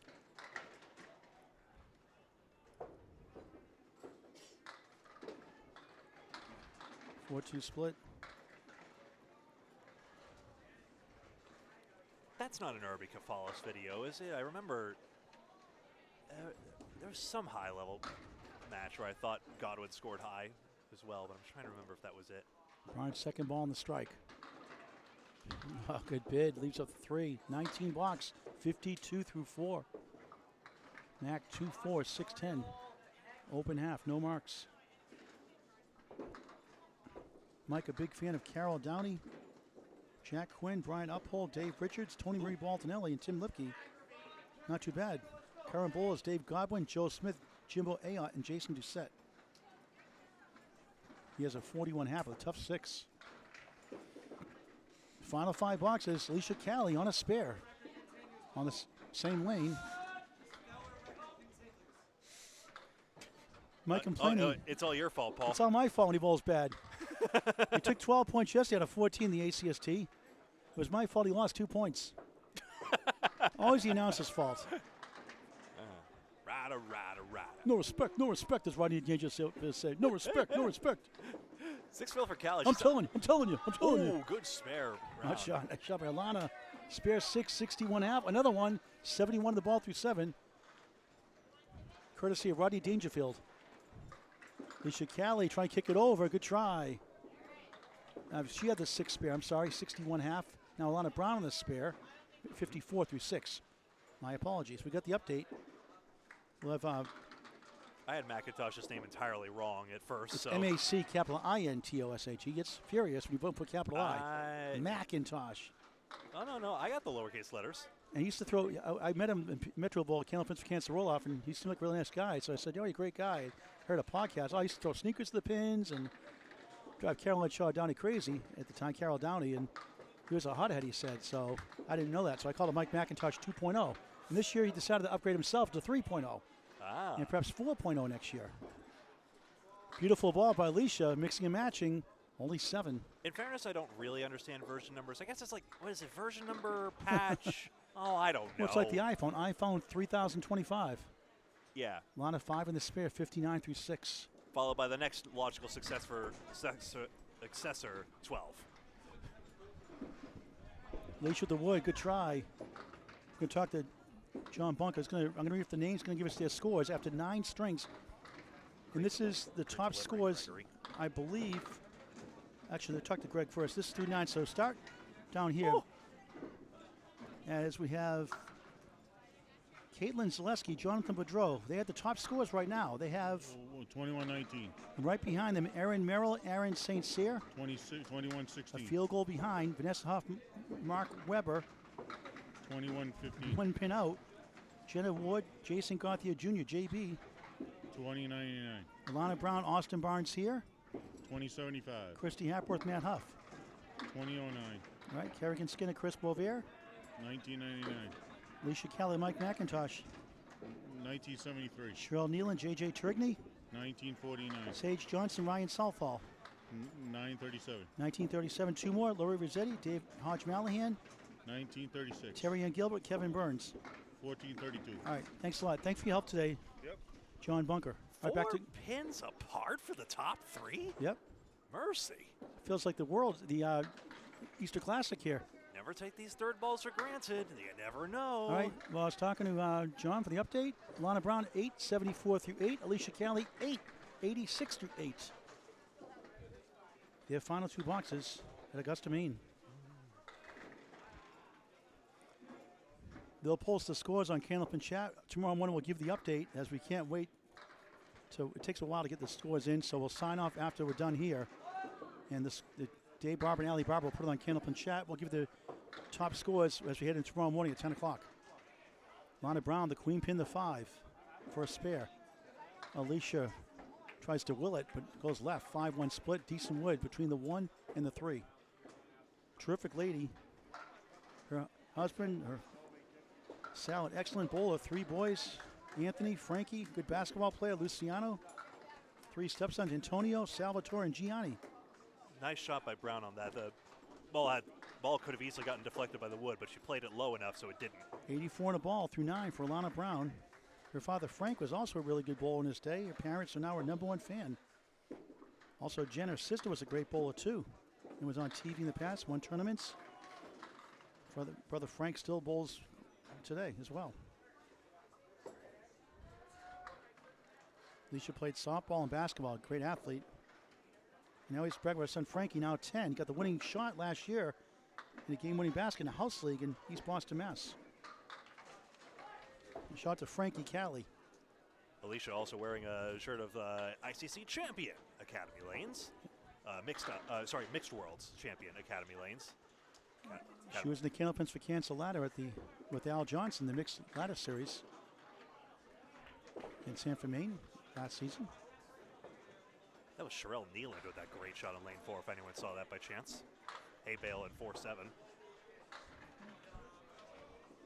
right, their final box before the men wrap it up. 10th string. Alana crossing over, 6, 3, 7, 9, 10. Alicia right in the pocket of her strike, 8, 4 in the 8. Alana's 6 fill gives her 90 through 9, each with 2 spares in the string.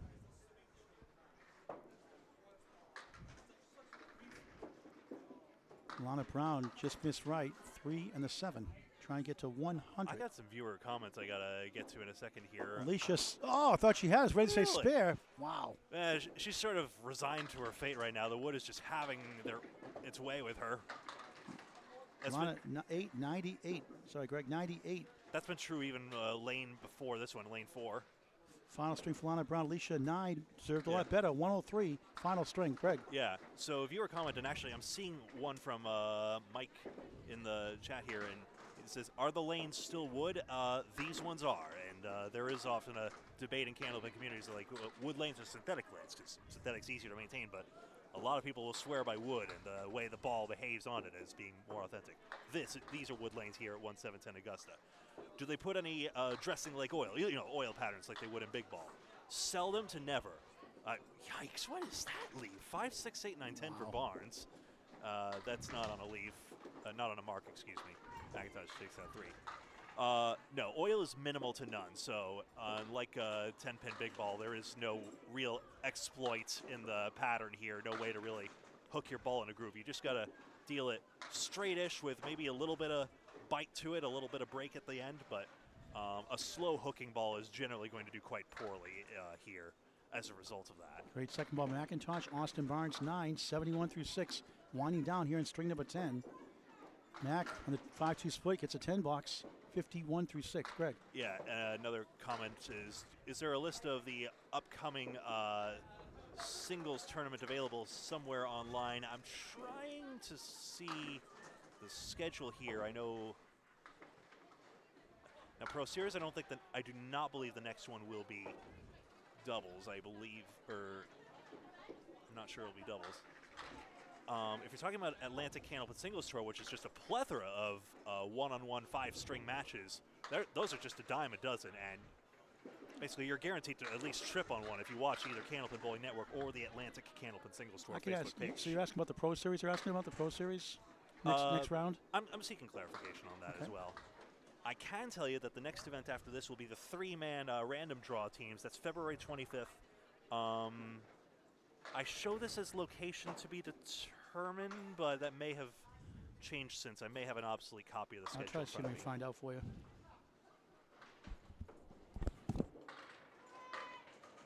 McIntosh, ooh, 6-pin rang around the 10, didn't go.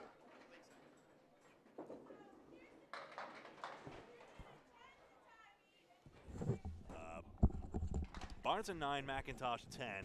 I just talked to tournament director, future Hall of Famer Dave Barber. He said the 3-man random draw team is confirmed. Lakeside Lanes, Manchester, New Hampshire, February 25th. That's what I thought, yeah. That's a Sunday. I'm looking forward to that. I've never been to the House of Lipke, actually, so no time like the present. Oh, I've bumped my camera. That's fun. Look at that glitch. There we go. Okay. That's better. Austin Barnes in the pocket. 3-1 split. McIntosh, strike bid 9. Is the morning games up on one of the sites? Yes, on Candlepin Bowling Network. It's already up on YouTube and Facebook. I just recommend YouTube at this point. High definition to watch on YouTube, the rebroadcast. Yeah. Barnes, oh, what a try. I guess a little more left on the 2-pin, but good bid. Mac for a spare. Yes. It's my fault he got a spare. Yeah, really the best way to sift through the archive of Candlepin Bowling Network broadcasts is on YouTube. It's just an easier way to Over sort 940 videos in climbing. Always free. Subscribe. Candlepin Bowling Network on YouTube. Max 71 on the ball through 8. Final 2 boxes. Special shout out to Bob Lee. He doesn't have to for this video, but for many others, he will upload our Facebook only content after the fact, or if it's on ACSC Facebook page only after the fact. And thanks for his help with uploading and providing custom thumbnails as well. Barnes spins 8, making 9, 10, strike! Another one. 100 plus 2. McIntosh. These strings don't get easier as you go. He's still raking. Decent wood, 610, but wood rolling. Could roll into that 7 on the left. That's on a spare. 7, 78 through 8. That's his first mark of the string. After back-to-back 10s, 3 10s in the string. And way in the middle. Hooked it like a 10-pin ball. How many strikes have we seen Austin Barnes? Do you know today? We covered him. He's been a strike machine. He had double last night, the Friday Night Pro League Game of the Week on Candlepin Bowling He's Network. got more than his fill. Mac 8, 86 through 9.